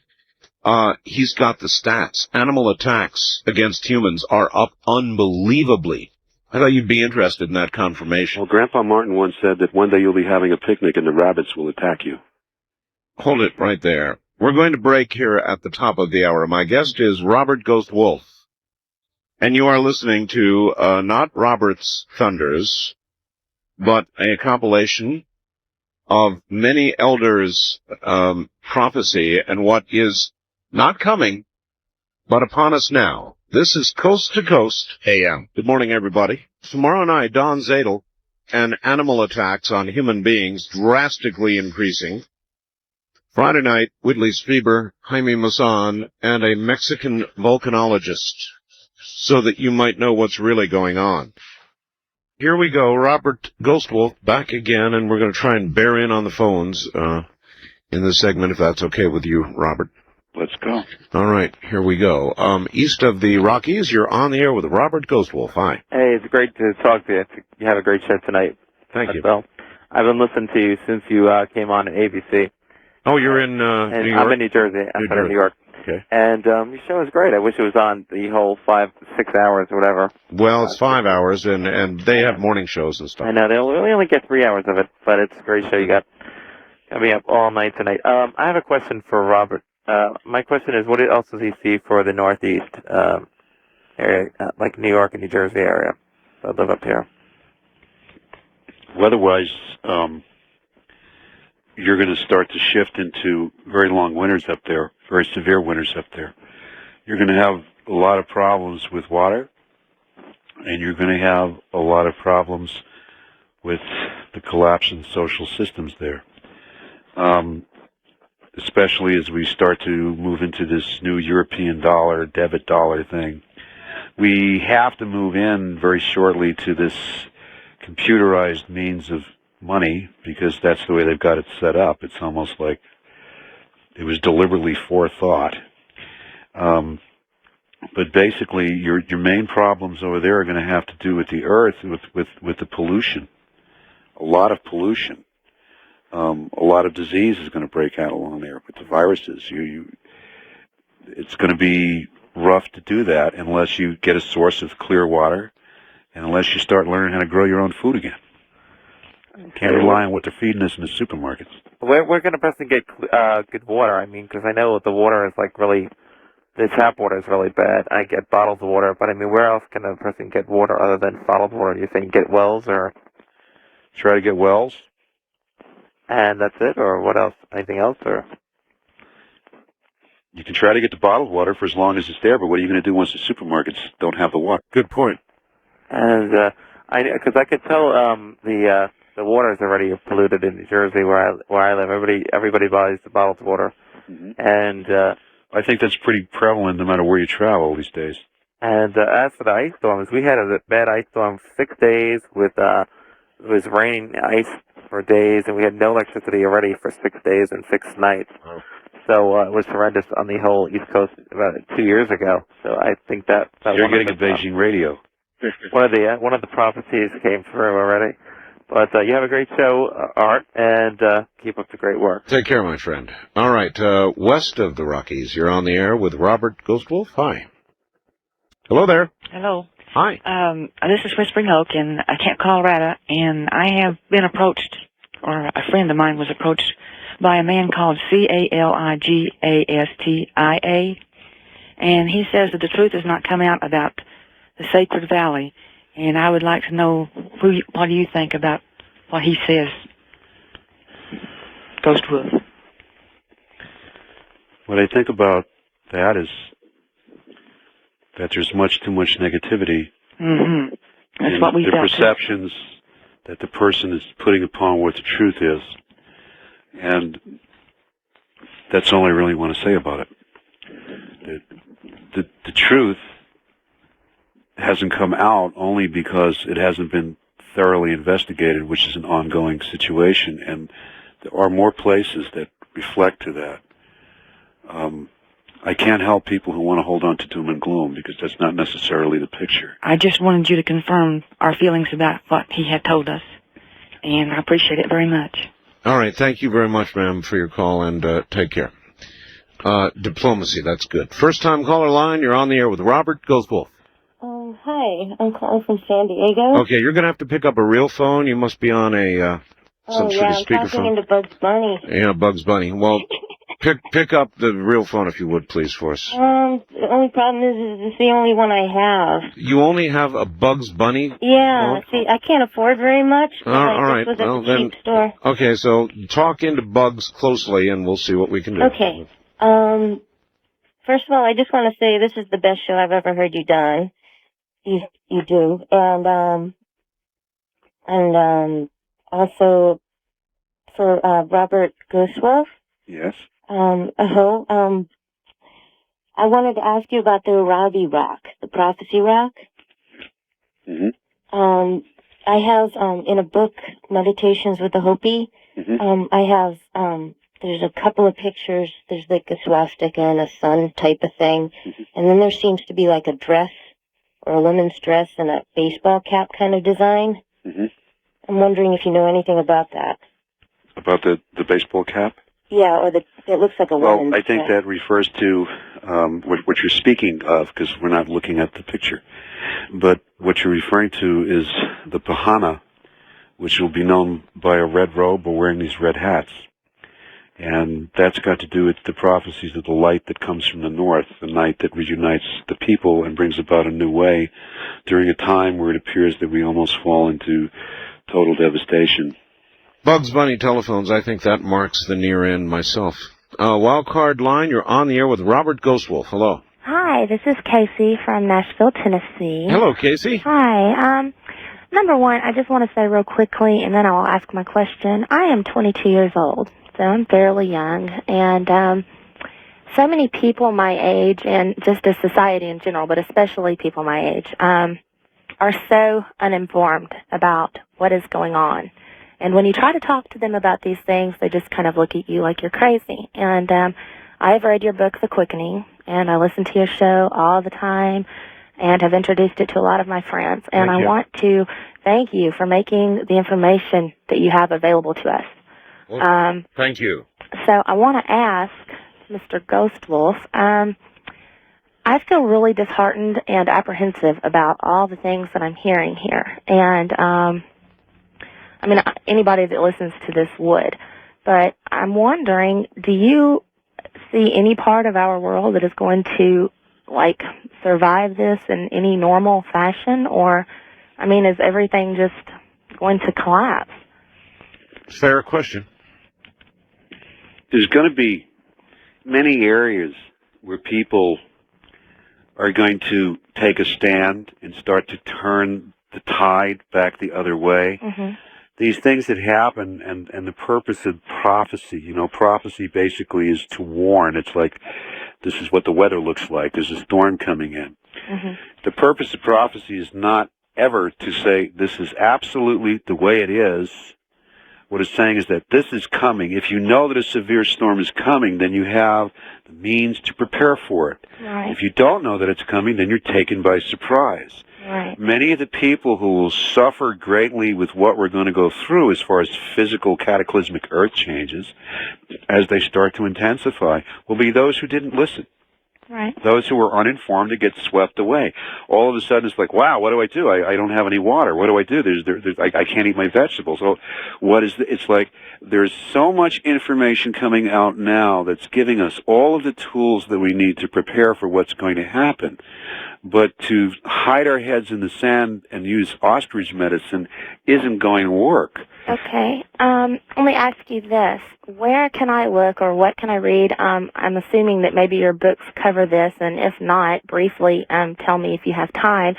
What are the things that we need to be doing? I'm an individual. I'm not a part of any major organization. I don't have a big team of people behind me.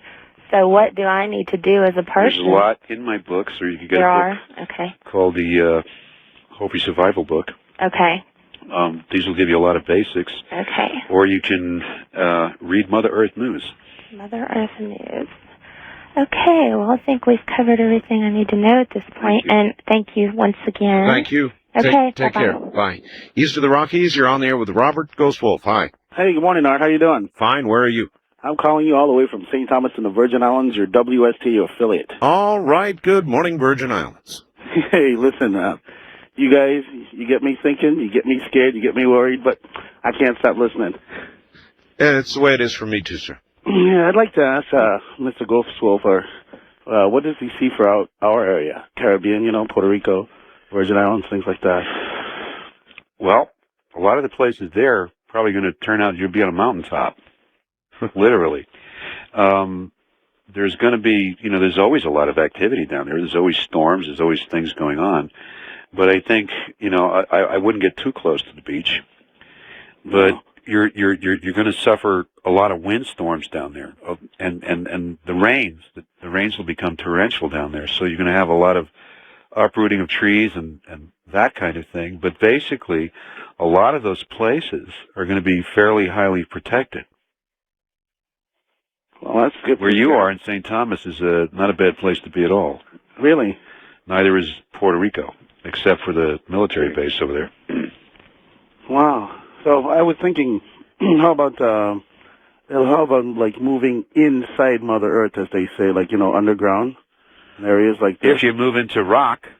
Yes, solid rock. If you move into the mud, well, it's not really going to protect you. No, well, it's pretty mountainous and pretty hard rock here, Mm-hmm. And I think that the other thing is, as you get closer to nature and literally try to communicate, you're going to find that she responds. It's like when you have a garden and you love what you're growing, everything seems to grow. I mean, the Hopi grow corn without water. So if they can do that without water, you can communicate with where you are, and you'll be told, more or less, this is what you need, this is a good thing to do. The main problem with people is they've shut themselves off from themselves, never mind the earth. This much is for sure. I really appreciate it. Thank you. All right, you take care, my friend, all the way from the Virgin Islands. West of the Rockies, you're on the air with Robert Ghostwolf. Hello. Hello, Ardbell. This is Dr. Singh. Dr. Singh, I can barely hear you. Well, can you hear me now? Not very well. This phone is giving up on me too. Yeah, it is giving up. Very quickly, do you have a question? Yes, Ghostwolf. I have a question for you. Yes, go ahead. Go ahead. Ghostwolf, first thing, this is Dr. Singh. Hello, Dr. Singh. I'd like to thank you for getting your wife, Laura Lee, to communicate with me. Thank you. We have a little more work to do. Yes, I most certainly do. I'm looking from the Sanskrit text in India. Yes. And its prophecies in connection to what is happening out here. Yes. They speak about similar things, catastrophic things back in the 50s. They started releasing this information. And in a lot of the prophecies, they speak about similar changes in around the world. Right. Now, what I wanted to ask you about is, if you looked at any of the Eastern religions. All right. I suppose it's a valid question, but you're not a biblical scholar. You're an expert on Native American prophecy. And have you looked at Eastern religions? I read a lot of the Vedas, and there's very close parallels between what they have to say. Also, a lot of the solutions lie in the Ayurvedic texts, in the way healing will go, the way medicine, if we call it medicine, is actually healing, the way it will work. They're very advanced in the understanding of energies and why things affect us the way they do, and how our bodies are imbalanced or not imbalanced, and how diet affects us. And so they're very, very accurate. All right. First time caller line, you're on the air with Robert Ghostwolf. Hi. Yeah, hi, this is Jeff calling from Vancouver, British Columbia. Hi, Jeff. I have a question. In the area that I live in, or Alberta, I'm considering moving to Alberta. Which would be the better place to go? Alberta's a good place. It's the grandmother land. That's going to become the breadbasket of the world. Really? Oh, that I like to hear. It's the grandmother land. Okay, that's all I have to ask. Well, all right. That's a good, straightforward answer. The breadbasket of the world, huh? Yes, sir. Okay. Wildcard line, you're on the air with Robert Ghostwolf. Hi. Hi, Art Bell? Yes. It's a pleasure to speak to you and Mr. Ghostwolf. Welcome, sir. Where are you? I'm calling from central Minnesota. My name is Peter. Okay. And I have a quick comment and a question. Fire away. Fire away. Mr. Ghostwolf, I have sort of an idea of clairvoyant, this sort of prophecies more along the lines of 4 or 5 dimensional kinds of thinking. Okay. Have you ever heard that idea? Yes. And then the other comment was, have you ever heard of the author Alan Alford? No, I'm not familiar with that. This came out, well, many months ago in Britain. It was on the bestseller list for a long time, and he's basically compiled all of the Zecharia Sitchin work and taken the work further and explains how the Great Pyramid function in very ancient times functioned as a machine. Yes, it does. It's a book called Gods of the New Millennium, and I highly recommend that you try and acquire it and perhaps get him as a guest of the show. All right, I appreciate the advice. As far as the pyramid being a machine, we discussed that earlier. That is Danion's view as well. I don't know that I absolutely believe that, but there is something completely inexplicable about the pyramid. There's no question about that. Robert, hold on. We're at the bottom of the hour. And for clarity, every now and then I do this. I am presently in a chat room on AOL in a place called the Grassy Knoll. And if you would like to join us there, you certainly are welcome to. Just log on to AOL. Go to keyword. You just click on keyword and type in Art Bell. ARTBELL. You'll go to the Grassy Knoll, click on the where it says Grassy Knoll, and you can come on in. I've been there for a little while. Generally, when people are in there, somebody has sent me some emails that there was an impersonator in there. So I thought, and indeed that was an impersonator, but I'm there now. So there you are. If you'd like to come into a chat room where I'm located, it's the Grassy Knoll on AOL. Remember, just go to keyword, type in Art Bell, and whoosh, along you come to the Grassy. The Grassy Knoll, is that a name for a chat room or what? From the high desert, this is Coast to Coast AM. And as I told you earlier, love, beyond any shadow of any doubt, is the strongest force in the universe. All right, we're in the stretch run now with Robert Ghostwolf. Robert, are you there? We're here. All right, here we go. First, some of you, your people, might be interested, and I'm going to be talking to you were talking about the Art Bell Chat Club. Oh, yeah. And I'm going to be in Seattle with the Art Bell Chat Club in July. You're kidding.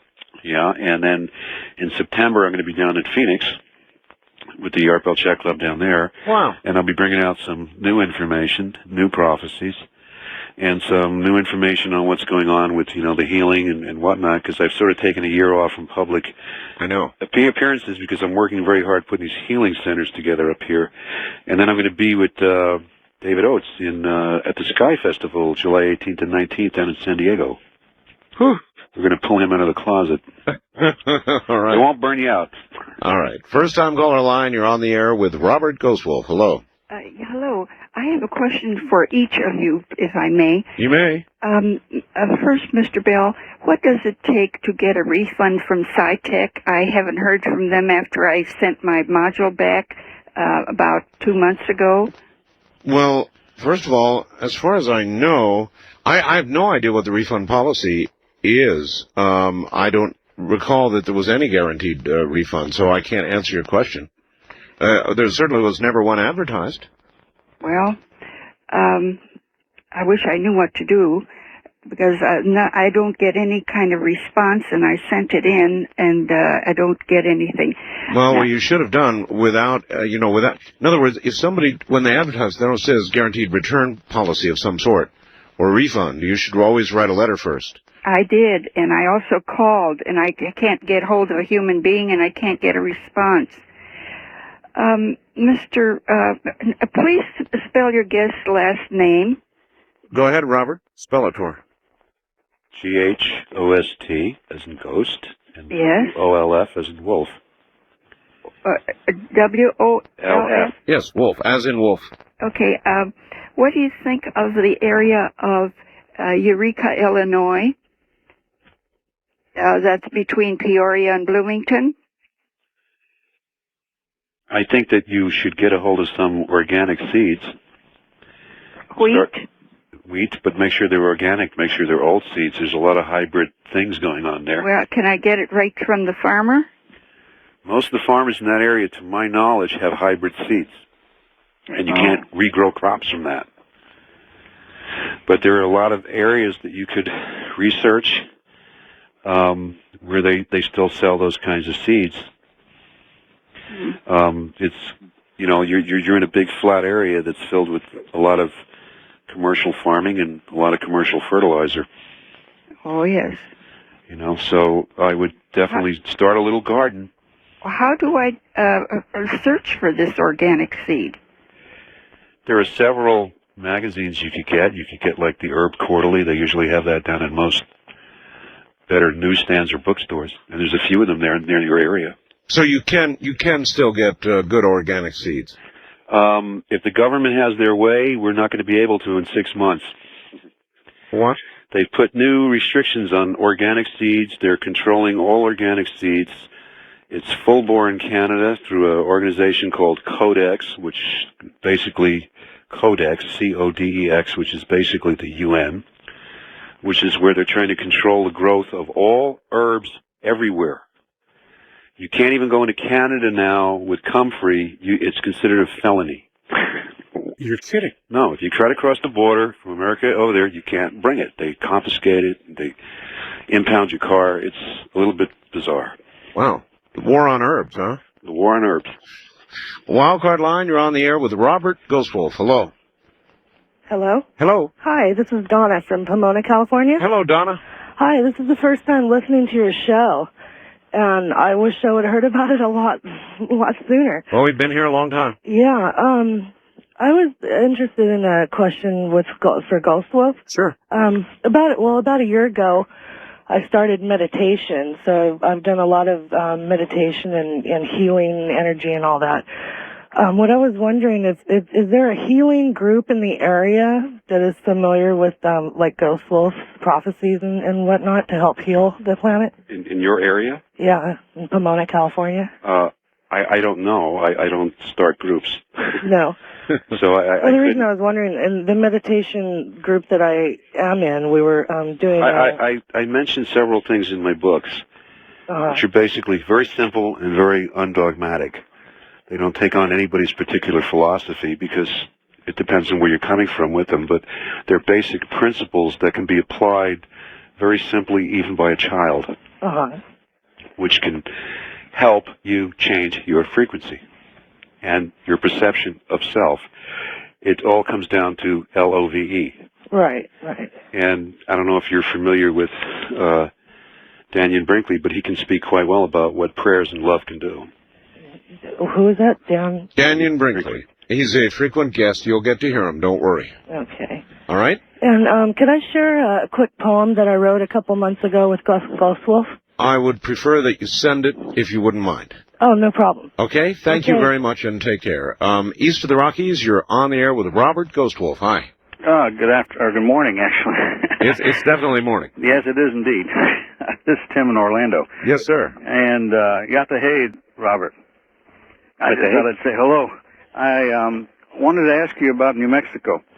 I sent you some faxes. Art, I understand you bought land in New Mexico, too. Yeah. May I ask whereabouts? Yep. I call it Edgeworld.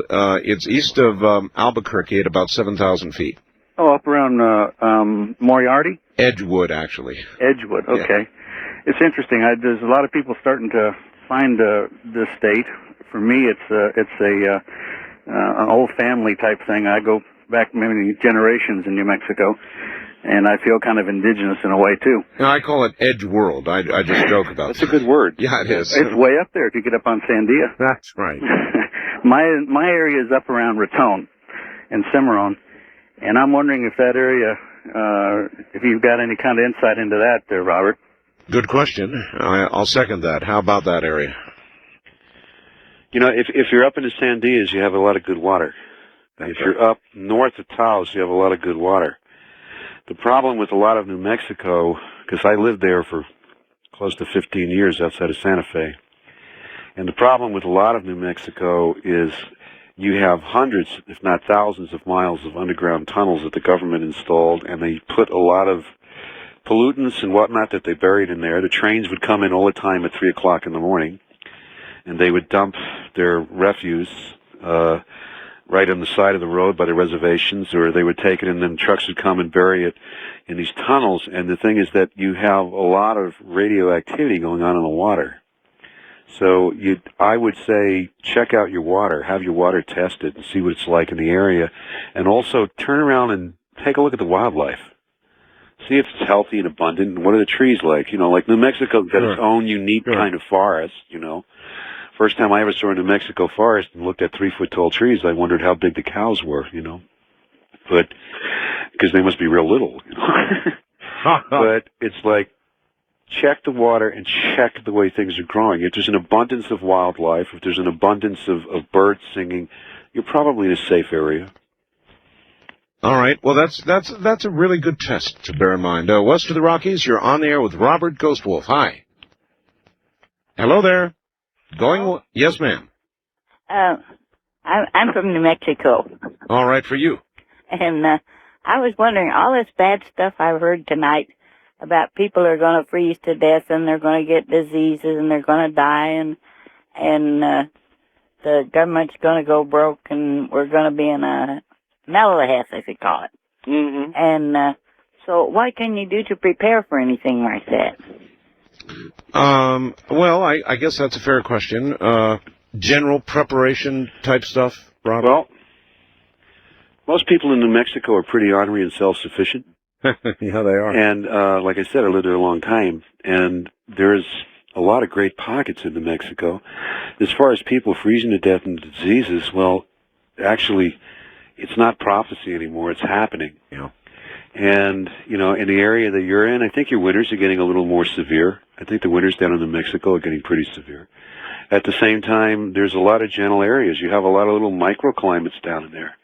And you're dealing with some very old spirits and some very old places that are pretty okay. But it depends on where you go. You just have to be, you know, discerning about where you go. If you go to a place and the economy's really busted and people are dying and trees are not growing and people are getting weird growths and cancer, it's the basic thing in New Mexico is to think about the water. But at the most part, you still have enough of the wilderness and you can live off most of the land in New Mexico. That's right. East of the Rockies, you're on the air with Robert Ghostwolf. Where are you, please? In Oklahoma. And a pleasant good morning to both of you gentlemen. Yes, sir. Good morning to you. I was curious earlier in the show. I wanted to make sure I didn't misunderstand you. What date you said that was in August for the eclipse? Or was it you talking about the planetary alignment? No, talking about August 22nd. Uh-huh. And that was for the...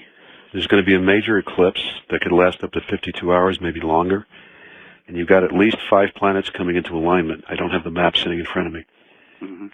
Now, when you say alignment, do you mean a conjunctive alignment or just the alignment like they are now? No, we're talking about a straight line. They're all coming into a straight line. So the pulls and the pushes, it's like, you know, how the moon affects tides and things here. And whenever you have an eclipse or whenever you have planets coming into an alignment, you have strange things going on. You have strange emotions going on. You have strange things going on with weather. So I think it's going to be really interesting to watch, compiled with what's been going on with the nuclear blast that they're doing, and they're I mean, how far can you push the Earth? She's reacting right now. I can't disagree with that. The only thing I can disagree with is if it was me and I was going to look for an annular eclipse, I'd look the day before. All right. Thank you very much for the call, and good morning. West of the Rockies, you're on the air with Robert Ghostwolf. Hello.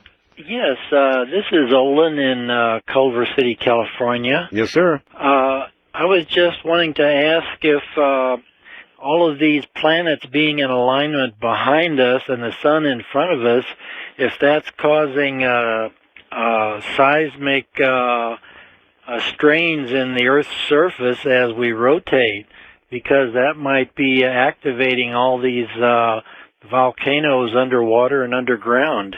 Well, it may be. Certainly there are strains caused by those alignments. There's no question about that. One body affects another body, but we don't have enough information on Earth yet to give a clear, precise diagnosis of exactly what it's causing, but these planets are shifting, and they're shifting their orbits, they're shifting their positions. The whole solar system is moving, so I would say without a question of a doubt it's affecting things here. I would agree. First time caller line, you're on the air with Robert Ghostwolf. Hi. Hello. Hi. Call us toll free at 1-800-618-8255. Okay, we're going to have to start again. We don't allow last names on the air, so... Oh. I'm sorry about that. again, your name is Ron, and you're in Superior, Wisconsin. We'll have to go with that. Yes. Okay, turn your radio off, please, again. Okay. Go ahead. Yeah, this is Ron in Superior, Wisconsin. Right. And I'd like to have some information, basically what's going to be going on around here in Wisconsin, around Superior area. I'm not familiar exactly where that is. It's right by Duluth, Minnesota, right across the water from Duluth, Minnesota. Okay, well, in Superior. You're not that far from a lot of herbs, you know. You have a lot of things growing up there.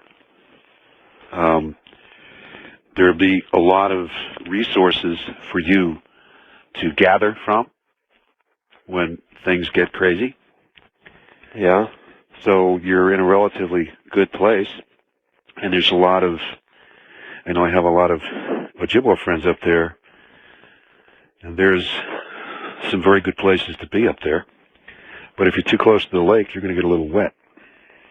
Yeah, I heard there's supposed to be like, the lake is supposed to flood over, and it's supposed to come over, it's supposed to flood Superior, and it's supposed to They're going to rise. flood over into each other and create one big lake. Oh. So I'd avoid shorefront property. Maybe I should be living across on the other side of the lake up on top of the hill in Duluth. That would be good. You know, they're up on top of the hill. I figure they're safe there. So high ground is good. Oh, high ground is good. If you're living near the water, it's what? You know, they're going to go up at least 200 feet. Excuse me? Shorelines are going to go up 200 feet. 200. Lakes are not excluded. 200 feet. The oceans will go up at least 200 to 300 feet. That was in one of the prophecies. Okay. East of the Rockies, you're on the air with Robert Ghostwolf. Hello. Yeah, good morning. It's Rick in Mississauga listening on 610 CKTV. Where are you again, sir? Mississauga, Ontario. Okay. Oh, Ontario. Okay. Hey, just outside Toronto. Yes, sir. What about this area? There's going to be a lot of seismographic activity up in that area. But again, a lot of Canada is going to be spared a lot of devastation, from my understanding, because it is the grandmother land. British Columbia will be hit very hard. And I'm not sure exactly where your area is. I'm not that familiar with little places in Canada, so forgive me. Toronto's pretty big, actually. Yeah, we're just outside of Toronto, off of Lake Ontario. Right. So near Lake Ontario. So some of what you just heard a few moments ago would apply. Meaning the Great Lakes will spill over and make one big lake, so... Yeah, and that's, you know, understand that that kind of an occurrence is going to cause, there's got to be a lot going on for that to happen. So you probably have a lot of rain, amongst other things. That's what causes land to shift, is young mountain ranges and loose soil. It makes everything slide, like they're seeing right now down in Peru. The things that are going on in Peru are almost apocalyptic, but people problem aren't around here aware too of it. is we're sort of surrounded by nuclear reactors with our atomic power plants here, right? Because well, that would be a good reason for me to consider moving. Yeah, well, the problem is we're surrounded by them. You know, we've got one up on Lake Huron, two down here on Lake Ontario, and there's one up in the Ottawa area, up on the Ottawa River. So we're in, you know, dead ground here. Nuclear power plants and earth changes don't go together. No, not at all. So another aspect you may want to consider, and listeners may want to consider, is keeping away from pipelines, gas pipelines, and oil pipelines. Because absolutely, the Southwest is going to be hit pretty hard with that stuff. Yeah. Yep. I appreciate your call, sir, and we are woefully, completely, utterly out of time. But we do have time, because I reserved it away, for you to get the information out on your books one more time, Robert. They can get the books and the information is constantly being upgraded. And the books are now also being carried by Barnes & Noble and most of the big bookstores. Oh, they are? Yeah, they're all over the place. Oh, excellent. I didn't know that. When did you get them into the bookstores? About 6 weeks ago to 8 weeks ago, they started going into all the bookstores. And for some reason, Art, they're putting me right next to you. That's absolutely excellent. All right, Robert, thank you so very much. We'll do it again, of course. And I'll let you know what happens in Arizona. Please do. We'll be in touch. Thank you. Good night, my friend. That is Robert Ghostwolf. And I'm Art Bell, and I'm sorry, but the clock says we are out of time. That's the Zeit clock. So, tomorrow, I think you're going to be interested in what we've got coming. It's Don Zadel, who wrote a book called American Man Killers about animal attacks on humans drastically increasing from the high desert. Good night.